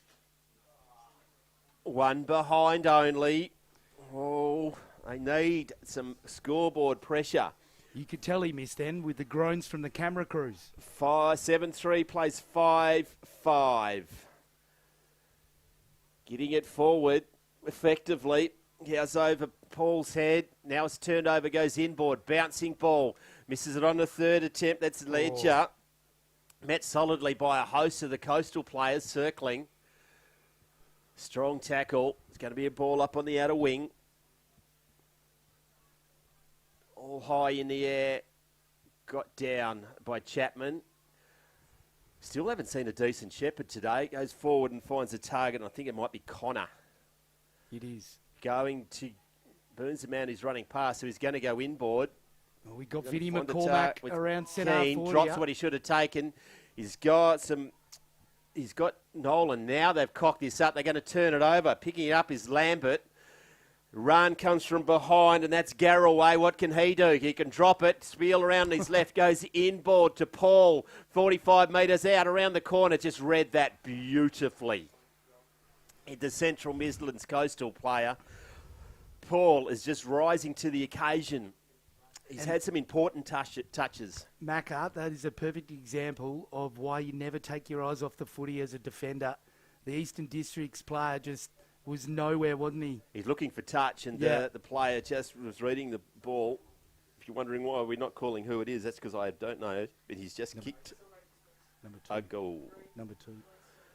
Jesse Renke has kicked his first, and they extend the lead on the Nutrien Ag Solutions scoreboard. 8-3-44-51, idiot. Goes to 5-5-35 as we've travelled nearly 16 minutes, I think. Might be even more in this last term, third term. 19 minutes. Wow, that's another important goal at the death. And there it is, 3-quarter time here at Fremantle Community Bank Oval. Beautiful conditions. And it's a lead of 16 points. Central Midlands Coastal 8-3-51 to Eastern Districts 5-5-35. We'll be back very soon with the final instalment of this clinker. It is the B Division Grand Final, Nutrien Ag Men's Country Football Championships. Tim Lees and Ian McNeil.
Nutrien Ag Solutions Country Footy Championships Grand Final, Division 2. Zatriga happy, timekeeper. I've got a mental image from our fearless leader, John Douglas, who has just filled up a 10-litre water bag.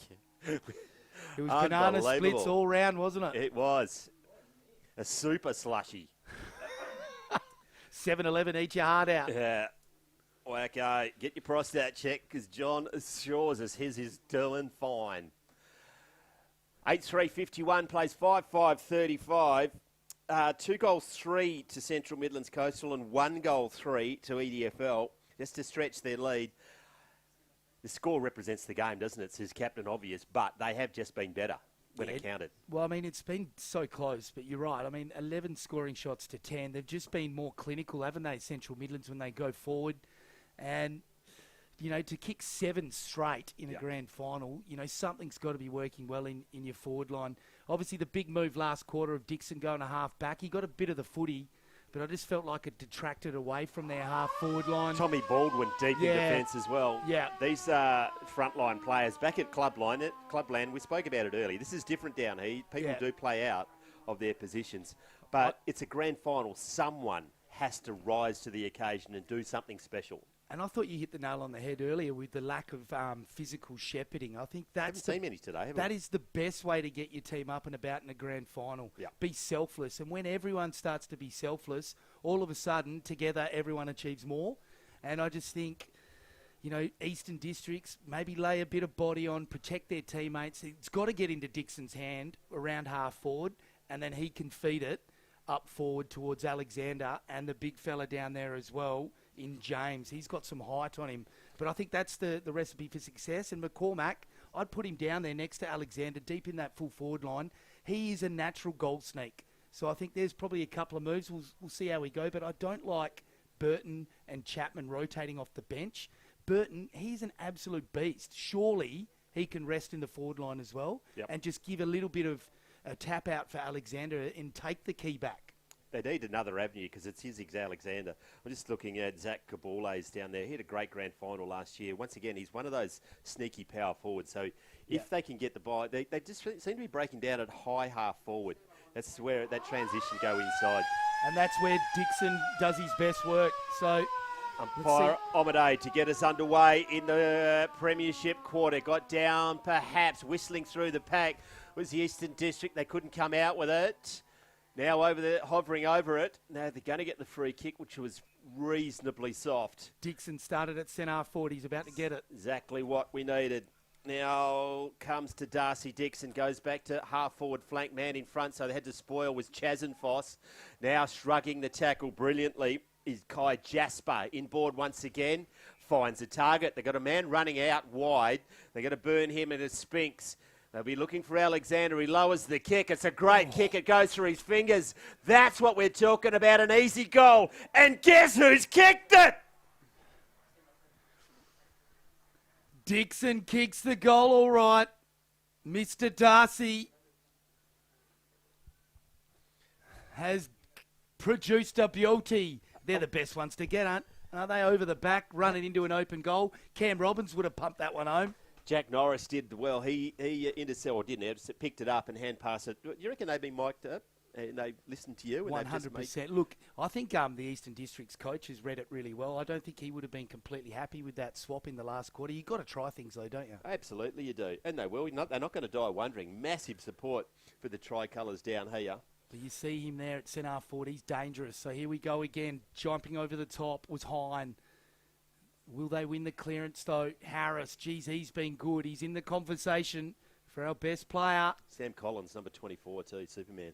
I reckon he could get something presented with gold shoes at the end. And a little tap by Devitt. Clever. Great hand pass. And they can go inside 50. Oh, big fly. And Jackman was right into him.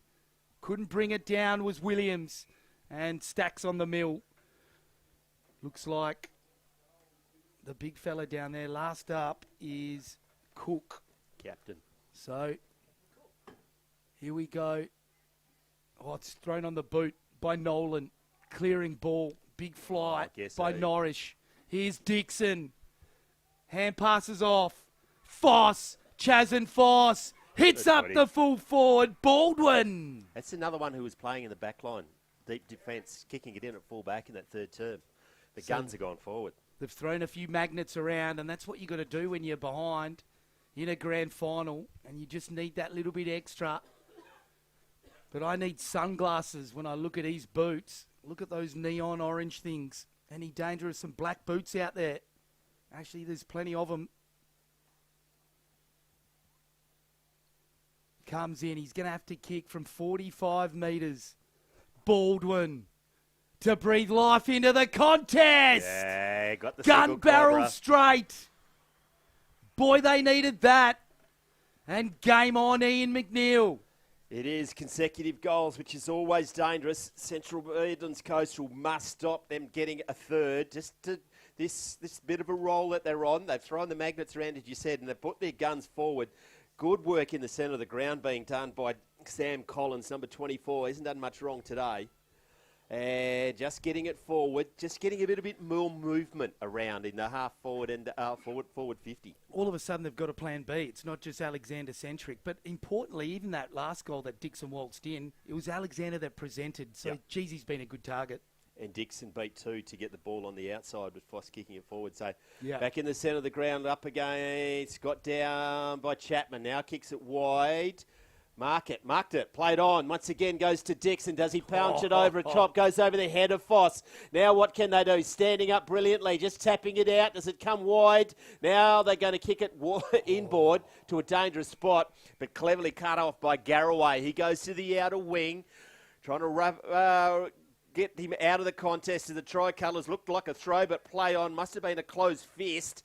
Searching hand pass, finds the target, stops, props, goes inboard once again and run back with the flight of the ball. Well read.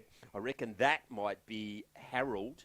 Lorison, I think. Lorison, one of the two, deep in defence. Kicks in towards Paul and goes to ground a little bit too easily. Baldwin spots up a teammate. They've got it on right half back. Not completely out of trouble yet. Loose players. Don't let him be loose. Jamie Paul. Geez, the gun show on him's pretty impressive too. I reckon Ian McNeil had guns like that once upon a time. Yeah, but I had to hand them in when they changed the licences, mate. Don't take him to town. Gilby kicks long over the back. Spinks, I've loved his game. He does a twirl like a ballerina on a postage stamp, and he gets a ball up on right half forward, Macca. 55 from home. They've done a good job. Central Midlands Coastal of stopping the mini run. Now can they pinch one back? Devitt on the sideline just gets his boot onto it. It's gone out of bounds on the full. Going to be coming back from whence it came. Love how the crowd is finding the spots of sunlight. It's my boy Woosha. Going to kick it in. Going dangerously over the head. It's Paul's there. He's taken the ground, but now he needs to get rid of it, and he can't, so why isn't it ball? It's not. It's going to be a ball up, 50 from home. Or in the back. Never. He rode him like a pool pony. Try to stand up, try to take him on. So the ball up, Chapman gets it down. Going one-handed is the Coastal player. It's high, and it's going back to his direction. A lot closer than me. He's in the centre square. Extra number in the goal high square. High up in the air. Only one person in the front of it. That's his only person in. I would have paid that. Wow. Didn't. He had a fair bit of the first of it. Then had another crack at the second of it. Not paid. Not paid to Williams. Ball up. Belted by Chapman. There's no one there. It's going to be picked up by Coastal. It's going to be Martin. He's had a good game. Now he's going to get the 1-2. Stops and waits. He has a shot from goal. Martin is the goal of the day. The Kimberley Accommodation Group. That's an absolute ripper. Oh, that's a surgeon's scalpel for a right boot. Never looked like missing, did it, Ian? Great finish. Get the 1-2. Oh, it's a contender for the Kimberley Accommodation Group goal of the day, and they stretched their lead again. 7-5 plays 9-3. Nutrien Ag Solutions. We travelled 7 minutes in the final term. It's a contender, but I reckon the 6-bounce Cam Robbins beauty in the C-grade grand final, he had to almost... Well, I had to put a rope on him because he was falling out of the box. I had the side-on view as well, and the saliva spraying around. It was literally heaven in the box. 6 bounces. What a goal. Got down once again. They've been beaten in the ruck. Goes back to Paul. One way or the other finds some room. Spearing kick forward, bouncing to advantage. He's wrapped up in a tackle, taken to ground. No prior. Paul, but in the ruck, he's been good, Hine. He's been very good. No clear attack. They're going to get a left foot kick to the dangerous spot. Big spoil comes to ground, but not to any advantage. Running back on it and diving in there. Yes, more desperate on the ground, I reckon. Coastal once again lock it up. It's going to be a ball up. 48 metres from home. High in the air. Hine gets it down. Travelling didn't have that. Play on, says the umpire. It comes wide. Non-officiating umpire believes me. And it's coming back to Sam Collins. Purion Dixon now kicks it, goes over the head. It's 1v4, running back with a flight of the ball. That's Lambert, takes a great mark. Not the kick they needed. It's going to come back from whence it came. Back to the hot spot, running back with a flight of the ball. Are they going to play that one? No, they didn't play the first one. They're going to play that, but they had a fair bit of it. Ball up once again. They can't concede it here, can the Tricolours? Burton's there, gets it down. Paul, right on cue, runs. Does brilliantly. Does the Eastern Dix spray. It goes back, but doesn't clear the pack, and Worrell has it. Do something special, son. We've got some Archies for sale up here, and a Dartfish beanie that you can buy online for 14 Bitcoins. Collector's models, are they? He's a bit malnourished for goals lately. He's been feasting on the first 3 terms with 1 each. 55 from downtown. It's going to go to the teeth. Does it come out the back? Someone's done a Pele out the back. It's gone through for a behind. Rush behind. A bicycle kick attempt by Zico. The Central Midlands player. So here they go. the red, white and black. But I've heard tricolours a bit today, just trying to change it up. And it's Omadei. Over to Nolan. He's been serviceable. He has, hasn't he? Looks like he's just caught a few tubes. He's in the right spot. He's going to catch the break afterwards. Here we go. It's Jasper. Kai Jasper. Surgical. Great kick to centre wing. McCormack. Oh, no. No, it's not McCormack. It's Connor. Off hands. Numbers with Central Midlands here. Geez, they're going to have to make sure they contest better. Robbie Worrell. Great body work. Collects the footy. Sells a few lollies. Oh, then gets mixed by Collins. His news coming off, so he just put him Long down. kick to full forward. In best position, it favoured Eastern Districts. He gets pushed over though. In comes support. And Omadei sees it over the line to the jeers of the crowd. They were impressed with that one, Ian. They were desperate defence, 1v2, and the one very nearly won it. Deep in attack for Central Midlands Coastal as we tick over halfway through the final term. They're going to win it. They're going to win it in a hurry. Burton Gezevich shovels it out. Ducks good. Play on. Now comes back to maybe Paul. No, it's not. Now picked up. Where's the run coming from? It goes wide. Get on your bike, son. Stops. Now goes towards, it's not Dixon. Might be Alexander. All Central Midlands Coastal in front of the ball, so he stops. Yep. They got the numbers in board, and they have stopped. They're not going to anywhere dangerous. Just gets it long. Looking for one outs. Dixon nearly gets it with the one hand, going to boundary line. He's got a man inside. He's met front on. Play on. It's going to go out of bounds. They worked that well, did Coastal. It's going to be ball up, 15 metres out. Dixon sucking in the big ones. It's been a long carnival. Now we'll see who really wants to win the grand final. So the big fellas are going at it. It's Norrish up against Hine. Good body work by Norrish. Claimed at the back. Baldwin's right on him. Foss snaps on goal. It's not going to make the distance. Punched over the line. So boundary throw in. Good resolute defending.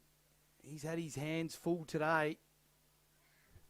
Has the number 36 Lawrison up against Alexander. He's kicked 5, I think, still. One off the bag. He'd be pretty keen to get that one. Massive moment in the match here. Oh, ball, is it? Walked into a brick wall. It was a tractor in the form of Thomas Baldwin. Baldwin's used to make a tractor. Big bud they were. Norrish jumps over the top, bangs it forward. That's an old school country ruck tap if I've ever seen it. Call us a goal here, Macca. They need one. 9-4, 7-5. 11-point margin on the Nutrien scoreboard. They get it forward through Dixon. They have another shot, but it's all Central Midlands Coastal. Back behind the ball, 2 bounces down the grandstand wing. Gets it now. The team, maybe Norris goes in. Ball, his head taken off the ball. Play on. This is Gilby.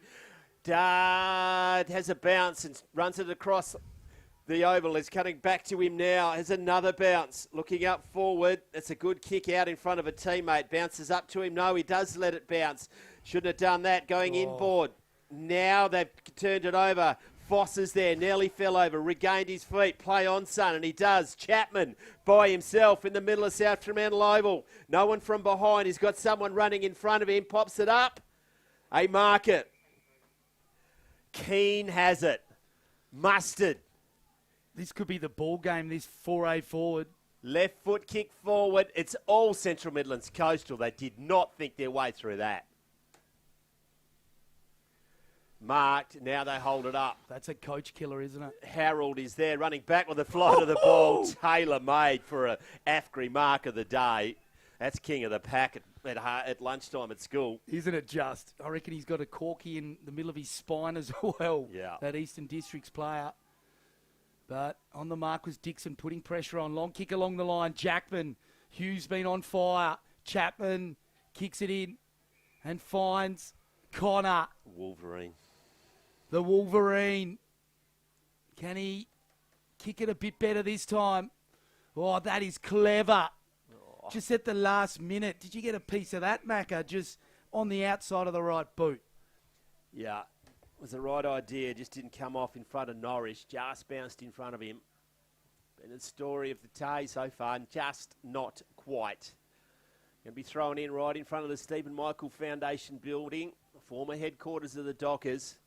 Comes out the back, lurking with intent, goes now. Chapman's rising to the occasion, goes to a hot spot. Alexander high, doesn't come down with it. Baldwin's there. Alexander stands tall, goes to Baldwin, back to Foss. Left foot kick around the corner. They've cocked it up. Turnover to Devitt. He hasn't done a thing wrong either, has the captain. Gilby now. Goes to the outer wing. Good run from behind. Desperate defence. Goes to ground. It goes to Martin, and he hasn't done anything wrong. Central Midlands Coastal end for end. Great defence. Gets it to ground, but it's searching hand pass. Finds the target. Comes back. He's going to get met. Didn't have the ball. Play on, says the umpire. Now they pick it up.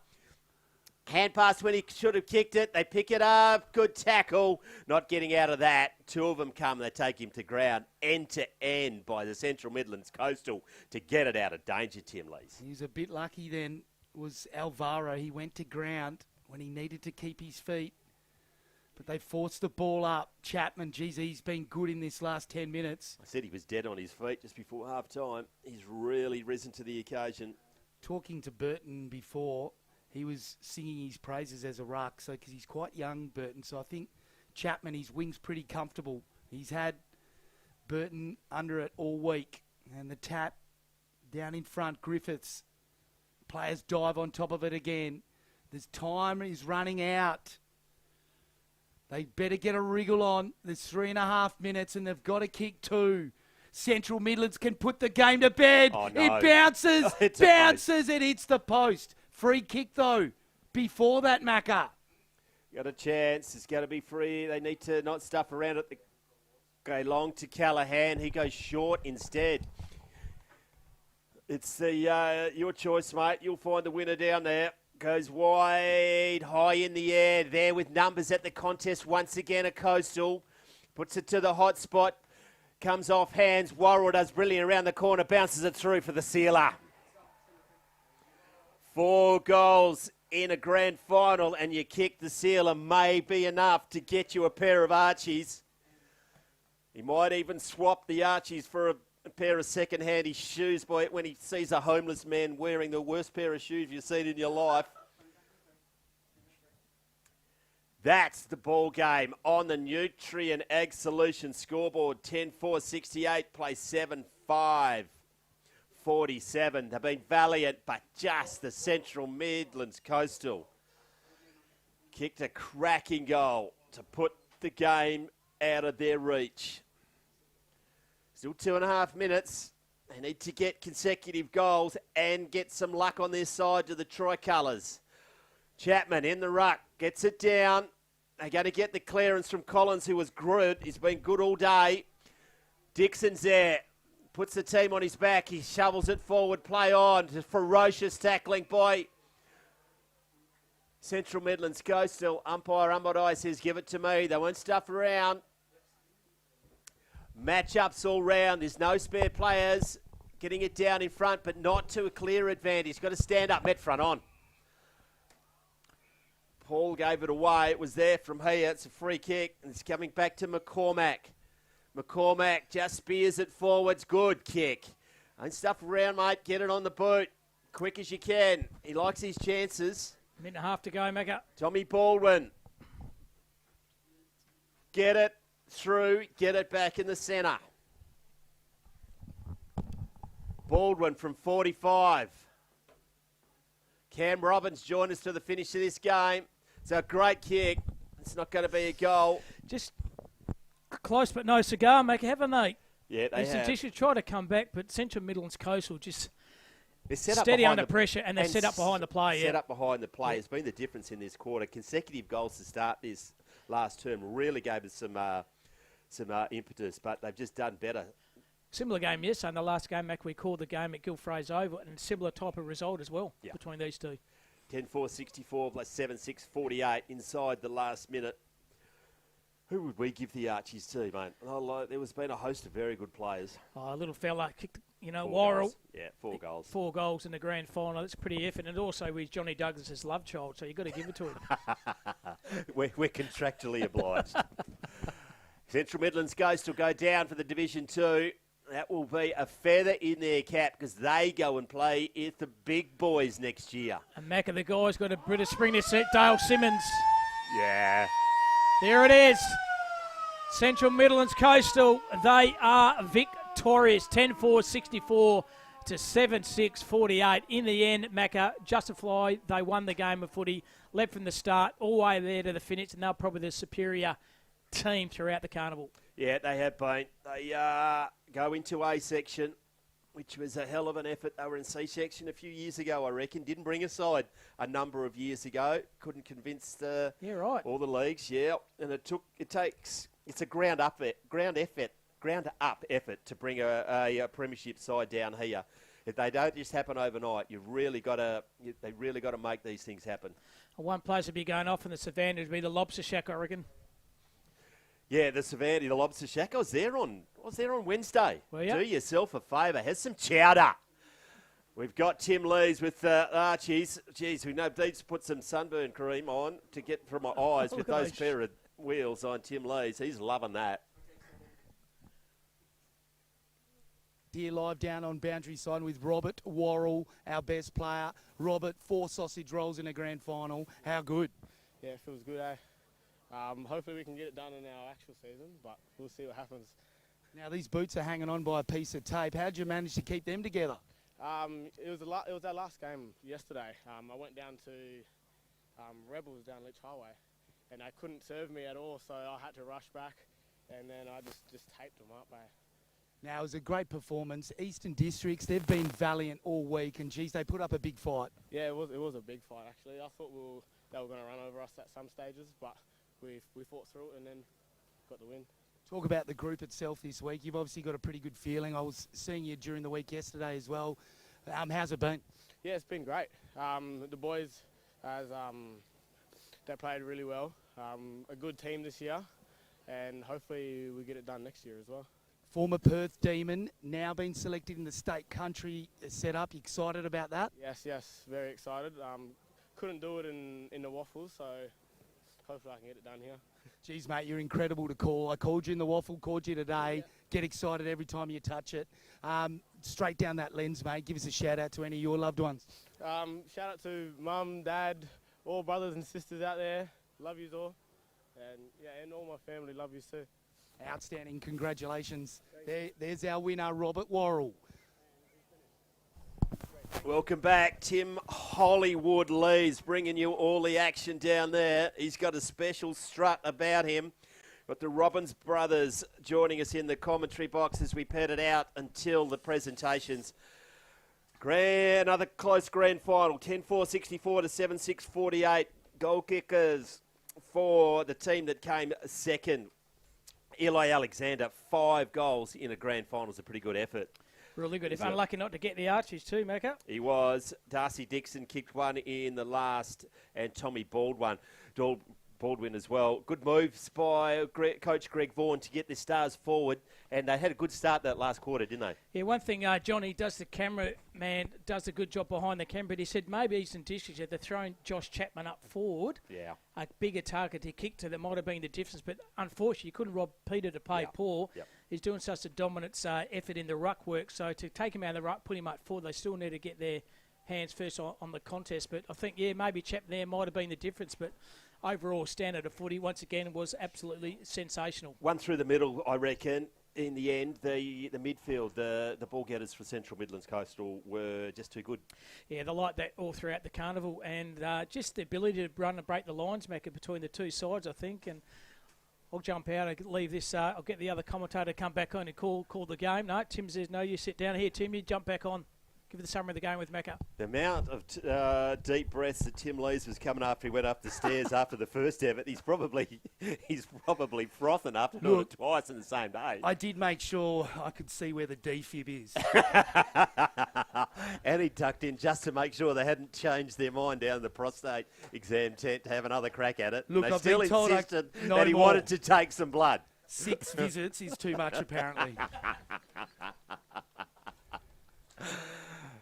Back down, we're about to see the presentations. We get our Master of Ceremonies, Brent Sheridan, who does a brilliant job out there, will get us underway.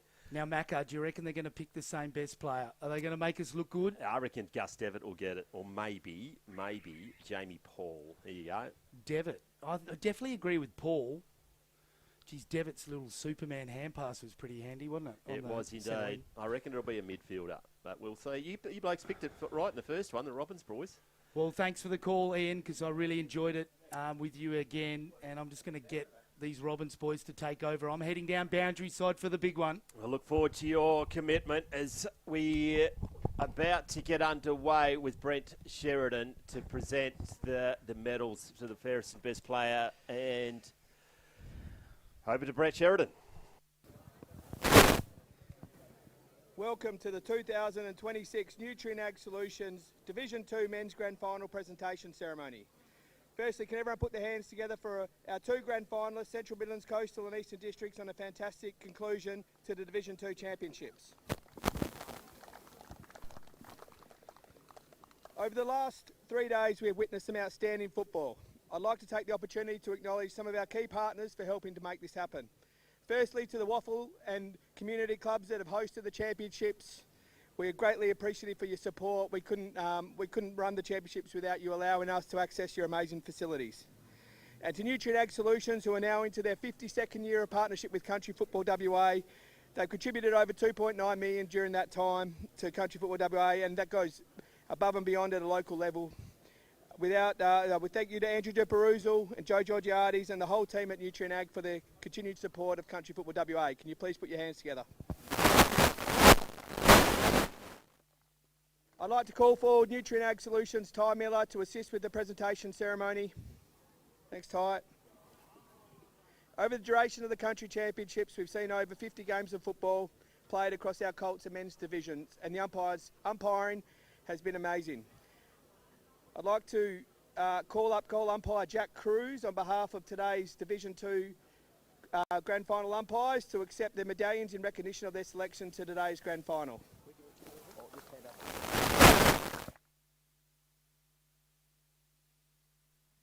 The Bud Byfield Medal is presented annually to the Division 2 fairest and best player across the duration of the championships. The 2026 Bud Byfield medalist from Ongerup is Tim House. I don't think Tim's here. We'll present that later at the OFA League Medal Night.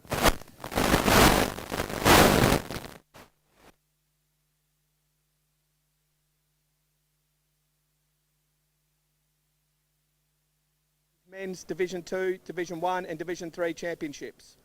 Those players selected will receive a Nutrien Ag Solutions All-Stars jumper as recognition of their performance.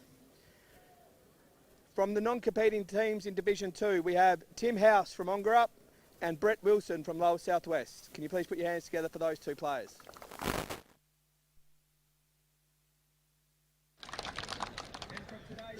Tom Baldwin from Eastern Districts.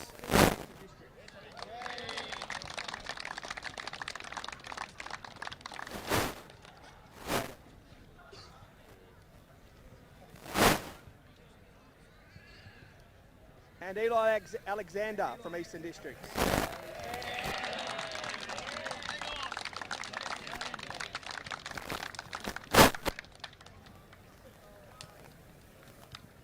And from Central Midlands Coastal, Robert Worrell.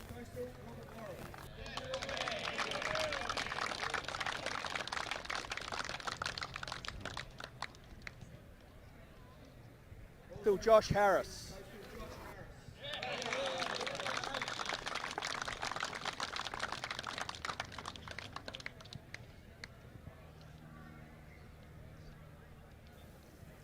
And another from Central Midlands Coastal, Jason Gilby.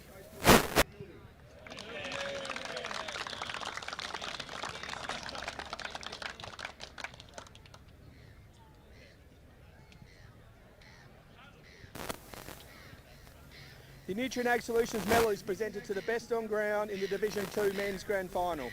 This year, the winner of the Nutrien Ag Solutions medal for Division 2 is Josh Harris from Central Midlands Coastal.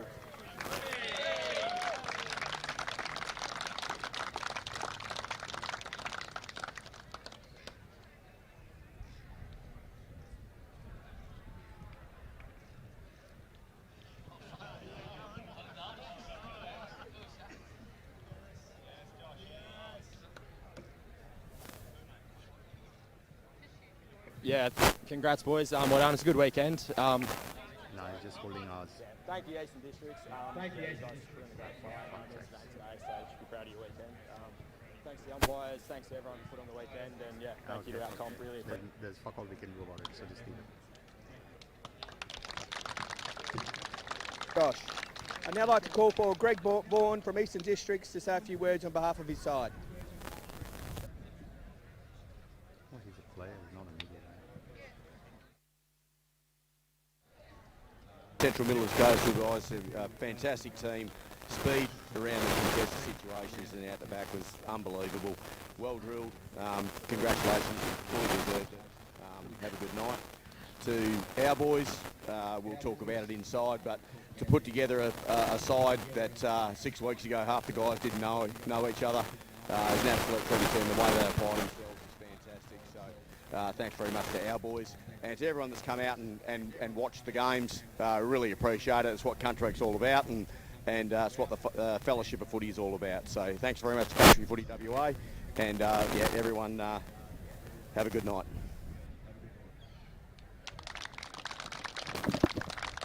I'd now like to call forward Victoria's coach, Dan Clark from Central Midlands Coastal to say a few words on behalf of his side.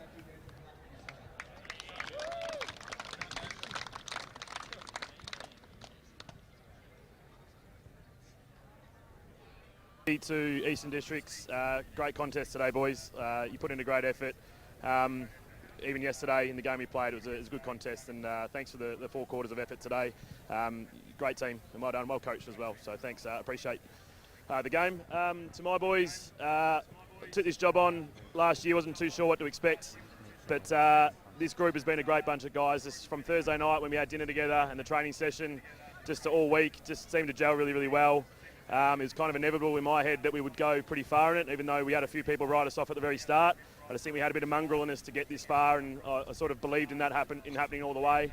The coaching staff, Ebbsy and Helmsy, just super appreciate it. Just being right-hand men to me just helped out so much. It was a team effort. It wasn't just me being up here trying to make the decisions. We all did it together.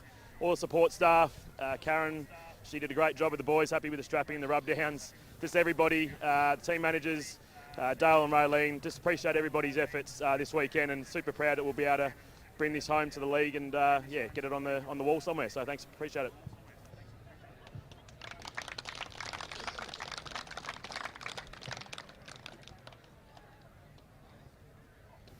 I now call forward the winning players in jumper number order to collect their championship medallion and championship hats. Number 1, Leo Lambert.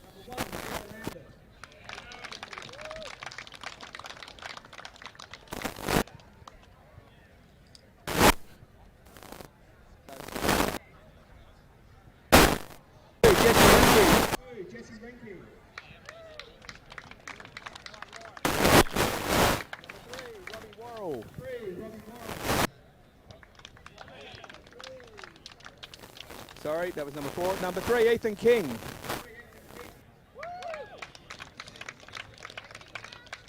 Number 5, Mitch Fitzgerald.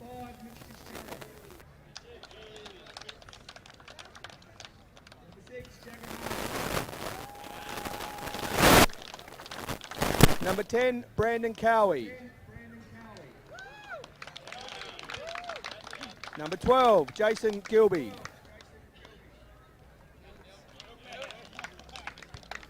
Number 13, James Williams. Number 14, Aaron Callahan. Number 15, Josh Harris. Number 16, Lucas Griffiths. Number 18, Lachlan Norris.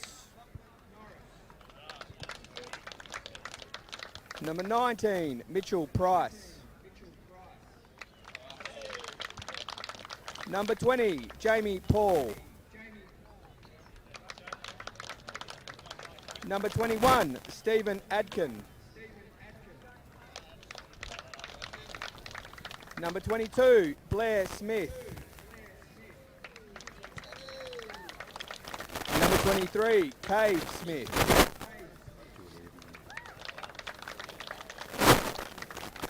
Number 25, Jack Rava. Number 26, Bailey Hine.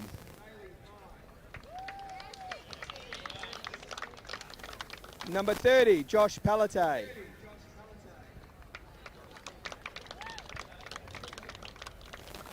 Number 31, Blake Haraway.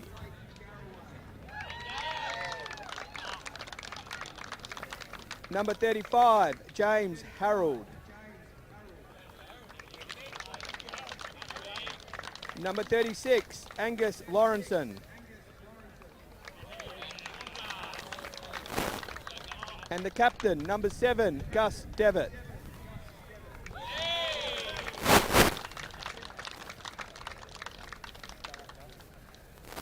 And coach, Dan Clark.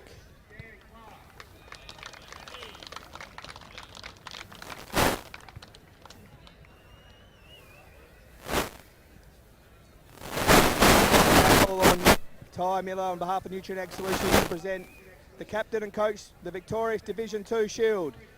Congratulations, Central Midlands Coastal Football League.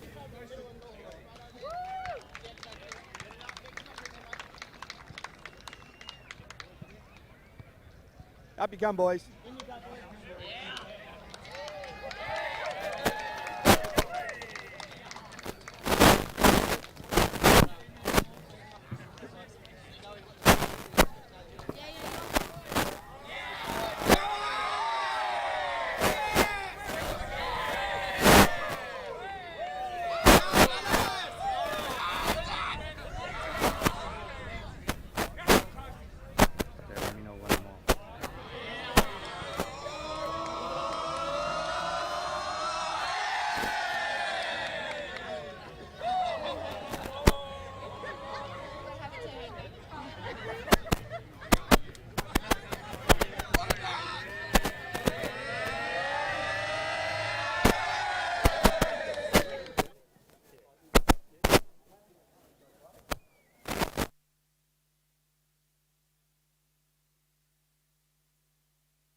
And welcome back to Fremantle Community Bank Oval. It comes down to the big dance, this one.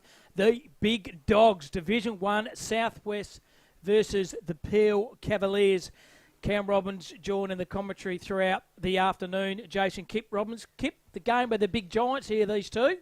Looking forward to this one. The games so far have been outstanding, haven't they, Cameron? And this is conclusion of Division 1, and I'm expecting a good, physical, tough contest like the others.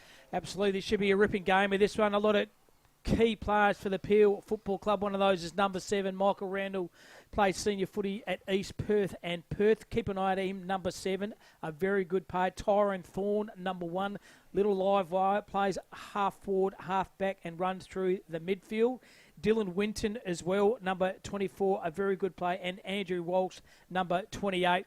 Southwest players led by the captain, Jesse Crichton. Now, I gave you a bit of trivia with Jesse Crichton. Didn't realise he was one stage on the Fremantle Dockers list, originally from the Tasmania, born and bred in Tassie. He played a bit of senior footy for the Fremantle Dockers, and he's a very lively type for the Southwest. Keep number 2 in Jesse Crichton. I think also in the midfield, number 4, Sean Crane. He's only small in nature, but he will accumulate and get the footy. The All-Australian country player, number 23, the left footer, Thomas Gorter, as well as a very, very good player. And the ruckman, Kip, you'd have been down in Bunbury for a few years. Seen number 28, Paul Rinder as well, plays very well. Absolutely, Cam, and Shout out to the Construction Industry Training Fund as this live stream of the 2026 Country Championship is brought to you by them. They've been fantastic sponsor of the championships all the way through, and how many... Okay, interview now here with Andrew Duperuz from Nutrien Ag. Down to you, Macca. And 26 Nutrien Ag Solution Country Championships.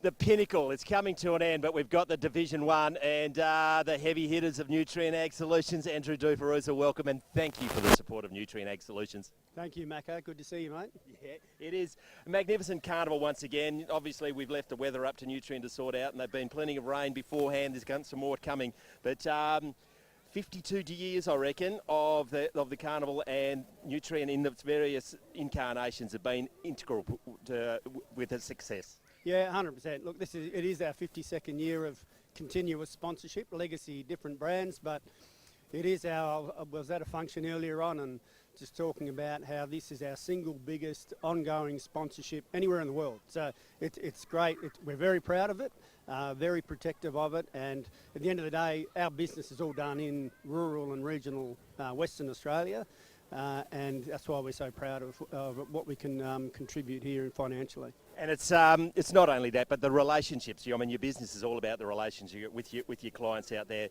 and it's integral to our country towns, isn't it? It is, absolutely. And look, 90% of our people who work for Nutrien actually live in the country towns where they play football or they play netball or they play hockey. It doesn't matter. It's any sport is the lifeblood of any country town, for sure. Yeah. Just saw Central Midlands Coastal, first time in 35 years, going to play in A grade. It's a great story, isn't it? Mate, it's a great story, and it's good that these guys can get up and there's the interest right across their divisions to come along, and this is a really good standard of football, so kudos to them. We'll go back to your career in a minute, mate, because I think I might remember playing against you at some stage, and I don't know, I was never any good, but you were, and Uncle David was always a scary man to play on. Uncle David, yeah. Well, he was a bit of a hard hitter. He could hit the ball pretty hard and quick. You never had to wonder whether there was going to be contact, did you? No, you want to know where he was, that's for sure. But he's retired a long, long time ago. But I was lucky enough to play some footy with him. Yeah, it was. We'll go back to the effort that the clubs and the associations bring. There's a lot of players come to Perth and a lot of associations. We come as far as to Kimberley, all the way down to the boys from Esperance making up to some of the Colt sides. But the volunteers do an unbelievable job. Mate, this doesn't happen without volunteers. It's like any country town. Volunteers in any club, vital. And something like this, bringing so many people together, so many clubs from north to south. It's an awesome effort. Looking forward to the A section final. We need to wrap this up so we can get it going. Thanks for what you've done for personally and Nutrien Ag Solutions in making this carnival possible, mate. It's our pleasure, Macca. We're proud of it, like I said, and good luck to the two teams playing today. We're back for the coin toss in just a minute. We're on Filming Footy.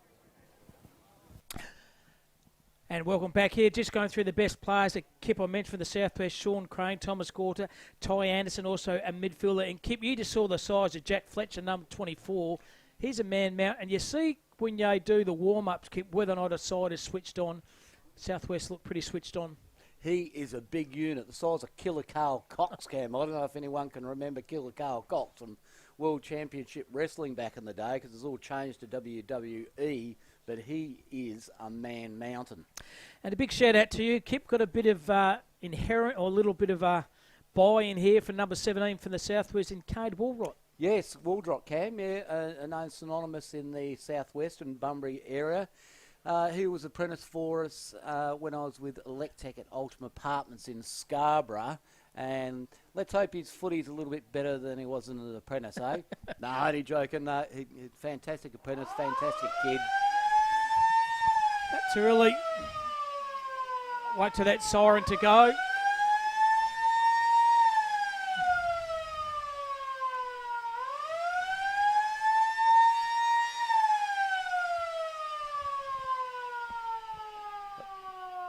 And sorry, folks, we're not in Bay Rate. It's not the war happening between two countries, one of those America. We are at Fremantle Oval, but those sirens are very, very loud indeed. Just repeating, Division 3, North Pilbara victorious, 11-8-74, defeated the Mortlot 10-3-63 by 11 points. Division 2, you've just seen another very, very good game of footy. Central Midlands Coastal, Kip, they go undefeated 10-4-64, defeated Eastern District 7-6-48 by 16 points. Yeah, Cameron, that siren, you're quite right. It's like an air raid shelter. What are they doing out there? And specifically putting it right where the commentary booth is. I mean, makes no sense to me. However, perhaps our commentary's been that bad, they've cranked it up and they might just continue it, so they shut us up. And just repeating too,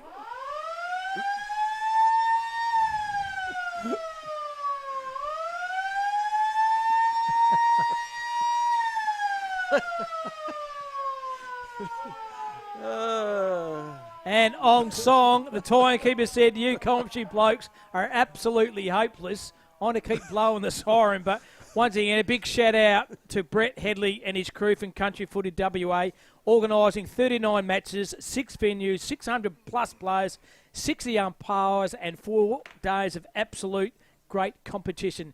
Ian McNeil, good interview with Mr. Duper-Ruzel.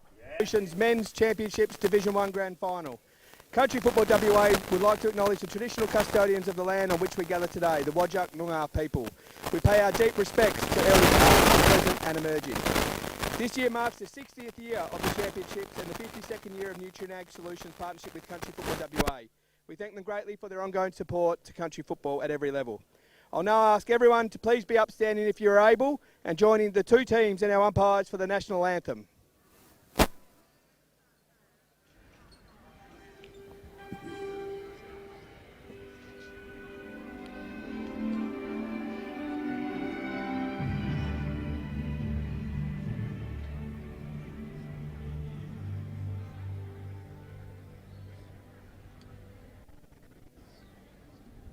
Umpires as well.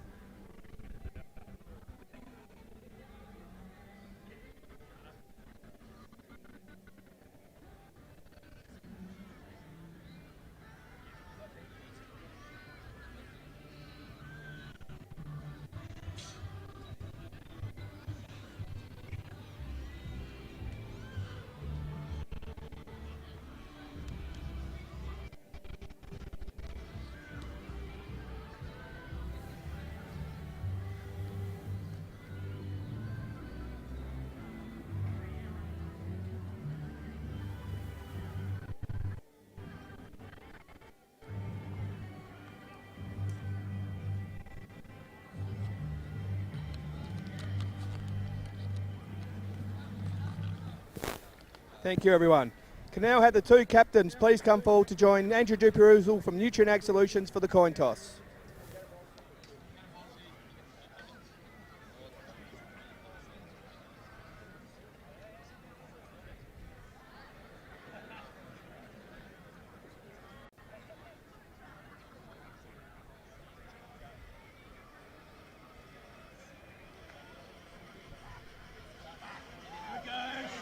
Thank you, everyone, and good luck to the 2 teams in today's Nutrien Ag Solutions Division 1 Men's Grand Final.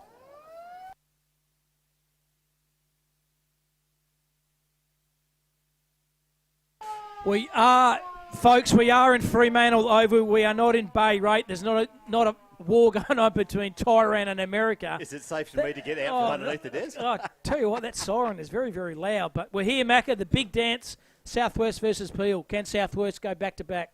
Can someone explain to me why the little red toy car is out there chasing the umpires? What's going on there? Got a runaway kids car? Or we got a camera set to it? That's a good idea. He's backing out too. He's backing out. Just I'd love to play one of those.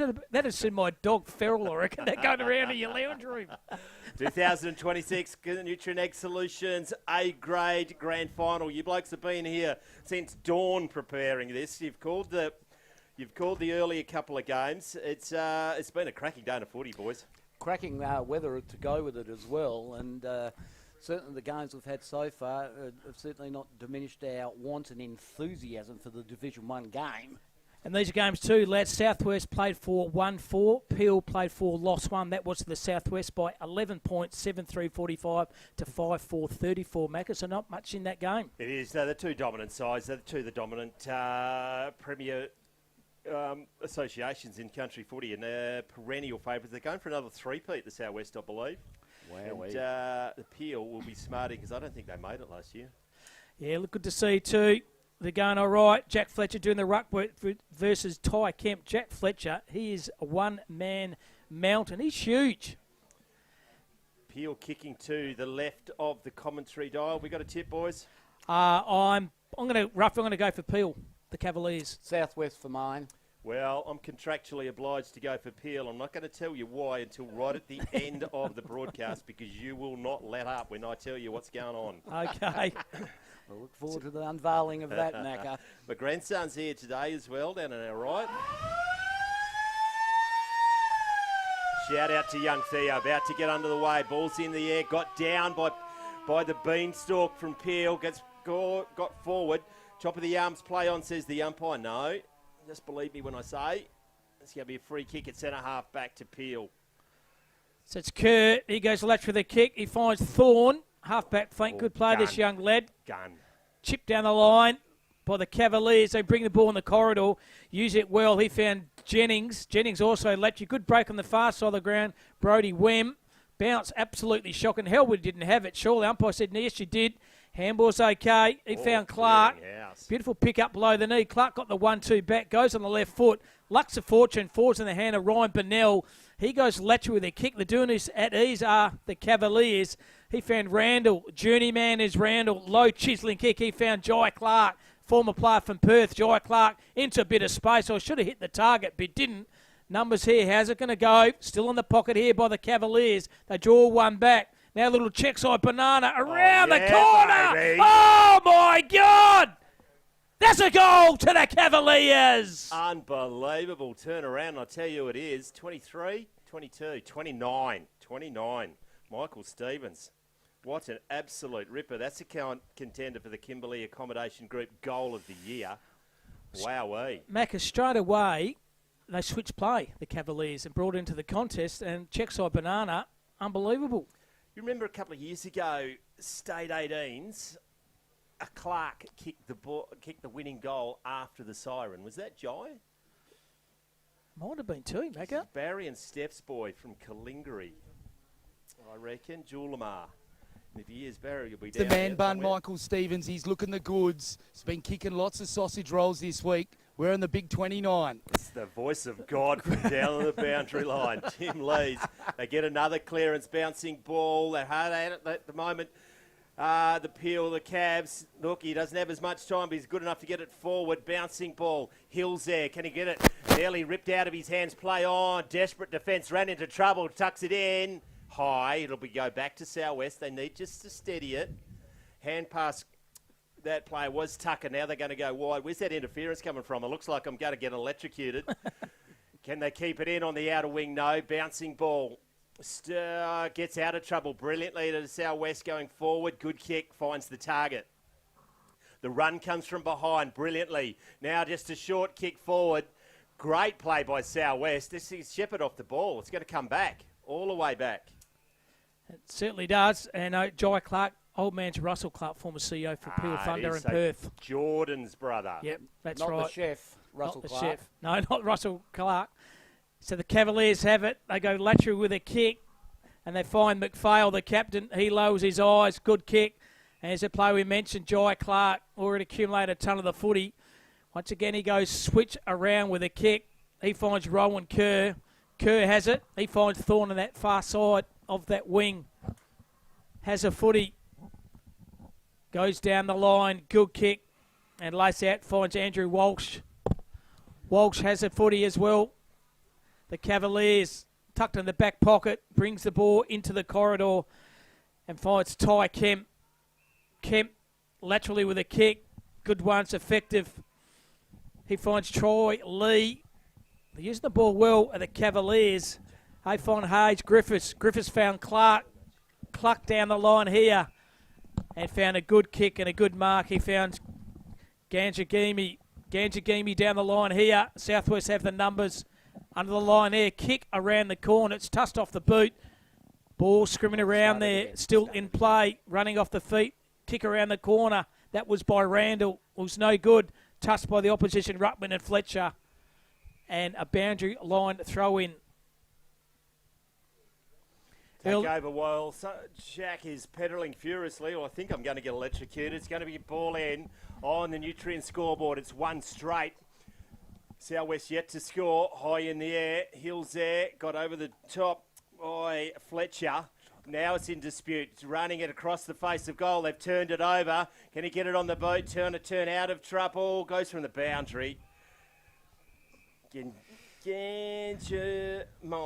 are we going with? 4:43 in the first quarter. Peel Cavaliers 1 straight 6. Macca Southwest yet to score. It is Gangemi. Gangemi? We're going to go with that? Gangemi, that'll do. That'll do. Mum will throw a brolly, hit us with a brolly if it doesn't work. High in the air, it's a shallow throw in. Now Hill gets it, goes to himself. That's dropped it. Play on, lucky to get away with that one. Now the run comes from behind. Take him on. It's fired and a hand pass out. Great kick forward. Eye of the needle, plucked out of the air by Trigwell. Trigwell now at half-back, goes to the wing.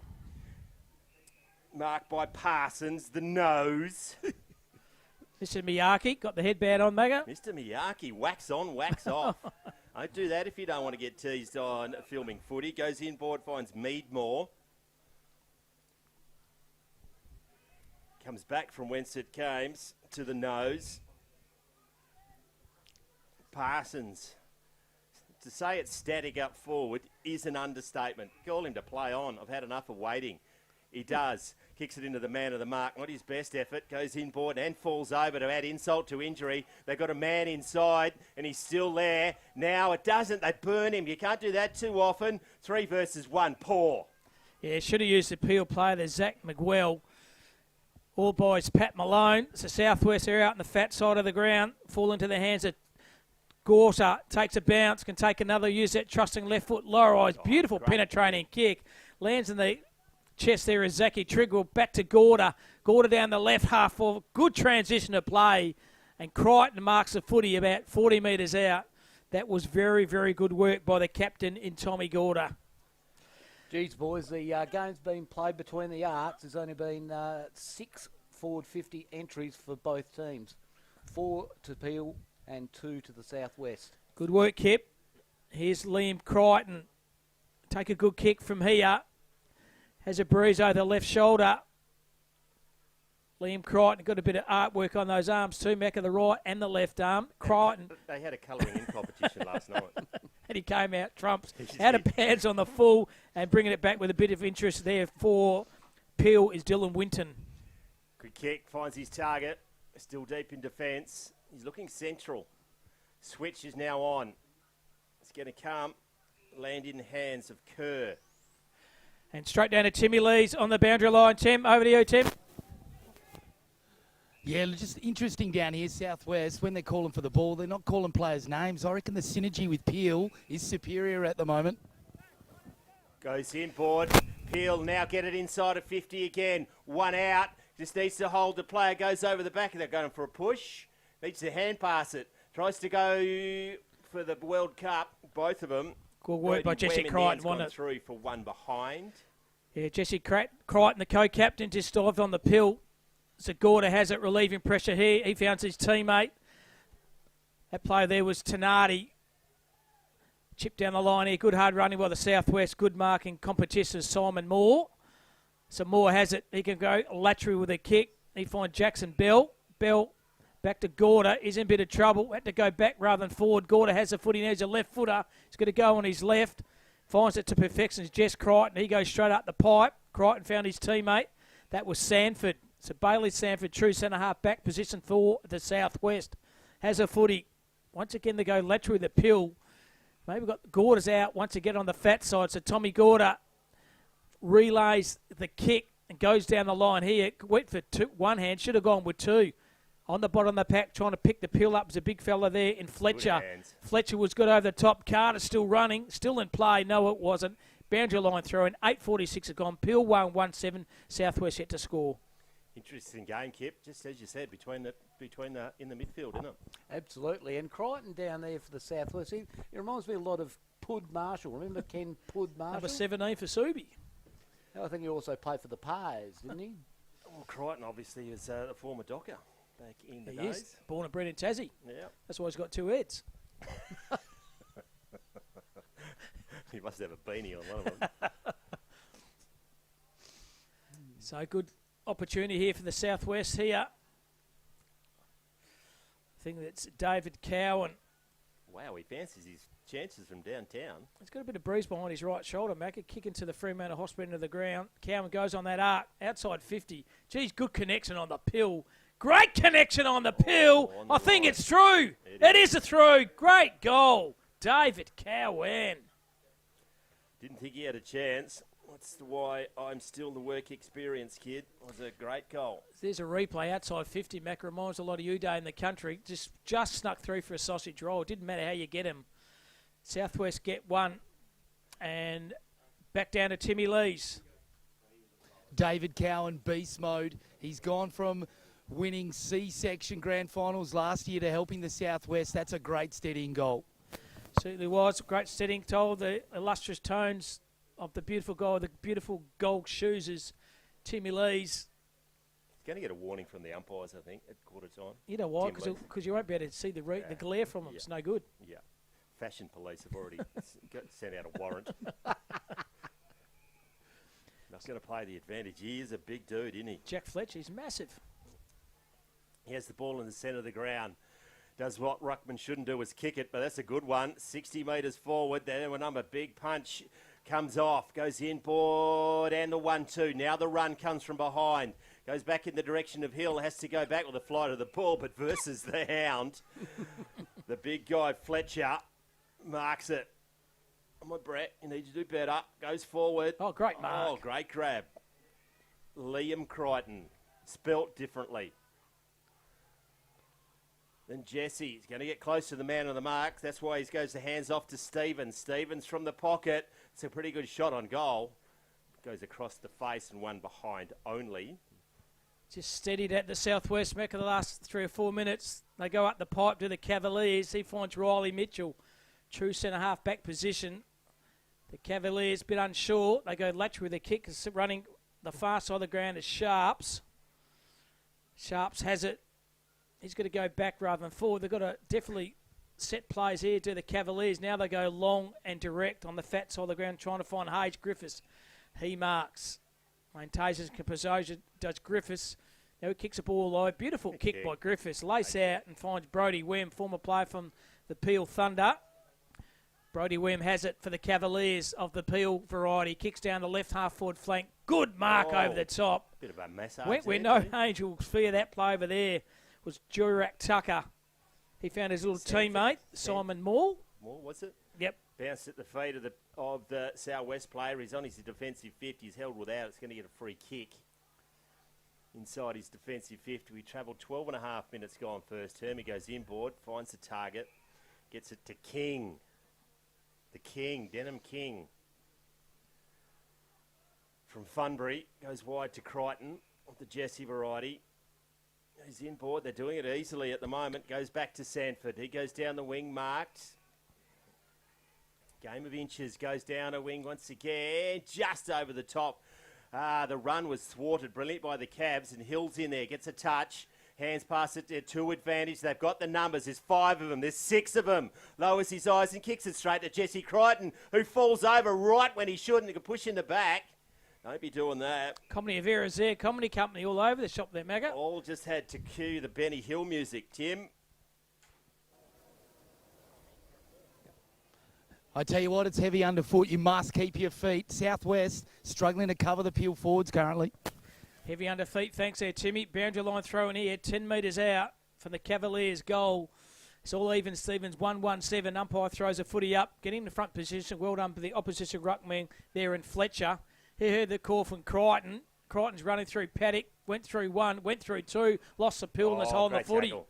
Certainly was a great tackle. Well, up for the count here at the Cavaliers. Certainly started this game, and he said, bugger, I'm going to have a ping at goal, Mac. We'll get his number in a minute. Wow. Pretty hard to see, but geez, That'll take his best kick and a half, Kip. 55 yeah, out. absolutely. Talks himself out of it. Man, all alone in the centre is Zach Miguel. And Timmy with those shoes, he'd be they might be heavy under feet for others, but with those shoes, he'd glide across the ground, He's wouldn't just floating on air. Twinkle toes Lees. Miguel, Centrals. Zach Miguel going to kick from 45. 45 degree angle maybe. This will make it interesting. 14 and a half minutes. The Gremlins back. Let's get rats in the wiring, I reckon. Miguel gets it on the boot, gets it high, and gets it straight. That's a hey diddle diddle goal. Well done. They move ahead on the Nutrien Ag Solutions scoreboard. They goes 2-1-13. Southwest to 1-1 straight. Inside 50s, Kip? Inside 50s. Peel have 7 inside 50s for 3 scores for 2 goals won, whereas the Southwest have 5 inside 50s for 2 scores. So again, it's still probably pretty well flicking between the arcs, and they're not making most of their opportunities once it gets in the forward 50. Unlike the game early in Division 3, Cam, where they had the fleet of foot people at their feet who got plenty of goals. Straight down to you, Timmy. I tell you what, it's really competitive down here. The bench getting worked over. Peel look like they're pulling more changes.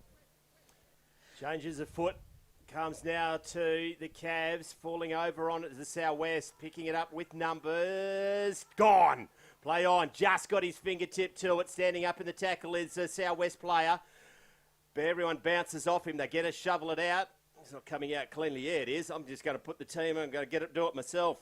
Now they go forward, an up and under kick and running. Bounces the stupid shaped ball, does it magic, eludes everyone, maybe high. Reward the tackle in the end. It's going to be a ball up right in front of the Southwest bench. Southwest bench here we are. Good run tackle there by Joshua Smart. Umpire throws a footy. There's a man mountain then in Fletcher. Trying to find his teammate. The numbers are the Cavaliers overran the footy. At the bottom of the pack there is Crane. He gets the footy. Brilliant. He kicks a ball to the forward pocket here. Little nugget. Oh! Great mark. Start off on Shawnee Crane in the middle. Kick the ball to the half-forward flank. And this guy takes a dangle every week in the Southwest from the Donnybrook Footy Club. Zachy Trigwell, Macca. Old-fashioned dangle. Ripper. It was when it just floated through the air. But so all the hard work done by Sean Crane in the pack just stood up and just weaved his magic. We'll ride this one home. John Douglas on the camera in perfect position. Ball's up in the air, starts it right, stays right. Hits the post. Hit the post. One behind only to Zach Trigwell. He did have a trail with the Peel waffle side. Macca just found the travelling a bit from Donny a bit too hard, so he's settled into Donnybrook, eating the cartons of apples down that part of the territory. 2-1 plays 1-2 on the Nutrien Ag Solutions scoreboard. Construction Training Fund bringing all the line streams. It's culminating in the Division 1 Grand Final. Peel have it now. Called to play on from full back. Geez, he sinks his slipper into that, and that goes downtown. Trying to get the chest mark. Good spoil. Not marking it was Michael Randall. He's gone out of bounds on the outer wing. He lives and breathes footy. He played for East Perth and Perth, then he goes up and Darwin and plays up there during the off-season. So lives and breathes footy. He does. This umpire's going to throw the footy out here. Macca 17:27 to go. 1-2 to 2-1. The Cavaliers are up. Umpire throws a footy in shallow on at that. Well done. Thumping knock over the top was pretty effective by Kemp. Rove, though, for the Southwest. They kicked the ball a half-forward flank. Defence for Spall's okay. Roving at front and centre was an excellent effort by Wardrett, that electrical apprentice under Kipper's stewardship. But the umpire says, give the ball to me at a boundary line throw-in. Watch out, industry. That's all I can I was going say. to say, is that what his jerky, funny movements? He's still getting away from youthful and practical jokes and hitting with 440 volts whenever you get bored. So 20 metres out here from the Southwest goals, doing the rack work this time as passes in the forward 50. Oh, caught one high. Umpire said, no, you didn't. So well done there by Ryan Bennell. He goes on his right, checks off Banana. Defensive spoil on the Southwest by Jurat Tucker. The Golden Fist Award, Spud Frawley will be happy with them. Macca, later stage of the first, the Cavaliers. That's Peel 2-1-13, Southwest 1-8, a margin of 5 points. Didn't think he ducked in that one, but head was slipped high and just already got him high. But anyway, play on and it's gone out of bounds on the outer side. Bathed in sunshine. We've been fortunate all carnival. It's going to be another ball up. Wasting no time. Hill in the ruck versus, I don't know, too far away. 28. Rinda. They're big lads, aren't they, from the Southwest? Hill with the long sleeves gets it down to no particular advantage. They got the numbers now. Not called high again. Now hand pass to advantages. Stay in. No. There's a hand by Ganjemi. Oh, lassoed it, did they? Yep. Lasso. So the Southwest have it over the scoreboard sign of Fremantle Oval, bathed in sunshine, as we said. He kicks the ball down to the centre half forward position. Defensive spoil was gorgeous. A grab in the end, you're right. Now they're going to go fat side because Clark's broken. Plays similar to Jordan Clark, his brother, doesn't he? Just runs and carries the footy. The Cavaliers have it. They stop. They prop. Trigar goes back, maintaining possession. He found Palmer. Palmer found his teammate. That's Randall in the back pocket. He does a low little chiseler, but well read by the young Sean Crane. Crane has a footy here, kicking a half for goal latter stages of this first quarter. He just hoiks the ball down the half-forward flank. No one in particular went over the head of the Southwest key player, Robbie Turnbell, and umpire, that's a boundary. Give the ball to me for a ball in. Here we go. Take cover.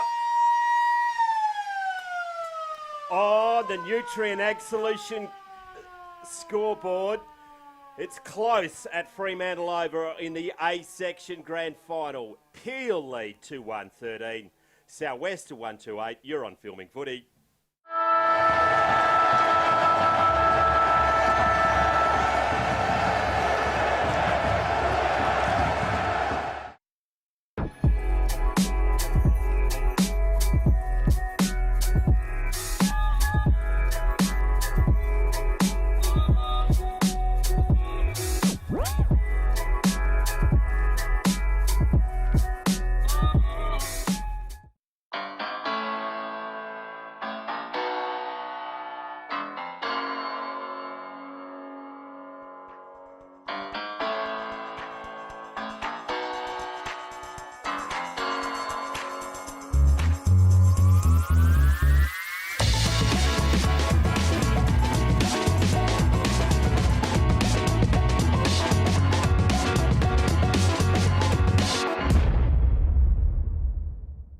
Footy analytics made simple.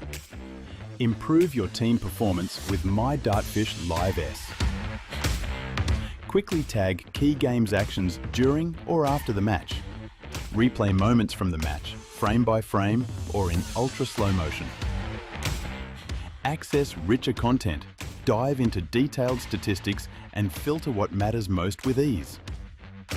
Create playlists to show problems or areas for improvement and share them to your team. My Dartfish Live S supports Aussie rules football coaches to optimise team performance. At Great Southern Fuels, we know fuel and we know service. We've been doing it for over 40 years. We're a family business, we employ locals and we support the communities we operate in. But don't just take it from us. Hear what our customers have to say. They're driven by local people, they're great community contributors. We use Great Southern Fuels because they give us a fantastic service at the right price. You can rely on them no matter what. It's just a phone call away and the tanks are full. Why would you go anywhere else? Great Southern Fuels. Reliability you can trust. Whether I'm driving to football or driving to work, we want to make sure that we all get home safe to our families, and that's the most important thing. I guess the message and the support that we get, say, from the Insurance Commission is great from the league perspective, but just to get that message across to everybody, not just people involved with football, but as a community as a whole. It's just so important. We just want everyone to be safe when they're driving. Well, I guess it's a powerful place for road safety because everyone has to get to local footy. You know, parents drive their kids to football, adults drive themselves to their sporting grounds, so it's really important that they all get home safe. But again, I keep repeating that, but getting home safe to their families is the most important thing. Messages like belt up are just really important.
Quarter time here, Peel 2-1, 5 points over.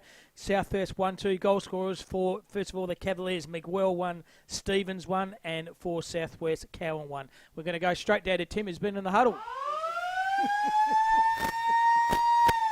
That's enjoyable listening to that siren through the headset, I tell you. But look, it's been very cool, calm, collected, Southwest. They're not panicking at all. 3 scoring shots apiece. It's very evenly matched. Just talking, he's very animated, the coach there, about getting back on the mark and doing the little things well. That's from a Southwest point of view. For Peel, very animated chat around, hey, where's our directional voice? Are we telling our teammates to just run a bit further and steady? So they're the 2 main comments from the 2 huddles. Just from an outsider looking in, Peel seem like they've got a better vibe. Timmy Lees, those shoes are absolute. Johnny Dullickson, just hone in on those gold shoes. They are. I reckon we create an auction and let's raise some money for men's mental health. I reckon we get about 5 or 6 grand for those. Did he borrow them off Peter Allen? Hey, quickly, the inside 50s. Inside 50s, Cam. It's interesting stats here. The Southwest went in 9 times for 3 scores, whereas the Peel team went in 7 times for 3 scores. So it's 3 scores each and just a couple of differences in the inside 50. So it shows you that the game is still being played between the arcs. However, in the latter part of that quarter, Southwest were getting a lot more looks at it. I like the game of Cranes through the midfield. Trigwell's kicked a goal, has been a handful up forward, and the big guy in the ruck, number 24, Jack Fletcher, has also been very influential. Cam? Yep, and Sean Crane's old man, Alan Crane, a very good quarter for SEN, so I don't mind shouting our opposition, SEN, Southwest. Shout out to you, Craney. No doubt you're here at the ground watching your son play. To get underway in the second quarter as the 2 heavyweight sides of country footy battle it out. Got down by the Peel, but the clearance is going to be affected in the end by Southwest off the boot of Carter. Errant hand pass, it's turned over. That was another errant hand pass. It's tough in the clinches. Someone slung play on. It's a grand final, son. You'll have to get up and put your head back on. Now has a bounce, crosses the paint of 50, lowers his eyes, it was at 15. It wasn't, goes to Hill. A quick hand pass in, boards, got across the face of goal. Deserved better than that. Good hand pass by Hill, wasn't 15 the kick. Certainly was, and in the end, through traffic was very good, and Clark should have converted and didn't. Minor score only, so the Southwest have it. They go straight up the pot, they find Carter. Carter on the right, switches play. There's a 2v1 over the top. Good intercepted effort by the Cavaliers and Jennings. Draws a play over the top. He finds Jai Clark. He's running amok on that far wing. Low kick. Crichton might have pushed him in the back. That he did. It's going to come back. The kick was there. No use arguing. The kick was definitely there to the Cavaliers. They pull the trigger. They go down the line for a beautiful kick. End-to-end footy by the Cavaliers. Absolutely sensational. Might be number 26. Is it Macca Cody Sharps? I think it might be. He hasn't turned around. He's thrown the ball up on himself, but yeah, geez, tell you what, someone's got to man up on 29. Jai Clark, Michael Stevens. Yeah, we kicked one on the first, didn't he? He did indeed. But The Jai man Clark, bun, Michael Stevens, geez, if he gets delivery like that, fill up the bag, son. Voice of God is at it again. Michael Stevens, throw him 30 metres out. Should be a gimme. Shot on goal. He's missed. Post. Wow. The only thing brighter than those boots, I reckon, are Timmy Lee's shoes. Yeah. The more I see you, the more I want you. Jeez, I hope he puts some disinfectant on him. Goes right to Crichton, goes out the outer wing. Jeez, just too big. That'll be Fletcher, won't it? Yep. Fletcher goes forward. That's a good kick. Plays on straight away. Now kicks it dangerously. Running back with a fly to ball is Liam Crichton. That was sensational end-to-end footy. How's a way to kick by Turnbull? Yeah, Turnbull, Robbie Turnbull. How good was the kick? Made him run after it. Fingertipper. Got it 2 metres in from the boundary eventually. You cannot defend that. Certainly did. The way to kick, as you called, Macca, straight through the corridor, end-to-end footy. Excellent work here. And Liam Crichton, pretty difficult angle. Does he do the check side Bernardo? Does he do the drop punt? I think he's going to do the old-fashioned drop punt. Does Crichton. He's going to thread the eye of the needle if it is. From the Busson Footy Club, Liam Crichton right behind this kick. Drop punt. Oh, great kick. Wow. That's how you do the old-fashioned drop. None of these kick around the corners or the bananas, Macca. I'm to kick an old-fashioned drop punt. Celebration. But that is the blueprint for success, surely. Get it in quick to your big fellas. Yeah, dead right. The celebration was a great kick. It just never any doubt, Kim. He just went back and went, nah, I'm kicking this. Absolutely, and I tell you what, the young fella Kemp from Peel copped a bit of an errant elbow from Jack Fletcher when he was taking that grab. And Got the claret? Yeah, that definitely hurt him, poor fella. You got Still, a you man play the game. That's how it goes, isn't it? Certainly it is. Good game of footy, this one. 2-2 to 2-2-3, margin of 1 point. 3.5 minutes have gone in the first quarter. Beautiful leap by Kemp. He bring the ball to the ground in the contest. Socket off the ground by the Southwest. Well done by Carter. Little checks on Banana, but hitting the ball hard for the Cavaliers is Rowan Kerr. Great mark, son. He was going to use the play, but he didn't. Now he does in the corridor. Thorne back to the player who marked the foot in the minute. He goes down the right line. This is good. They're running and spreading the Cavaliers extremely well. And just holding up the players, a big Ruttman and Ty Kemp. Made a bit of ground, hasn't he? Certainly does. Big lad. Kemp kicks the ball to centre half forward. Passage of play. Well done by Crichton. Stood in the hole. Got the bit of treatment. Now lays a defensive tackle on him. Handball is sensational over the top. In between the pack.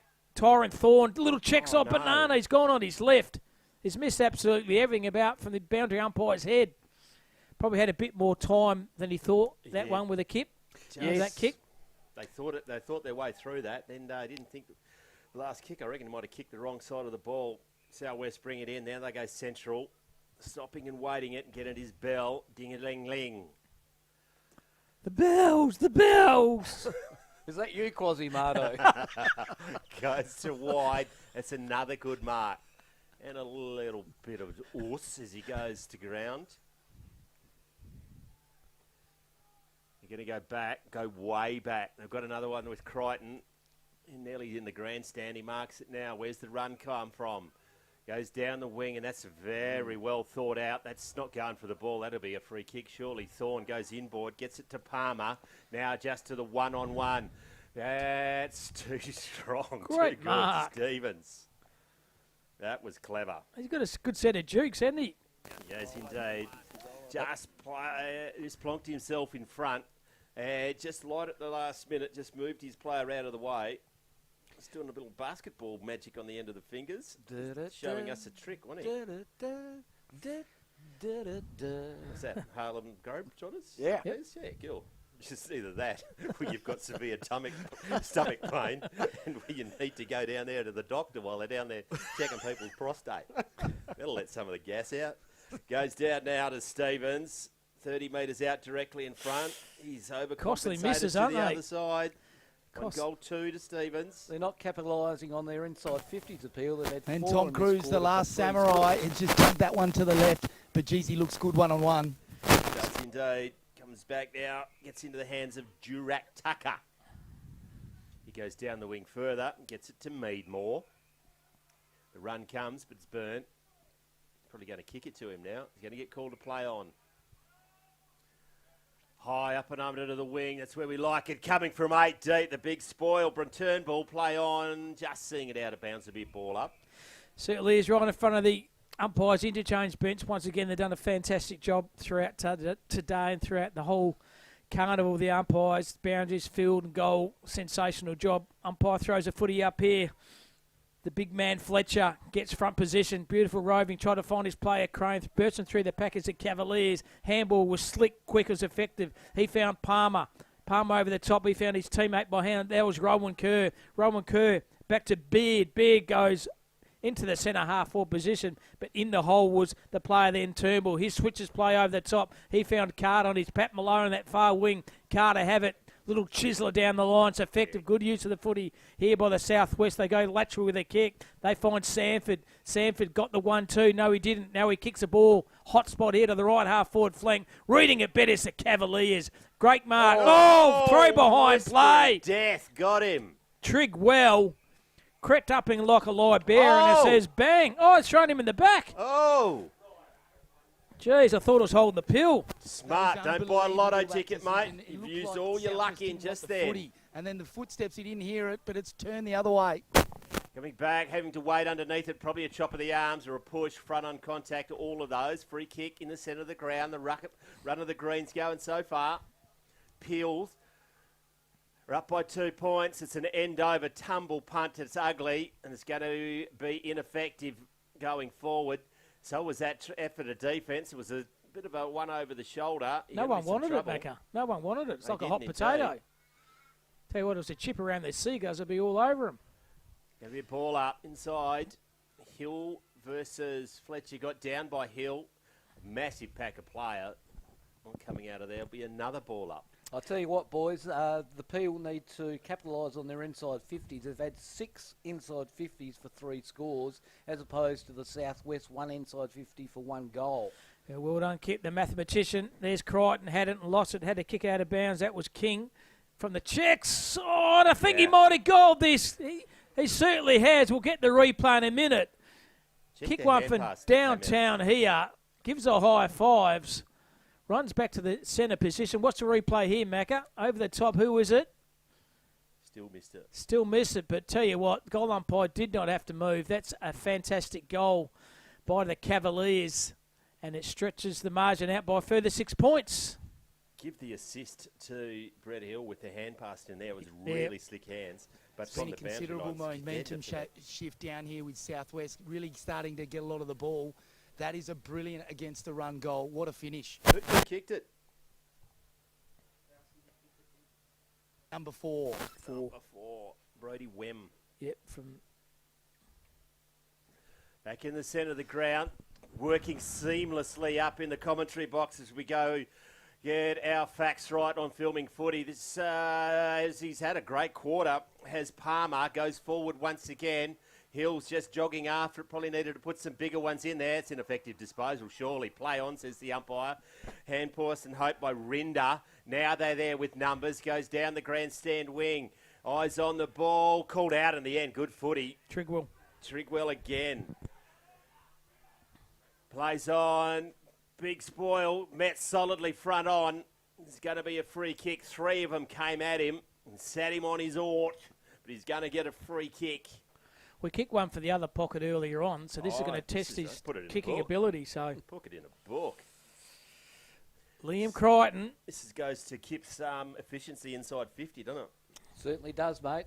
This is their second inside 50. If they get another goal, that is efficient 100%. The 27-year-old from Busselton, as I said, kicked a beautiful goal in the other pocket earlier on in this quarter.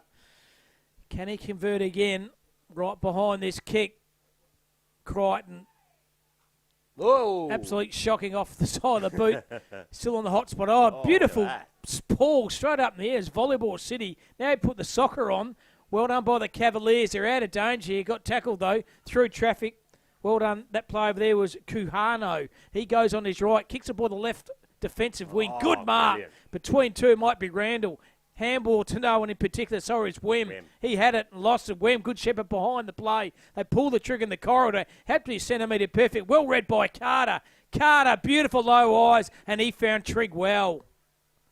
Good play. Get you, Carter. Good about him. I don't think I've ever seen Hill drop a mark like that. So he's shaking the head at the moment in the true centre-half back position. So this is a real opportunity for the Southwest. Get Carter. Who's out there in that kip? Sly Stallone, would that be correct? Michael Caine. Oh, well, get Carter. To all our younger viewers out there, I would like to apologise for going back to the 1950s. Trigwell has been a handful. He's a very difficult matchup, but he's just kicked his second behind. Certainly did. Just maintaining composure, the footy of the Cavaliers, keeping the ball in the forward 50. They go out with a chain of handball, draw the play over the top. Goes the 1-2, use that trusting left foot on that defensive wing. There's a 2v1 defensive ball by the South. It was a good Gorder, had it. Draw the handball over the top. He found Mead Moore. Mead Moore can go lateral with a kick. How's it going to go? No goal. Picked up low for the Kangimi. Beautiful kick by him. They're in a bit of space here. Will it stand up by Randall? Randall lowers his eyes. Beautiful. Oh, wore a bit of claret. Took the mark. Had the handball in. End-to-end goals. Cavaliers, absolutely sensational. Ty Salter, he kicks their fourth. They're starting to even things up there too, Cam. Peel, 7 inside 50s for 5 scores, 2 goals, 3. Some real tough contests involved in that one, boys, just wearing the contact. Darren Beard it was. Through the middle of the ground. 12, was it Troy Lee who set that up right in the middle? Just missed the replay. But stood up, got a fair old Yeah, the two benches down here, by. boundary side, there's a lot more activity happening around Peel. The vibe is stronger. Southwest got a real challenge here.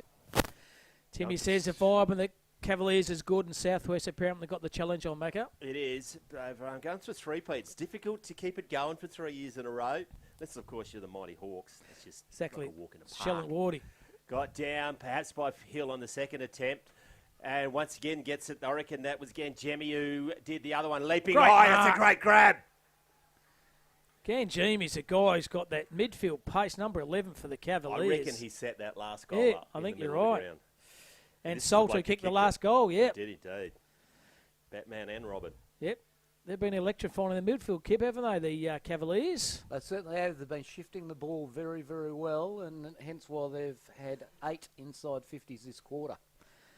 So Salter, about 45 metres out, Fremantle Hospital end of the ground at Fremantle Community Bank Oval. Aims it right. It's going to come around. No, just for the minor score. 4-5-29 to 2-3-15. And we're going just under 15 minutes back in the first half of this grand final of Division 1 between Southwest and Peel. It's a good couple of minutes by Peel. Jesse Crichton has it, plays on and goes down the grandstand wing, long down the grandstand wing. Big Paul from behind. Whistling through was Clark, and I think he's going to get a free kick. It's interesting, last year Clark played for the Southwest. He's playing for the Peel this year. Why not? What a 4, I reckon. Russell. Bit of a journeyman himself, the former CEO of Perth Footy Club. Going forward, no one goes for the ball. Punch backwards, numbers favour Southwest, searching hand pass. Gets it to Crane, liked his game. Goes down the outer wing, except right on cue. Pump his tyres up and he runs over something to slash them. Goes back inside now. Kick finds the target in Tregear. Tregear goes further back, gets it to McPhail. He doesn't, McPhail. He kicks it well to centre-half forward. Jeez, David versus Goliath. Jeez, he talked him into that one. How smart was that by Thorne? Thor on left foot kick. 1v3. You can't beat that. There's 5 in the end. Not going to get 2 cheap ones. That's Cowan goes wide. Crichton gets the clearing ball. Oh, Strong standing up in the contest, the Southwest player, and he's going to ease the pressure as we wind down to 4 minutes to go. So Braden Parsons goes on the right. Is it going to stay in play? Yes, it is. Trigwell takes a good mark on that defensive work. Zach Trigwell draw the handball over the top, try to find Denham King. King under a bit of pressure. Somehow gets his ball on the boot. Kicks the ball the half-forward flank. How's it going to cry? Under the back here. Good defensive pressure, running over his own feet and fell on over it in the end. Well done by the Cavaliers. This player's been absolutely everywhere. Gangemi, effort and finds Michael Randall, left half-back flank. He's been absolutely sensational. Gangemi in the middle of the ground. Randall has it. Momentum Southwest then. Those Peel defenders did well to stop that. So it went back rather than forward. Fires Hayes Griffiths. Griffiths down the line here. Oh, dropped the ball in the end. Picked the ball up beautiful below his knee. So it's well done by the captain, McPhail. McPhail found Clark. Clark was going to play on. Stopped and propped because he knew Carbone was on the mark. So Clark down the line, risky kick's going to come off. Well done. He finds Lee. Lee, they're out and about here. Found Thorne. Tyron Thorne can take a bounce. Draws a play over the top. That he does. Finds his teammate. That's Palmer. Palmer in the hot spot here. 2v1. Spore was okay. Numbers here with the Cavaliers. Well done by Gorda. Wrapped up in a tackle. Ball's going nowhere. Handball over the top by the Cavaliers. Still with Gorta. Still with the Cavaliers. Kick over the corner. Has he got it? Oh, no. He's got it. He has. It. Ryan Bennell. He's kicked one, I think. Who is it, Bennell? Yes, it is. Number 2. Ryan Bennell, take a bow. They just never gave up. Brilliant snap around the corner in the end. It's not. Sorry, it's Wem again. Wem again. He's just ran off, I think. Yeah, no, it's Wem. Brody Wem's kicked too. Actually, just about the goal of the day to Bennell, but it was definitely Brody Wem. Jeez, he's good around the goals. Front and centre roving, Macca. Aren't they? And that one's no bigger. It's like a West Indian wicket falling around the bench at the moment. High 10s all round. 2 minutes to go, and that's just a handy little break to go into half-time at the moment if they can maintain it. 5-5-35 plays 2-3-15. 3 goals to 1 so far this quarter, Kip. Yeah, such as the dominance of Peel, they've had 12 inside 50 entries, as opposed to the Southwest, who've had only 4. Free kick held off the ball to Southwest. Now they go inside. It's a big high up and under kick floating in, waiting out the back, bounces into his hands, bounces it through for 1 behind only. Everyone went for the ball, left old mate out the back. You can see. It's gone with the nose and Parsons. Point only. The margin was 5 points at quarter time, Mac, and the margin's now been stretched out to 19. It's been a fantastic footy by the Cavaliers. They've just lit this second quarter up like there's no tomorrow. This is the final of the Division 1 Grand Final. Southwest and the Cavaliers. Southwest are going for the 3P. Cavaliers trying to stop them do that. They have the footy in the back pocket. That was Kerr. He found his teammate. Laterally can go back to Parsons here. They don't. They use the end was Griffiths. So Hayes Griffiths has it. Still in defensive 50. Gets a bit of metage with a kick. The old flower pump was no good. Meadmore went up with one hand. Should have gone up with 2.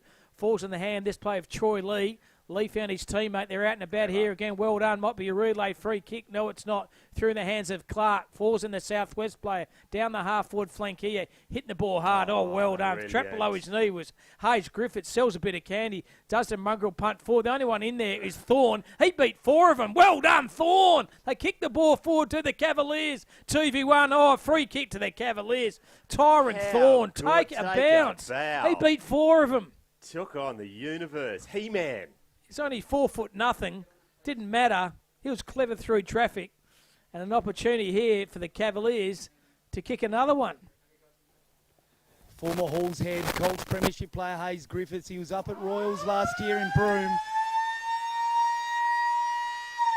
Old man Mickey will be watching from up in Darwin. Take a good kick from there. This will make it interesting. Crosses the paint of 50, kicks it from 48, had his head over the ball, runs in a very straight line. Just snuck through for 1 behind. So 5-6 to 2-4. Major scores for Peel. Wem has 2, Salter 1, Miguel 1, and Michael Stevens 1. And for the Southwest side, Liam Crichton 1 and David Cowan 1. But at the moment, 19 points to the advantage of the Peel side. On the Nutrien Ag scoreboard, 2-4-16 Southwest, but Peel takes a handy half-time lead. That 5-6-36. You're on Filming Footy.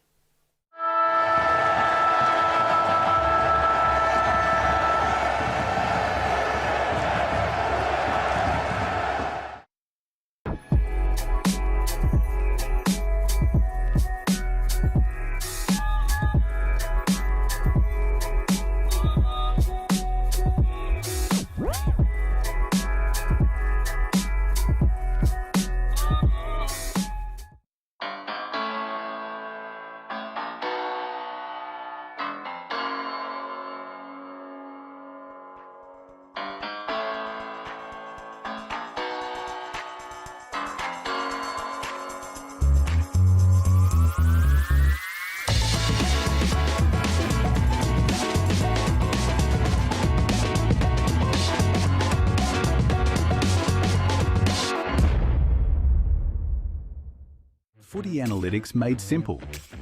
Improve your team performance with My Dartfish Live S.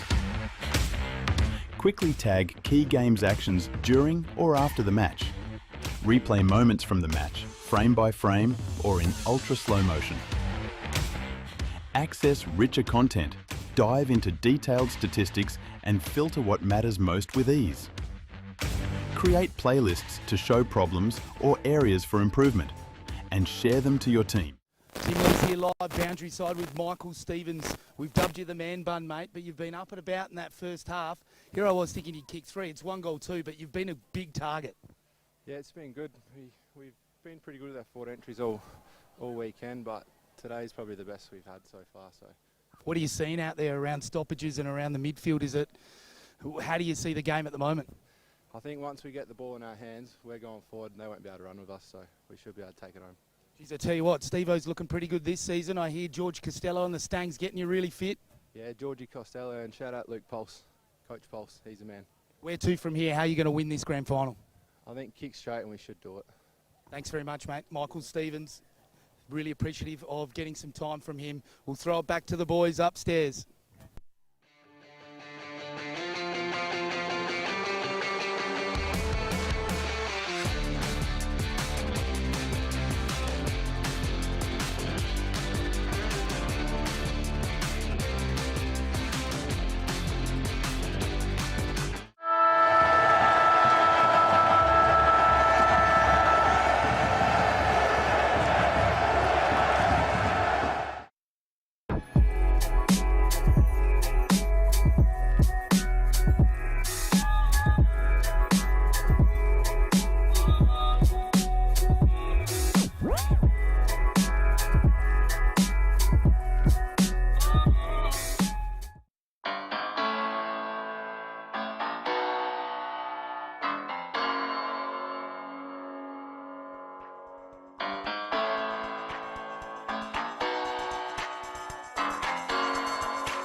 Footy analytics made simple.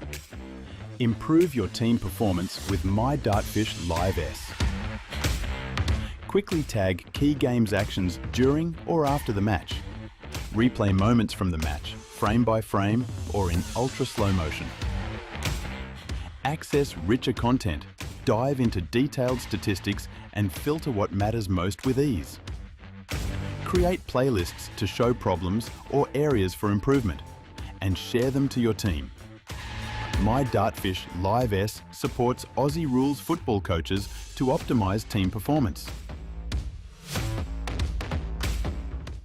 At Great Southern Fuels, we know fuel and we know service. We've been doing it for over 40 years. We're a family business, we employ locals and we support the communities we operate in. But don't just take it from us. Hear what our customers have to say.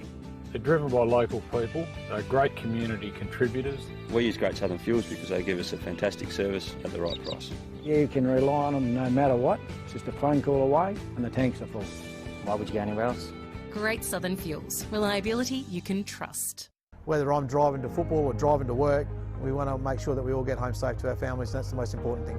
I guess the message and the support that we get, say, from the Insurance Commission is great from the league perspective, but just to get that message across to everybody, not just people involved with football, but as a community as a whole, it's just so important. We just want everyone to be safe when they're driving.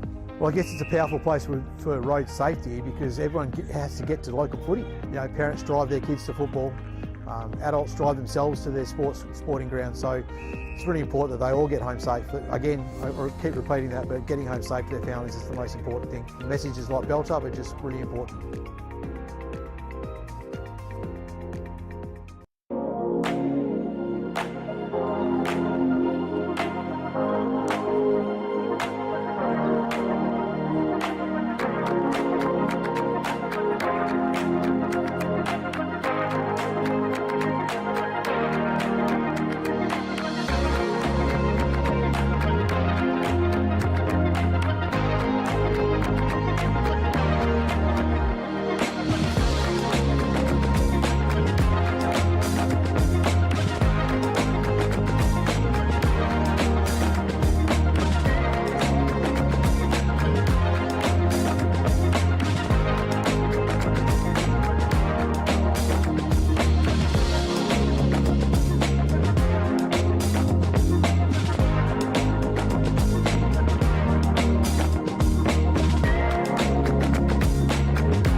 Welcome back to Fremantle Community Bank as the Cavaliers run onto the ground, and we'll try to avoid those bombs going off in Beirut through the timekeeper here at Fremantle Oval. But Kip, inside 50 is very interesting. Off there, he was saying some of the stats for the Cavaliers. Yes, Cam. The Peel team there themselves had 13 inside 50s and scored 3 goals, 5. So it shows the dominance they had, as the Southwest had 5 inside 50s for 1 goal, 2. So you can see they're getting a lot more of the ball in the midfield, and they're getting it forward a lot more. And I noticed what ended up happening was that the Southwest pushed a lot of the players to congest Teal's.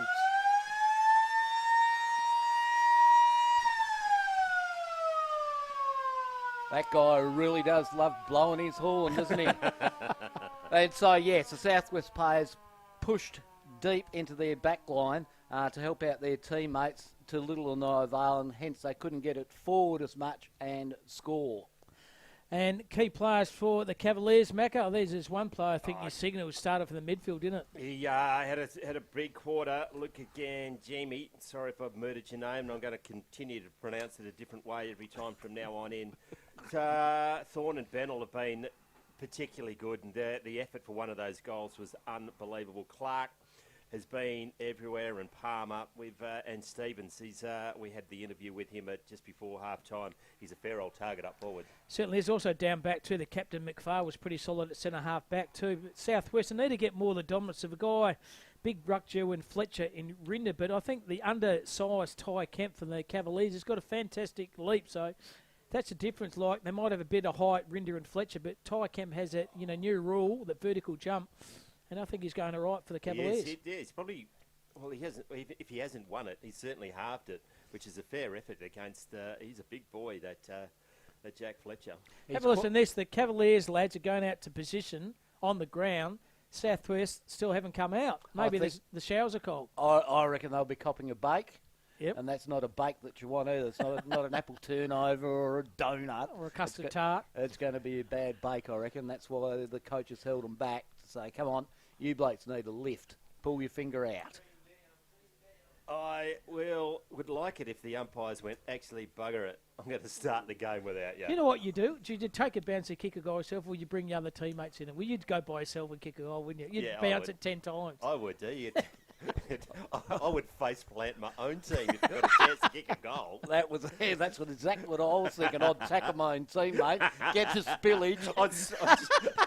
I'd smother his kick. Here they come out, boys. You won't have to do that, Macca. Southwest led on the ground there by the captain in Tommy Gorder.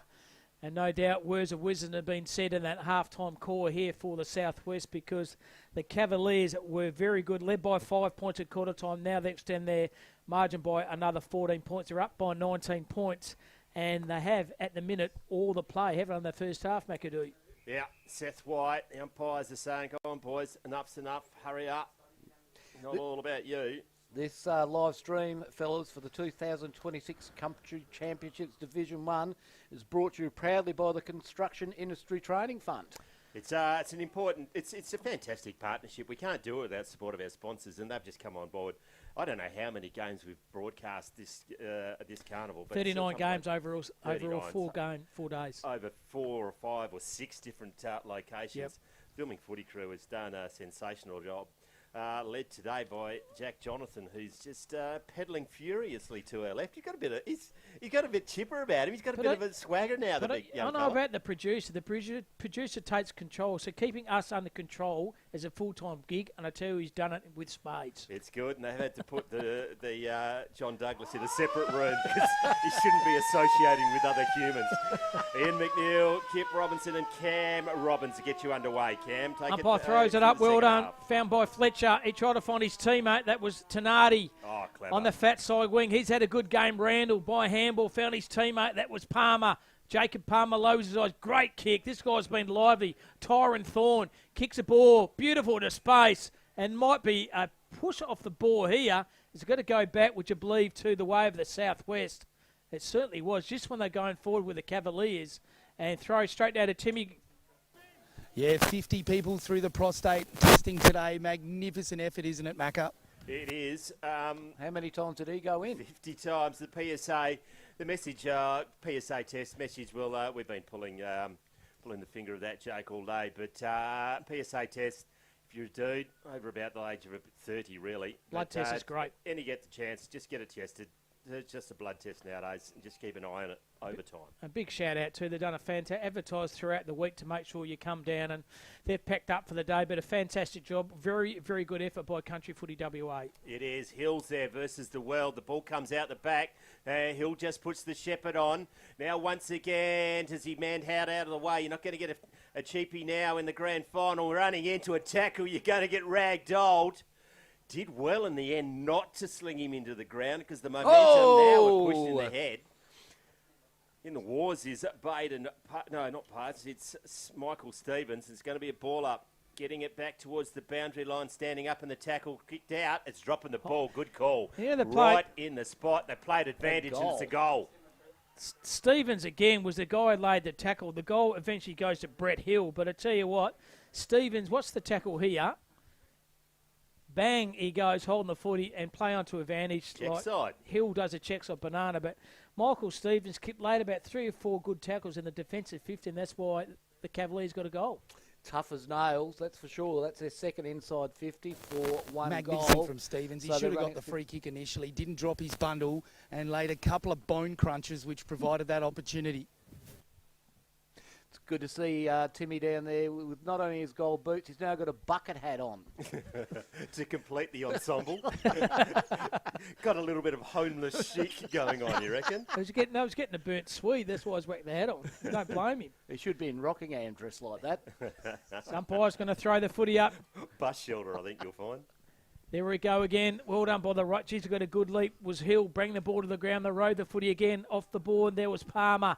He goes on his left. Well done by Crichton. Got the defensive spoil on. He found Meadmore. Meadmore flicked out the hand to Holman. Holman laterally went to the kick there. He found Mason. Mason over the top. He found Lee. Lee's wrapped up in a defensive tackle. Now gets his own footy. Gorder on that fat side of the ground. Who'll use that left foot down the line here. Fickle bounce here. The Cavaliers, they have numbers. Can it get picked up? No one can't. Southwest have it. Defensive tackle by the Cavaliers. Absolutely sensational. In the back 50, they get it. Well done then by Randall. Oh, wow. Leaping tackle over the top. Trying to pick the footy up but can't.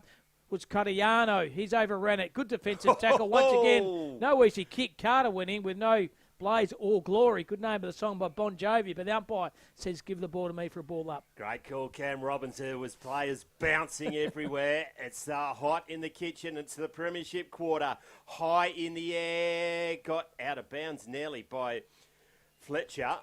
Now it is. It's going to be thrown in.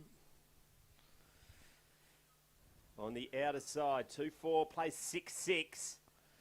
26 points of margin, was 19 at half time. Just getting out of control at the Southwest at the moment. Waiting for it to come in. Fletcher versus Kemp. Now the hand pass comes.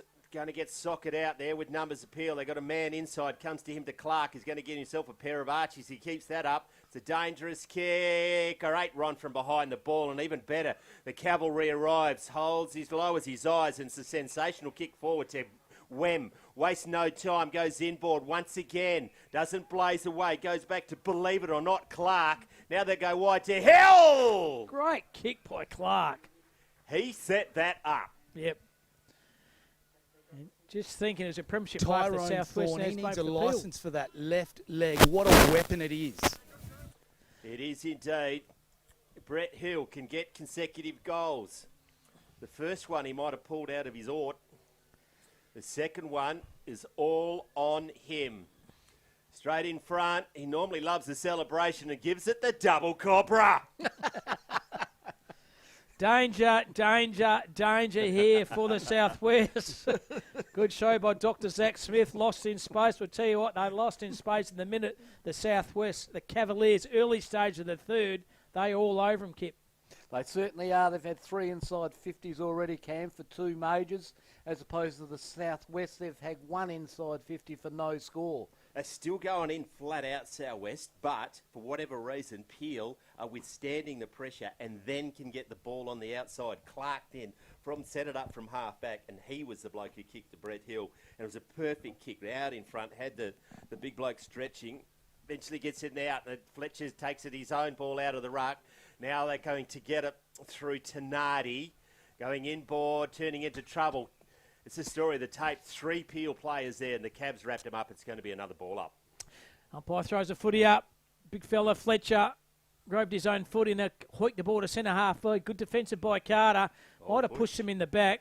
Umpire said, yes, you did. You can't do that. It's a kick once again. And 50 to the Cavaliers. Don't chat.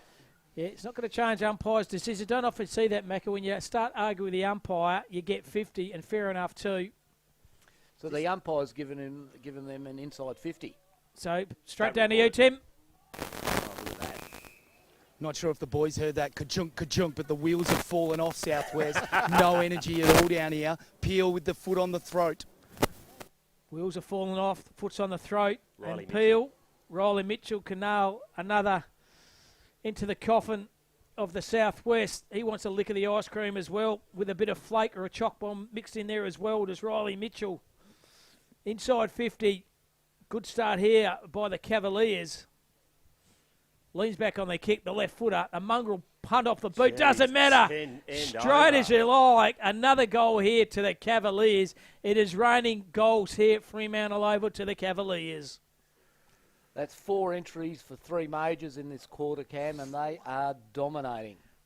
How's it kicking? That's sensational. That was kicking. an end-over tumble punt, but it went straight through. You always got to make sure your tongue's in the right spot when you say words like that, because that can end in a yellow card for the producer. Are you talking yellow card for the commentators? Or some other incantations of that, which are never popular. But yeah, geez, the Cavaliers, they lost, Southwest come here as probably, I'd hate to say it, probably firm favourites, Macca, the underdogs of the Cavaliers. Warm and they always are.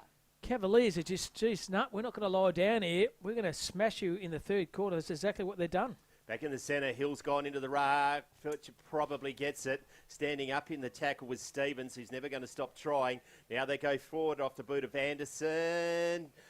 The Southwest player spoils it in the end, but it's going to come back as a free kick to the man in front. I didn't see what it was for. Maybe a hold? It's a Captain McPhail. He's been solid down there at full back. That's what you need, isn't it? Just some solidity. No, it's not going to Joshua Smart now. Deep in defence.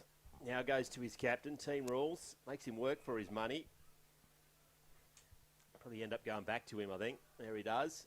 Right on cue. They're still waxing. Now goes to the centre. That's not the best kick. Wow. If he could turn back time or get a shovel and dig a whacking great hole. Good shot. He's not going to like the replay of that one. Good song by Shu. Down to you, Timmy. David Cowan, he's their alpha. They've rolled the dice and put him up forward. Is it going to work for him? Carboni has got the ball. His knees. To say they need this is an understatement. Number 10, isn't it? Yep. Connor Carboni. Directly in front. Kick from 35. Ball's on its way. Goal umpire does not move. Great kick. They get one back on the Nutrien Ag Solutions scoreboard. They move to 3-4. 22. Peel 8-6-54. Filming footy.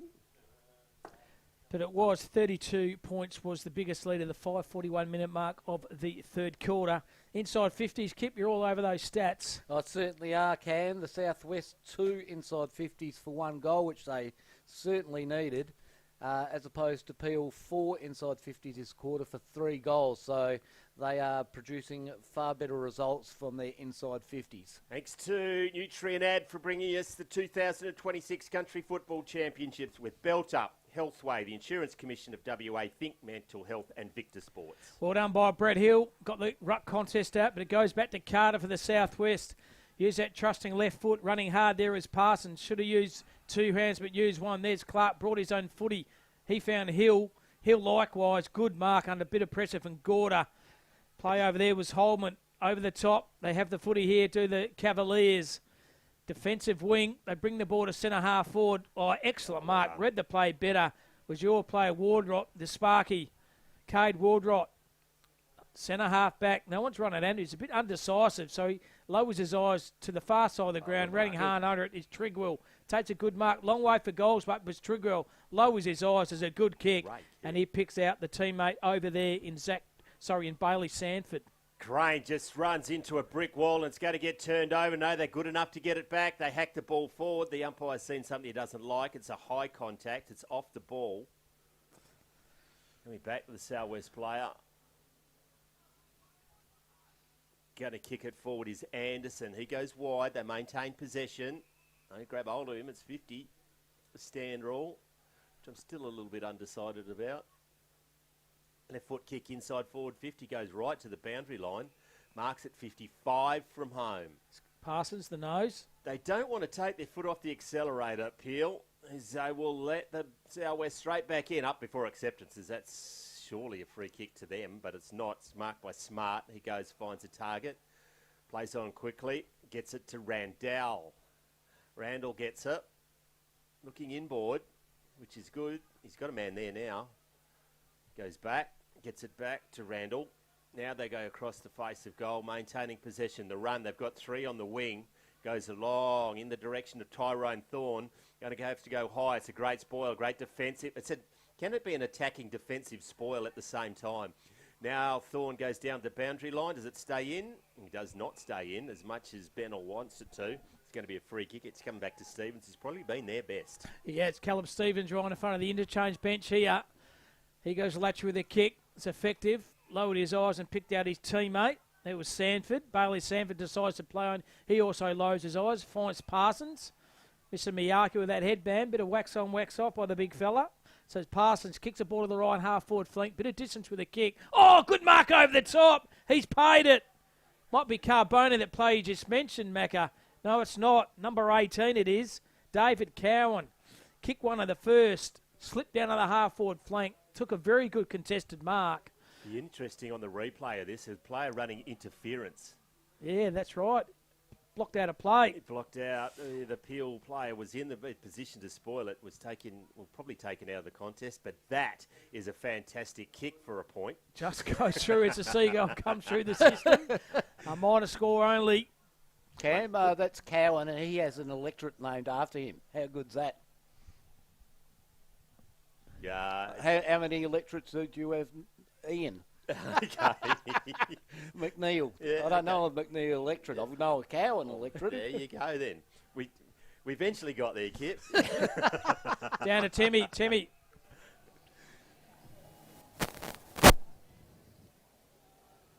Nah, don't worry. Silence is golden. Come out the back and Southwest have it. Goes immediately Try to straight hold on to on. Slips over. Now it bounces fortuitously. They punch the ball forward to the man who's free. Has another shot on goal and makes no mistake of that. And it's Ben Ganza. Gets on the board and the Southwest are back. David Cowan, he's in beast mode. That's his nickname. He's flexing at the moment, creating opportunities. Big coach move. Yeah, he just knew straight away with the goals, where wasn't he? Straight away lit up the left footer. Benny Ganza went bang. The margin's back to 25. Game on, as you said. Macca, game on. It is 4-5, plays 8-6. Peeler in front on the Nutrien Ag Solutions scoreboard. Division 1 Grand Final.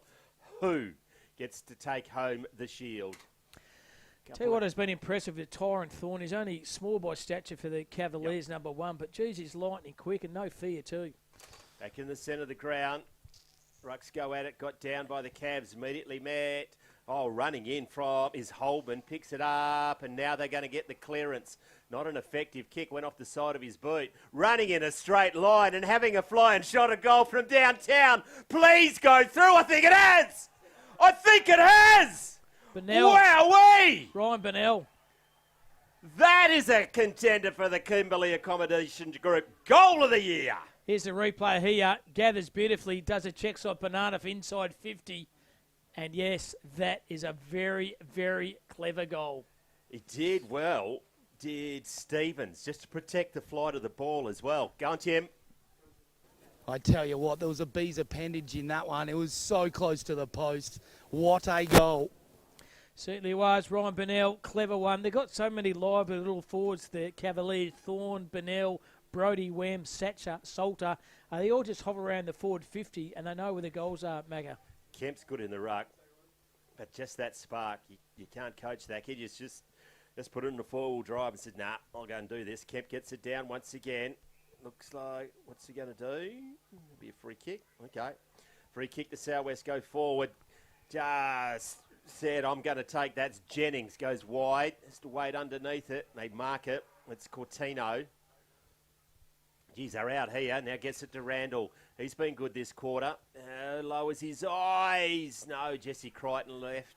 Read it better than Salter. Takes the chest mark. Probably did play on. That's 50. Yep. Got to wait for the whistle. Yeah, Randall's running amok and in the midfield on that far wing for the Cavaliers, number 7. Got to pay a bit more attention to him. Yeah, Fletcher's down, running hard. Crichton put in the big steps there to try and get the out position. That's That's a strong grab in front. That is a very strong grab. The pack come over the top of him. That was Troy Lee. Lee goes wide, gets to a teammate. Griffiths perhaps. Geez, they love switching it. They do. They have it. It's a good kick. Goes over the outer side to Coutinho. Now plays on. Kicks it high.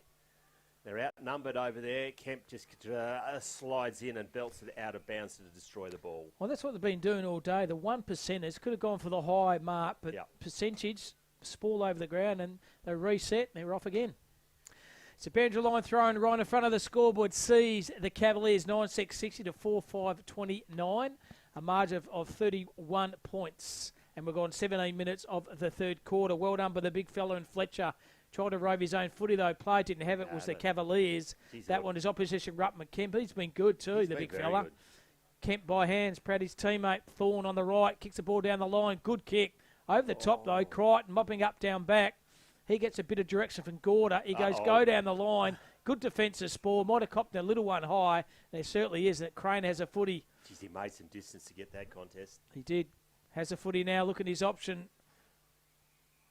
Meadmore's calling for it. No, he doesn't. So he just hoiks the ball down to the left half forward flank. Big pack of players in front. Another fantastic mark.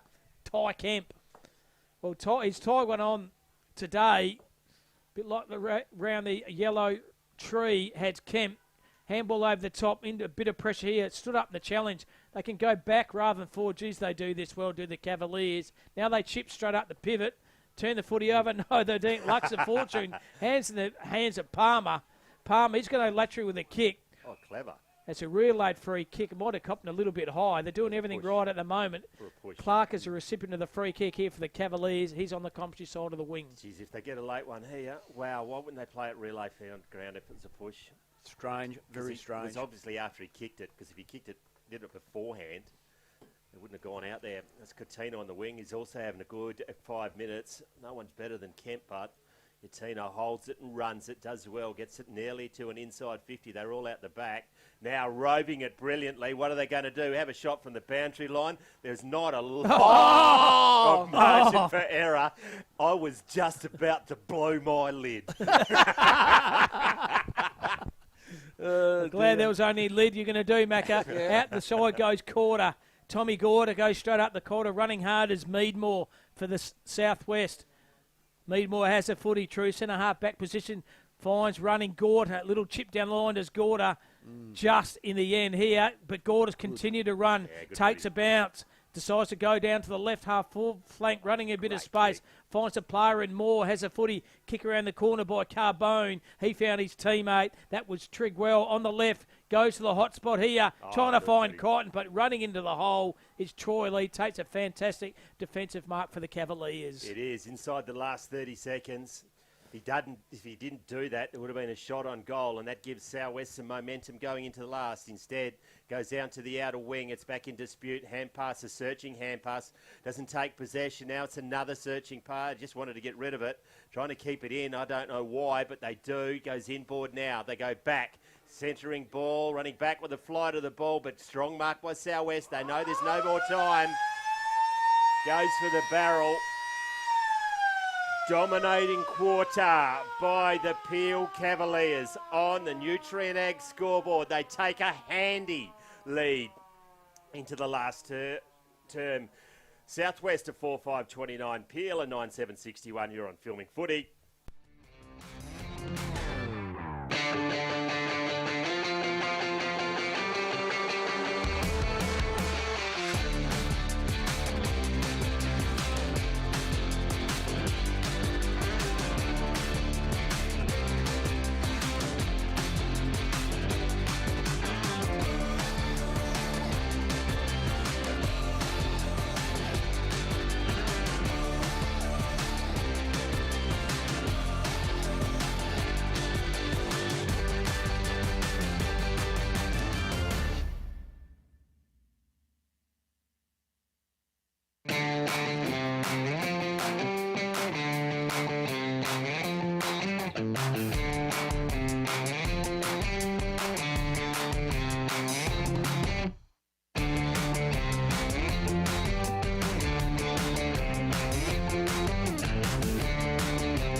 Tim Lee's live here with Ryan Hemley, the coach of Peel. Mate, how good's the energy from your group today? Mate, they've been electric, and I think it was after that game against the Southwest, we kind of didn't control the game like we wanted to, and hope we have turned around so far, but it's only 3 quarters. We just need to push one more quarter and get the job done, hopefully. Were you scratching your head there at the start of the third quarter? You didn't have an opposition for a while. Yeah, we jumped the gun, and I thought they were going to come out red hot, so the fact that we got away and got a couple quick ones, because they got a couple back, so it was good to get those first 3 in there, and hopefully we can just finish the job now with 20 minutes to go. How are you going to get it done? Hopefully starting that midfield, and then from their midfield we'll just go through and kick some snags early. I reckon they'll drop their heads. Thank you, mate. Ryan Hemley, coach of Peel. The Cavaliers, they're up and about today. So strap yourself in. Strap yourself in last quarter. Thanks for that beautiful blow of that siren again. Starting to give me the Tom Tits to be quietly. Carter has it. Overrun the footy. Stacks on the middle. The umpire says, give the ball to me. Cam, that's another. It sounds like there's another breakout of Freo jail. That's closed 10 years ago. Umpire throws it up. Well done by the big Ruttman there. Oh, wow. In Fletcher, roved it forward. Oh, beautiful hands by Thorne. Straight to the silver service key forward, but he cooked it. That was the player there, Stevens. He laid a defensive tackle, though, on Muller Holland. And the umpire said, give it to me once again in the forward 50 of the Cavaliers, Macca. Yeah, good. Tim Lee's form at the moment. Just going to all the stars. Ryan Henley, the coach, finding the intel. Just needs to get a couple and put some pressure on them. And he reckons they won't be able to stand up. The Central Midlands Coastal boys just wandering past with their medals. Going, this will be us next year in A section. Around the corner. It's coming back. It's coming back. It's not going to make the distance. Probably a handy knock out of bounds because it still keeps potential possession for the Cavs. Here's a live line, Ryan Burnell, and hit both Tyron Thorne and Brodie Wim, those 3 fleet-footed key forwards for the Cavaliers. They are electrifying. But, yeah, the Central Midlands led by Big Simo. Dale, he's happy as a proverbial. He's got a medal himself. He's probably had 6 or 7 cans too. So, drive safely home, Simo. Through the bottom of the neck. Good defensive tackle. Might have got him high in the end. Umpire said you certainly did. And look at that, the Cavaliers is a 2v1, but it's going to come in the hands here of the southwest side, Magga. That's Tommy Gorter. Short cross, maintain possession. Then another short kick. They've got a process and they're going to follow it. Hand pass it to the runner, as you should. Good pinpoint pass to the outer wing. There comes the run from the previous kick, a hand pass. He's going to get it back again. He's going to run in some trouble. He ran out of room. Nearly put into the grandstand, but they maintain possession. Good footy by the Southwest. You're never going to die wondering. They're always going to have a crack. They go out here. If they get into the middle of the ground, no, the hand pass. Had to stop and wait for it. Now he assesses his options, lowers his eyes. Can they get there?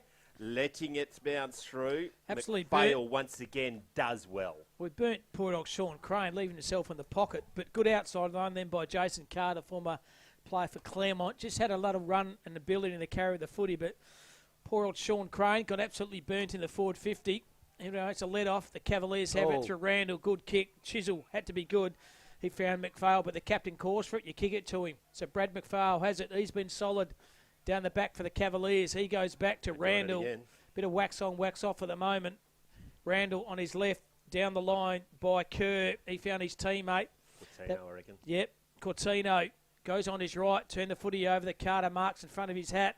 Has a footy. No one running into him, so he lows the kick to the right half forward flank. Defensive spoils okay. Ball's down here by Treadwell, I think. He's down. Zach Treadwell's been accidentally cleaned up off the footy. No, I didn't see it happen. I just saw him hit the ground. No. And the umpire, has he given a free kick here, Mac? Nah, nothing to see. Must have been a mark beforehand. Has a shot on goal. They like it. Not a lot of celebrations. But it's a goal. It certainly is. Robbie Turnbull, he's kicked one, but more importantly, keep your eyes on Zach Treadwell. Don't know what happened there, but good kick by Robbie Turnbull. And it just gives a glimmer of hope to the southwest. It does indeed. He kicks there 5th on the Nutrien Ag scoreboard. 5-6 plays 9-7. Down to you, Timmy. Did you see anything down the boundary line there? If they pinch it here, Cam, I tell you what, Turnbull, he's got great game awareness. Straight back on the mark and popped it through, giving his team the best chance. Yeah, did right there. Thanks, Timmy. Lee's down the boundary. He said Turnbull just straight away knew where the goals were, Mecca, and kicked a very good goal, and the margins back 22-25.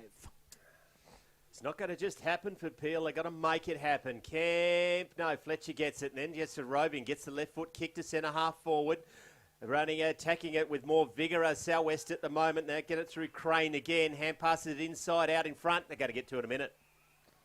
Man of the moment, there he is. Robbie Turnbull. Crane was good through the midfield as well. The little nugget he is, son of Alan. Just got good footy IQ. But into this man here, Robbie Turnbull, right behind this kick. Turnbull leads it, coming around. 2. Oh, hits a pine. Minor score only 5-7 to 9-7. 24 points in the margin. 16 minutes to go. Macca, plenty of time. Absolutely.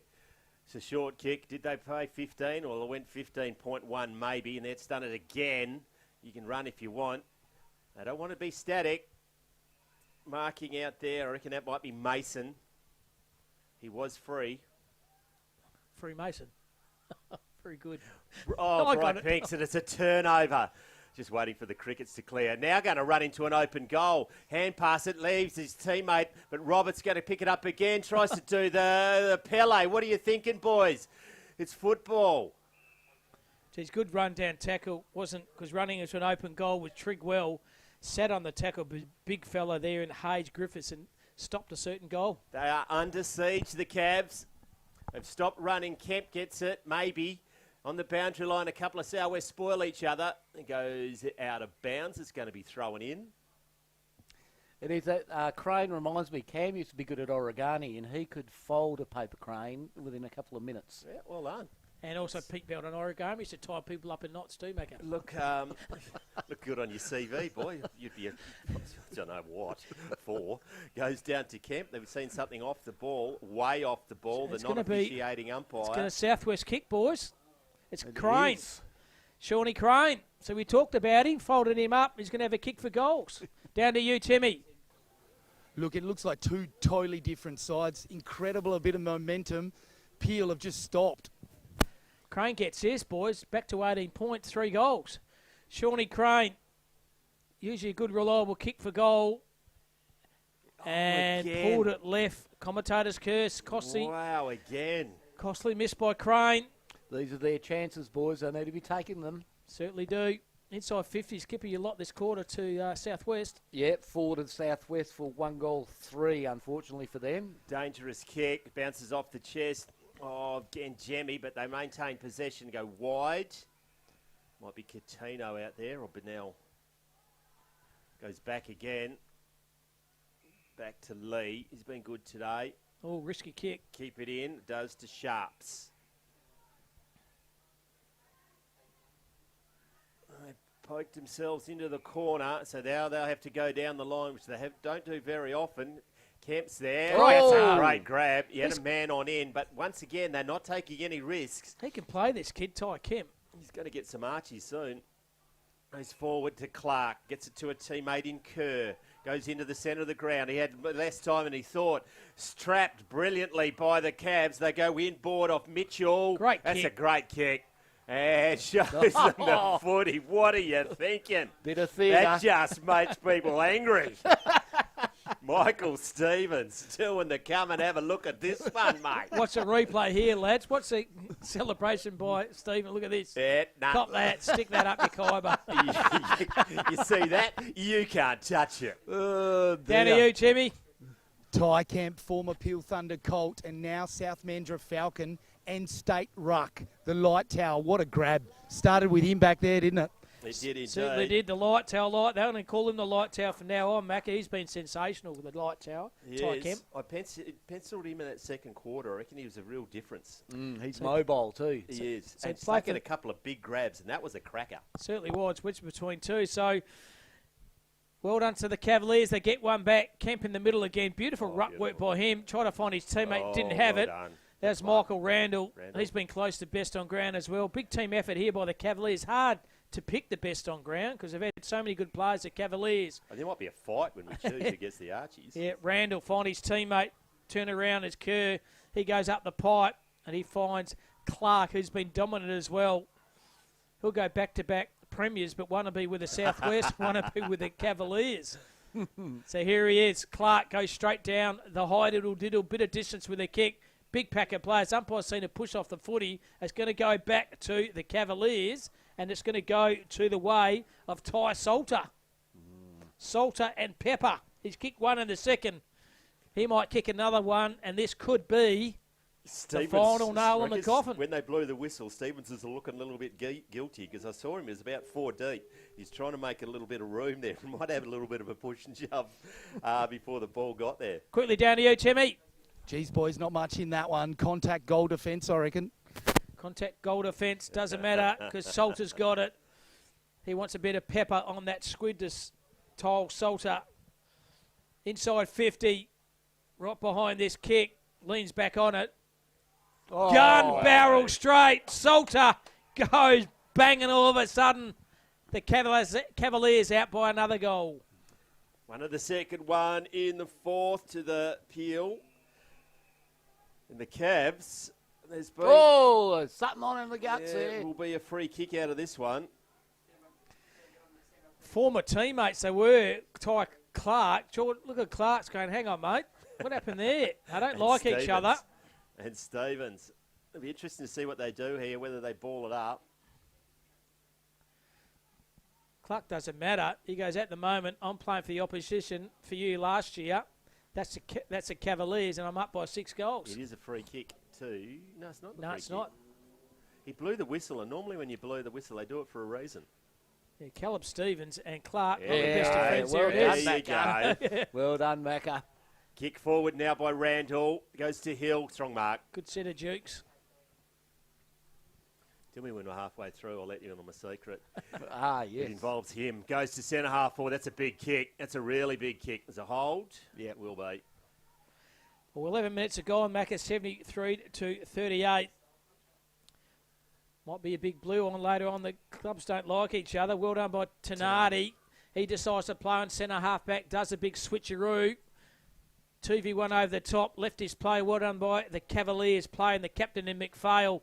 Left his player, but defensively well done. Mulholland might have been thrown in the turf. He gets a free kick. Play on to advantage. No, it's going to go behind the mark. It's going to come back the other way here. It is to the Southwestern Crichton. Good kick by him. This is better. Maintaining possession of the footy. They go laterally down the side and they find the teammate outside 50. He found the player there in Sanford. And Sanford Great goes goal. bang. Great goal, Sanford. Inside 50. The Southwest, we're not done yet. Good goal to number 9, Bailey Sanford. And Macca, so what is this little story of yours? Yeah, I've been watching my grandson play down on the right-hand side there. Young Theo all in the bluey clothes. And his sister, Kenzie's down there. And the dad's playing. My son-in-law's out there. Oh! Son-in-law to McNeil. Throw down to you, Timmy. Found a bit of gospel up Look, here. that raggedy down here, the Peel defence. There was players everywhere then. They're just really blowing. Can they hang on? And they hang on. Hill's gone into the ruck. State Ruckman a couple of years ago, Brett. He's been a bit injured this year playing for Mundajong. Gets it down on cue. Not getting out of there. Taking it easy. Doesn't sling him. Tell you what, he's had more billet than his father-in-law. Well, nah. So it's Theo, I'll give you the tip. It's free. Now they try to get it clear. They will eventually. I've liked his game in Palmer. Goes forward, but it's chopped off. Where does the run come from? Gets it now to Anderson. Out a player outside. Goes to Crichton. Up and under. They're going to maintain possession. It's Parsons. Parsons. 50. Gets it now to Sanford, our last goal kicker. No, it's 50. Yeah, 50 to Parsons. Mr. Miyake. Plenty of time left, boys. I'm going to be stuffing around with this one. Keeping the hair out of his eyes. He'll take a good kick from there. He's pretty confident. He's going to have a crack. He has to have a crack. So Baden Parsons right behind this kick. Inside 50. Leans back on it. Oh, nice off the boot. Great kick, but he's just pulled it left for a minus. Good. Made the distance quite easily in the end, but went for that distance. Probably that's the reason he pushed it to left. A minor score there to the Southwest. 6-9 to 11-7. His second second behind today. What's that? Inside 50, Skip? Inside 50 for the Southwest. This is where they've come undone. It's been 6 in this quarter for 2 goals, 4, as opposed to Peel, who have gone in 5 times for 2 goals. So just an accuracy thing to get themselves back in the game, but they've missed too many shots at goal. Goes forward, not playing 15. They are. It's Randall again. He's brought his own footy. He's got leather poisoning, I reckon. Number 7, Michael Randall, the journeyman. He has been good. Now they go down the wing. It's a high up. It's a bit of a lazy kick, if we're honest. It's going to get turned over to Parsons. Not a lot of thought went into that. Now they go spear it inboard. It's not your day. It's not your day. It misses the target. That's a powerful kick that finds the target. The run comes from the outside. Gets it now to Mitchell. Kick to goal in the third. He's got one out. It's his captain, I think, McPhail. Goes inside. I've liked his game again, Jemmy. Brett Hill goes probably over the top. He just walked into that contest. I don't think he deserved to kick for being a bystander, Brett. Doesn't matter. He's going to kick it. And he's going to point to the commentary side of the ground and Jesse Crichton can't believe it. He's appealing to all the umpires. And Brett Hill has got he's just, he can throw it away. I'm just going to walk out of it, dragging his sorry bones around. Come on, mate. What's the deal with his skivvy wearing under the jumper? Yeah, the blue I skivvy. don't know. You'd have to ask his mother. It's not a good look wearing a skivvy under a Guernsey. I'll give you something else about this kid. He can play. He can play. He can play. He's going to have a shot on goal. Well, This will be his 3rd. Yeah, no, he's kicked 2. He's going to miss to the left. He's got it. He's got it. He's got to miss it to the left. He's nailed 3. Looked like it off All the of boat. those with a skivvy as well. His granddad, his mum's father, used to play a fair bit of footy on this oval. Okay. Yeah. And this grandstand, the George Griličić grandstand, his granddad was Tom. Okay. Oh, wow. Yeah, could play. Old Tommy had some didder. So Good 12-7, 6-9, 30. 8 points is the margin. They are just turning on the turbo, the Cavaliers. They'll be celebrating nice and hard in the Peel region of the Southwest. They've withstood the challenge, haven't they? They were came challenged early. hard in the last quarter, They Southwest. were challenged. So you've got a lot of roots around this oval then, don't you? So umpire throws the footy up. It's Rinder. Brings the ball to the ground. He finds his teammate. That was Tanati. Tanati goes straight down the pipe. Good what kick. a kick. Lace height. Finds his You nearly teammate. paid 50 for that. You don't need to roll onto someone's head. No, that's... Goes down the line here with a thumping kick and good mark by Trigwell. Trigwell just too clever in the forward pocket. So Zach Trigwell. He hasn't died wondering today either. No, certainly hasn't.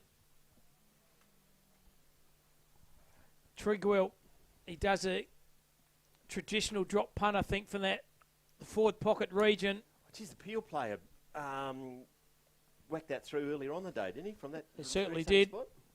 He goes down the line, but he's pulled it left. Again? Yep, that was Liam Crichton actually for the Southwest. He kicked that from the similar pocket. That's the second, the third poster. Yeah. Yep. In this quarter.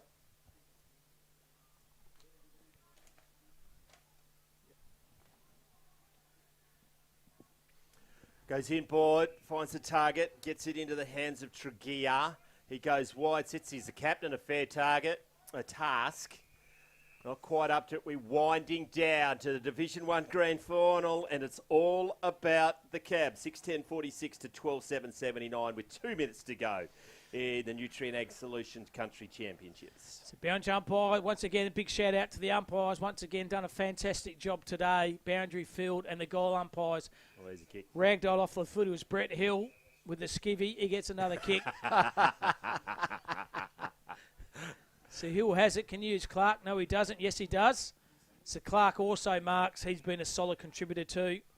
This afternoon, young Jai Clark. Can't believe he's still not playing waffle footy because he's one hell of a player. Finds his teammate. The kick was good. Found Rowan Kerr. He also played league footy for Subi. It is a bit of wax on, wax off at the moment. Oh, they're out the other side. They go laterally again, do the Cavaliers, maintaining possession. The kick was okay. Tregear misses his teammate. They go back again, just maintaining possession. Fantasy footy points at the moment. He found Clark. Clark goes laterally. He finds Troy Lee. And Lee down the line here. And the started where they finished off about 21 seconds ago, Mega. You're wasting our time, Peel. Do something interesting. And now they do. Goes inboard. Might be Bennell, I reckon. Hand passes out to Coutinho, who's been very handy today. Now a free Tory down the wing. No, he centres it. Hill's not interested in marking. Got back to it. Now he might interested because he might get another goal late. Goes in the direction. That's a good kick. Great The kick. world opened up. Well held onto by Randall. Yeah, good kick to space, wasn't it? Just pulled the kick, made sure he's key forward, ran into a bit of space, hit him lace out, and Brodie Wemm's going to line up for goal number 3. He was. It was very good when the game needed to be won that second term. Really, really well. He was the bloke he kicked from the boundary, wasn't Yep, he? correct. Yeah, he was. Yep. Yep. And kick 2, go for goal number 3, Brodie Wemm. Played a bit of league footy also for the Peel Thunder footy side, but it's Wemm here for the Cavaliers. About 35 metres out. Should not bother him from there. And does the old flower mongrel punt. Commentator scurs. Wow. And I stitch him up again. Jesse Crichton gets one of the last kicks of the game. Going out the outer wing, maintaining possession. Wasting no time. 1 and done. 6 goals, 10-46. They hit the post 3 times in the last quarter to 12 goals, 79. Straight down to Timmy.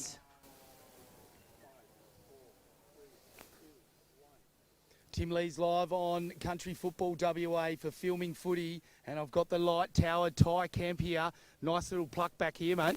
Yeah, no, it was all right. Just got up there, got a bit of a block, so boys making it easy for me, really. But yeah. You've been very comfortable in the nest at the Falcons land this year. How did you see the game play out today? No, I think we just worked well all day. Good ball movement. We had a few little hiccups coming out of the back line, but went at half-time and got that corrected, so... I thought you guys took it to their big men really well. They were hardly sighted at different times. Was that a real ploy to get stuck into them? Yeah, we were trying to take advantage of the big boys, trying to run them off their feet, try to get deep and, yeah, really working, so... You got the Shane Warne, Michael Jordan number on the back. You got to back it up when you wear that number, eh? Yeah, that's it. I've had it for a few years now, so yeah. What about Ryan Hemley as coach? He seems very cool, calm and collected. And the feeling around the group, led by him, he's been good this week. Yeah, no, he's for a guy leading us into a grand final. He was pretty chill about it, so yeah, pretty cool, calm and collected. How about any loved ones for you, mate? Straight down the lens and give us a big shout out. It's actually my stepdad's 50th today, so happy birthday to him. I got my partner over here and my mate there, so yeah. Go on, throw her name in. Oh, that's Keely, that's Jordan, and his wife Amber, and there's Jimmy. How good, that's what it's all about. There's more than just you that gets you up for a game. What's your highlight of the week been before we let you go? Oh, I'm probably kicking 2 yesterday. It's pretty good, or maybe that hanger. I reckon the hanger and the footy takes it. Yeah. But congratulations, mate. Great performance. Yeah, thank you. There we have it, Ty, the Light Tower camp. He's our best on ground, and the boys love it in the background. Back to you, lads. Well done, Timmy. Fantastic interview down got a on the future in bench. this game. Oh, Tim, he's a very good commentator and a very good interviewer. If I've got time, I might go through the major goal scorers for each respective sides. First of all, for the Cavaliers, Macca's son-in-law, Brent Hill, very, very good. Brent Hill, he kicked 3, 2 to Salter and 2 to Wemm and 2 to Michael Stevens. And single goal scores to Bennell and Riley Mitchell. And goal scorers for the Southwest side, all single goal scorers, Liam Crichton, Sanford, Carbone, Ganza, Cowan and Turnbull. But overall, Kipper, I think the Cavaliers are far, far too good. Absolutely, that reflected on the inside 50s and scoring, Cam. At the end of the day, Peel had 5 more scoring shots for a plus 33 point margin, which is basically 6 goals. Yep. With plus 5 over the Southwest, who picked up 8 inside 50s in the second in the last quarter there, but kicked 2 goals for. So when they had the opportunity to change the tide of the game, they were missing their shots on goal. So hit the post 3 times, isn't it? Yeah, It's a game of inches, isn't it? Yeah, 100%. Especially important early. Sorry, Kev. Early in that last quarter when they were really coming hard, hit the post twice. It can just be deflating, can't it? They can, and they had winners all over the ground, didn't they? The Cavaliers, pretty hard. The old-fashioned TU, which is a team effort. There wasn't one passenger out on the side for the Cavaliers. Come in there as underdogs, but they come out victorious this afternoon. The rotations through the middle, how they kept them fresh. Ryan Henley did a particularly good job. And the back line, led by McPhail, they stood up. Absolutely, team effort, weren't they? But yeah, the big tower, light tower, like his nickname, Ty Cum, he was sensational. A bit undersized in the ruck because he had two big lads, Fletcher and Rinder.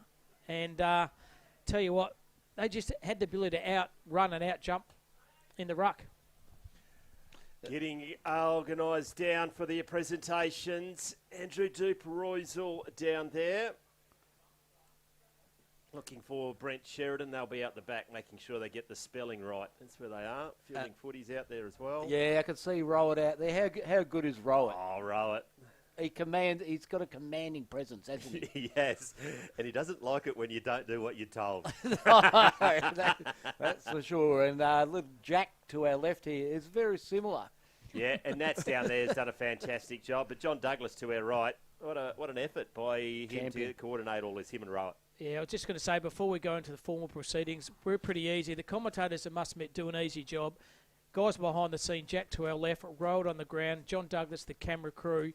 Without them, all these filming would not happen. So big shout out to the crew from Film and Footy who've made all these live streams available since Thursday.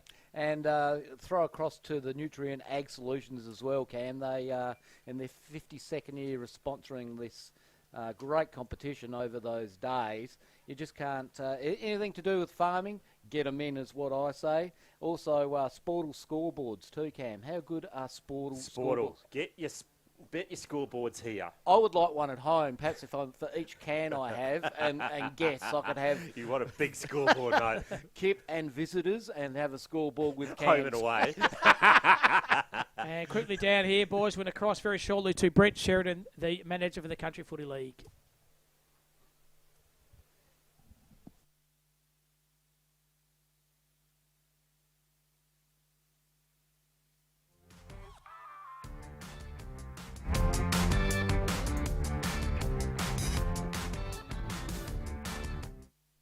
The 2026 Nutrien Ag Solutions Men's Division 1 Grand Final Presentation Ceremony. We've seen a great game of footy between two powerhouse country leagues. Can everyone put their hands together for Southwest and Peel, please? Over the last 3 days, we have witnessed some outstanding football. I'd like to take the opportunity to acknowledge some key people for helping to allow this to happen. Firstly, to the South Fremantle Football Club and the other grounds that have hosted the country championships over the course of the last 4 days. We're incredibly grateful for your support and your commitment to country football. Without the venues and allowing us to use your magnificent facilities, we simply wouldn't be able to run the carnival. Also to Nutrien Ag Solutions, who are now into their 52nd year of supporting the country football championships. They've contributed over $2.9 million in this time, and that's just to Country Football WA. The support goes much greater and much further at a local level with our leagues and clubs. We're incredibly grateful for their support, and we look forward to it continuing for a long time. Thank you to Andrew Duper-Roysel, Joe Georgiades, and the entire Nutrien Ag Solution team for the ongoing support. Can everyone put their hands together, please? And I'd also like to thank all the players, coaches, umpires, support staff, family and friends that have ventured to Perth over the course of the weekend to take part or to watch the Country Football Championships. Likewise to those at home that have dialed in through YouTube, Country Football WA YouTube page. Your commitment to representative football allows us to keep doing what we do, and we look forward for it to continue for a long time. I'd like to call for Nutrien Ag Solutions Andrew Duper-Roysel, the Region Manager West, to say a few words, and then after joining him to assist in the presentation ceremony will be General Manager South Justin Lynn. Okay, thank you, Brent. Congratulations, Peel, on your victory today, Division 1. A great standard of football, commiseration to the Southwest. But seriously, a really good game of football to watch. Everyone had a fair dig, and as a spectator, and I know everyone here enjoyed watching some good country footy. There's nothing like it. So well done to you guys. As Nutrien Ag Solutions, we're incredibly proud. 52 years of continuous sponsorship. It is a significant part of our calendar, and we're really happy to be part of it. So once again, congratulations, West Australian country footy, and to the victory to Peel today. Congratulations. Thanks, Andrew.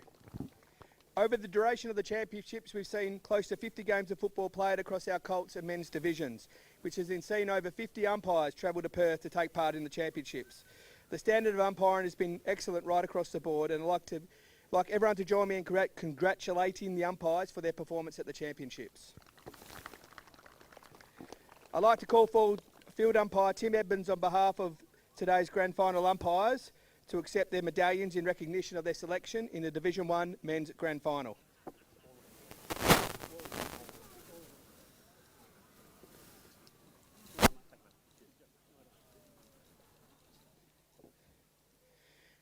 And in recognition of the umpires' performances across the duration of the championships, last night they presented their award winners.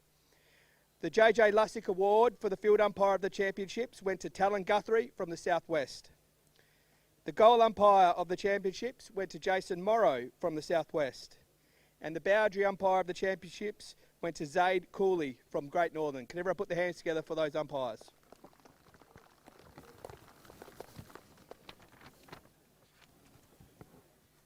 And finally, the Peter Trude Encouragement Award went to Daniela Skoman from the Southwest. The Dick Smith Award trophy is awarded to the coach of the championships annually. The 2026 Dick Smith trophy winner is Ryan Henley from the Peel Football Netball League.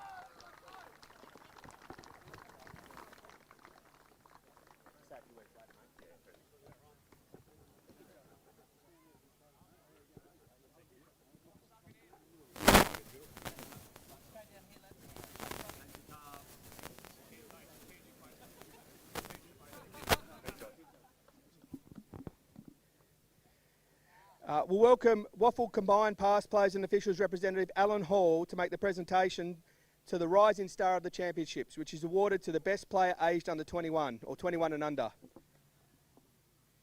Thanks, Alan, if you come forward. The winner of the 2026 Rising Star Award of the Championships goes to Ty Kemp from Peel.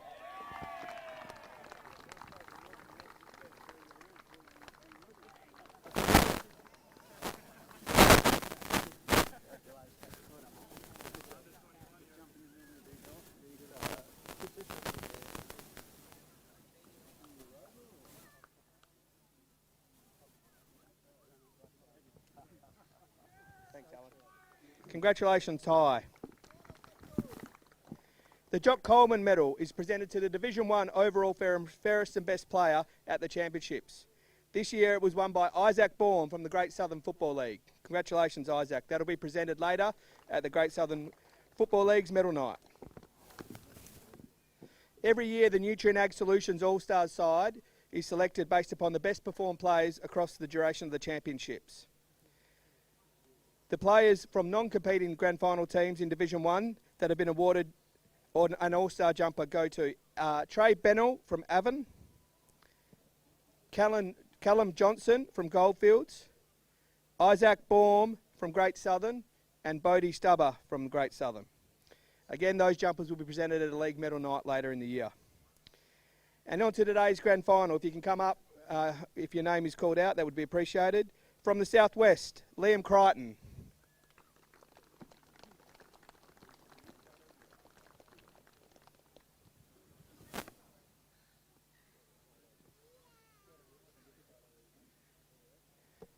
Caleb Stevens.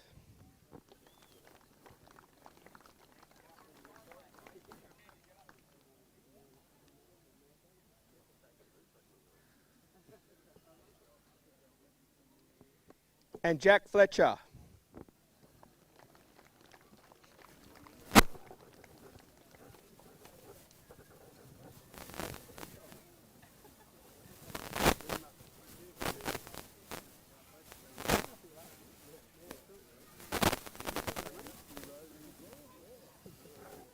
And from Peel, we have Riley Mitchell.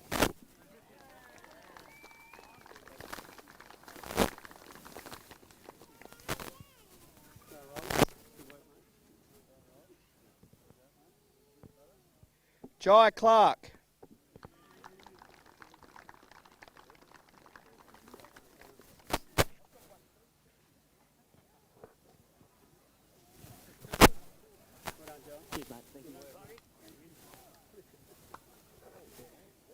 Ty Kemp.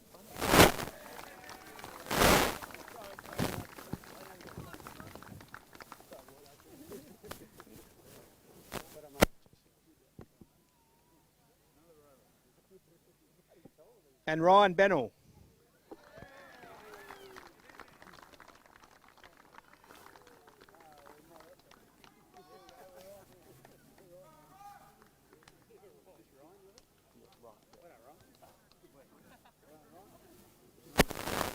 And the coach, the Division 1 winning coach, Ryan Henley.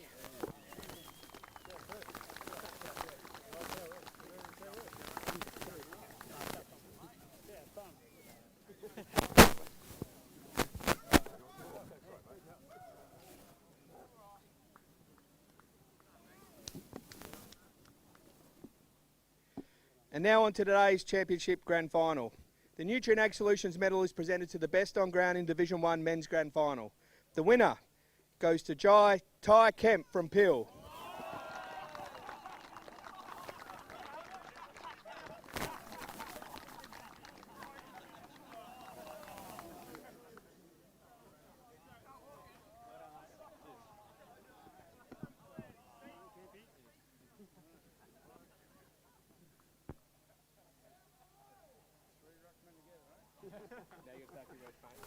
Oh, you're joking.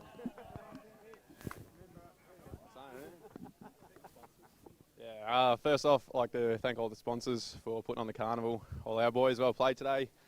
Cheers Southwest for a good game. Yeah, cheers. Well done, Ty. I'd now like to call forward Southwest coach Seth to say a few words. Seth White.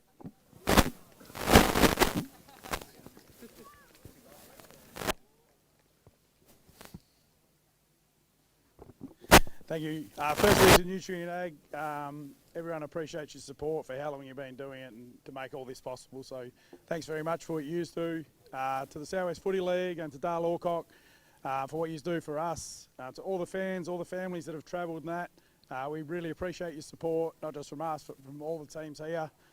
To my boys, my coaching staff and everyone that helps out. You know, I'm not the result we wanted, but I'm still super proud of what we've done over not just the last 3 days, but the last 3 years. So thanks for what you've done to me, and I really appreciate it. And lastly, to Chuka and the Peel boys, obviously way too good today. Started hot, and then we just couldn't rein you in. So enjoy this, and hopefully we can keep a long rivalry for a long time. Thanks very much.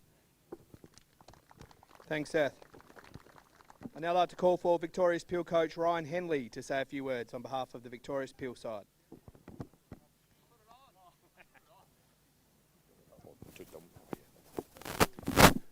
We'll just reiterate what's been said already. To the Southwest boys, you've been the pinnacle for the last few years, so to get one today, it means a lot for us and the boys in the Peel region. So it was a cracking game again, and it was last year, and I'm sure it'll continue to go as it has been.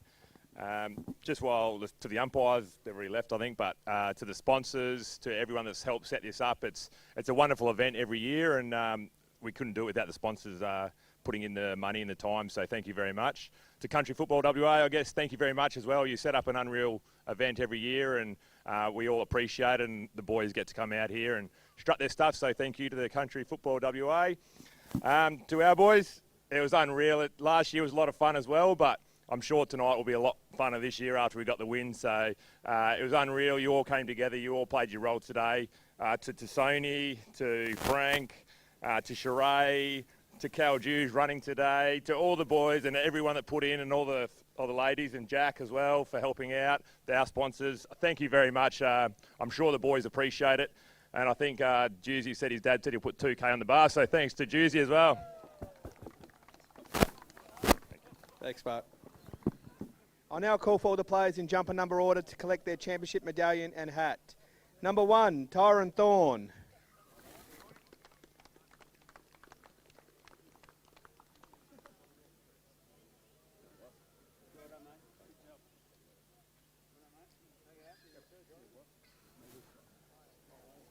Number 2, Ryan Bennell.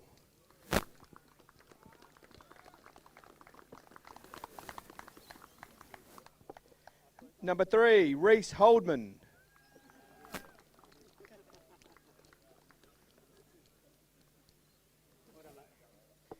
Number 4, Brodie Wem.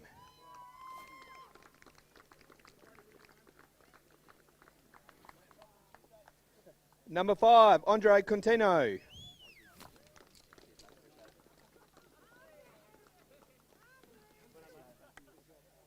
Number 6, Taj Mason.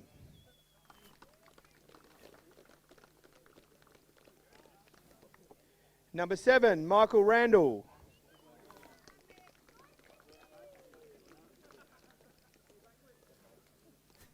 Number 9, Ty Salter.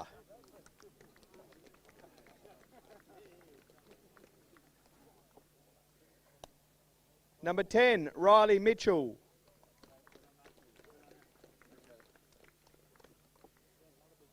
Number 11, Luca Gangini.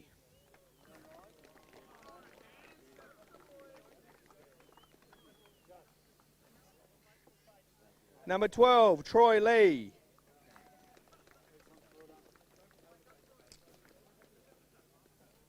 Number 13, Jai Clark.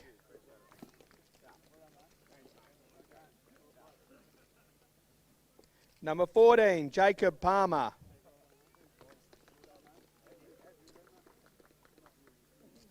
Number 15, Darren Beard. Number 16, Zach Miguel.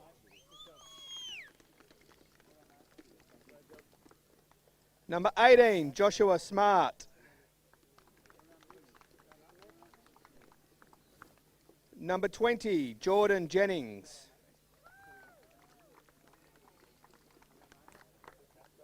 Number 21, Rowan Kerr.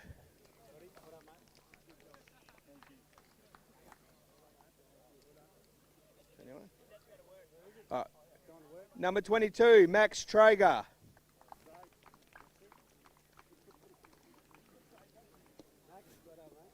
Number 23, Ty Kemp.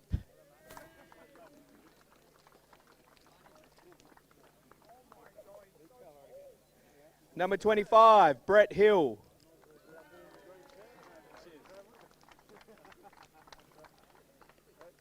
Thank you very much. Thank you. Thank you very much. Number 26, Cody Sharps.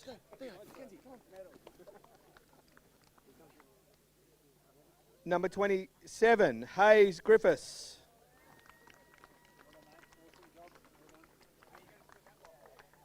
Number 29, Michael Stevens.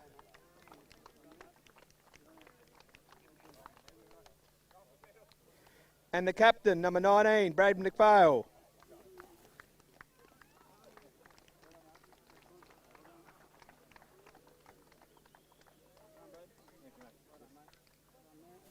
And the coach, Ryan Henley.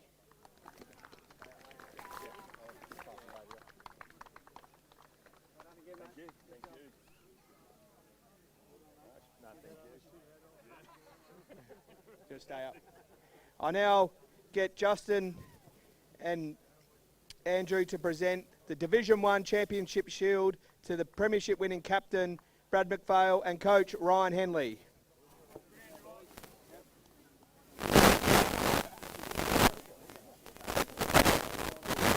Congratulations to the Peel Football Netball League, your 2026 Division 1 Nutrien Ag champions. Thanks again for everyone coming out and everyone watching at home. Please drive home safely.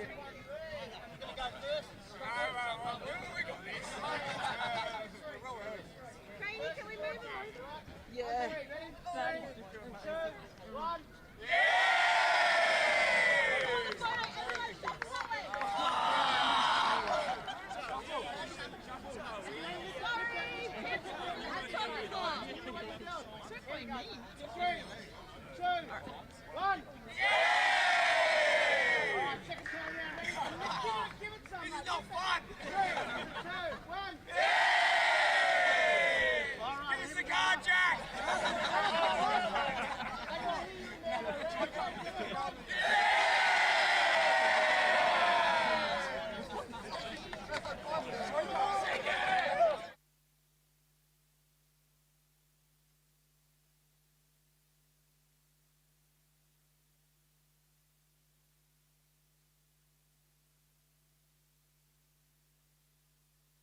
Tim Lee's live here, boundary side for Country Football WA and filming footy. Brent Sheridan, Championship Manager. Geez, you must be pretty happy with how the week's gone. Yeah, big sigh of relief to come to the conclusion, but it's been a great combination of 4 wonderful days of footy.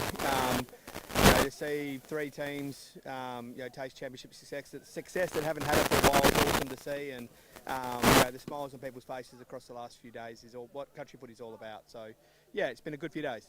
The venue support's been incredible. I was at East Freo the other day and they get right behind it as well, don't they? But just every venue has been a festival of country footy, hasn't it? Oh, it is, yeah. I mean, we wouldn't be able to do what we do in terms of host the championships in the metro area without the support of some amazing partners in terms of club partners, and South Fremantle Footy Club, Peel Thunder Footy Club, East Fremantle, North Fremantle Footy Club down at Kilfraser. There have been amazing partners for support of ours for a number of years, and we can't thank them enough. And with our Colts at Scotch and Guildford, likewise, we don't want for anything when we come to these facilities. They roll out the red carpet for us, and we're incredibly grateful. Now, what about your colleagues, Country Football WA? You've put on a massive show. Any shout-outs to some key people that have really helped you out? My team, first and foremost, Kelly, Zoe and Bianca. A few frayed edges there at times the last couple of days as we've got through what is a pretty big undertaking for us as a team. And then we've had a number of other regional staff that have travelled in everywhere from Broome to down in Albany and the Great Southern. So, yeah, we're incredibly grateful for their support coming in to help out over the course of the championships. It allows us to hopefully put on what a professional event and something that our leagues that they come in, hopefully they can come in and just worry about playing footy, and that's what we try to achieve. Try and get around each other as staff, maybe have a slight beverage this afternoon now it's all done.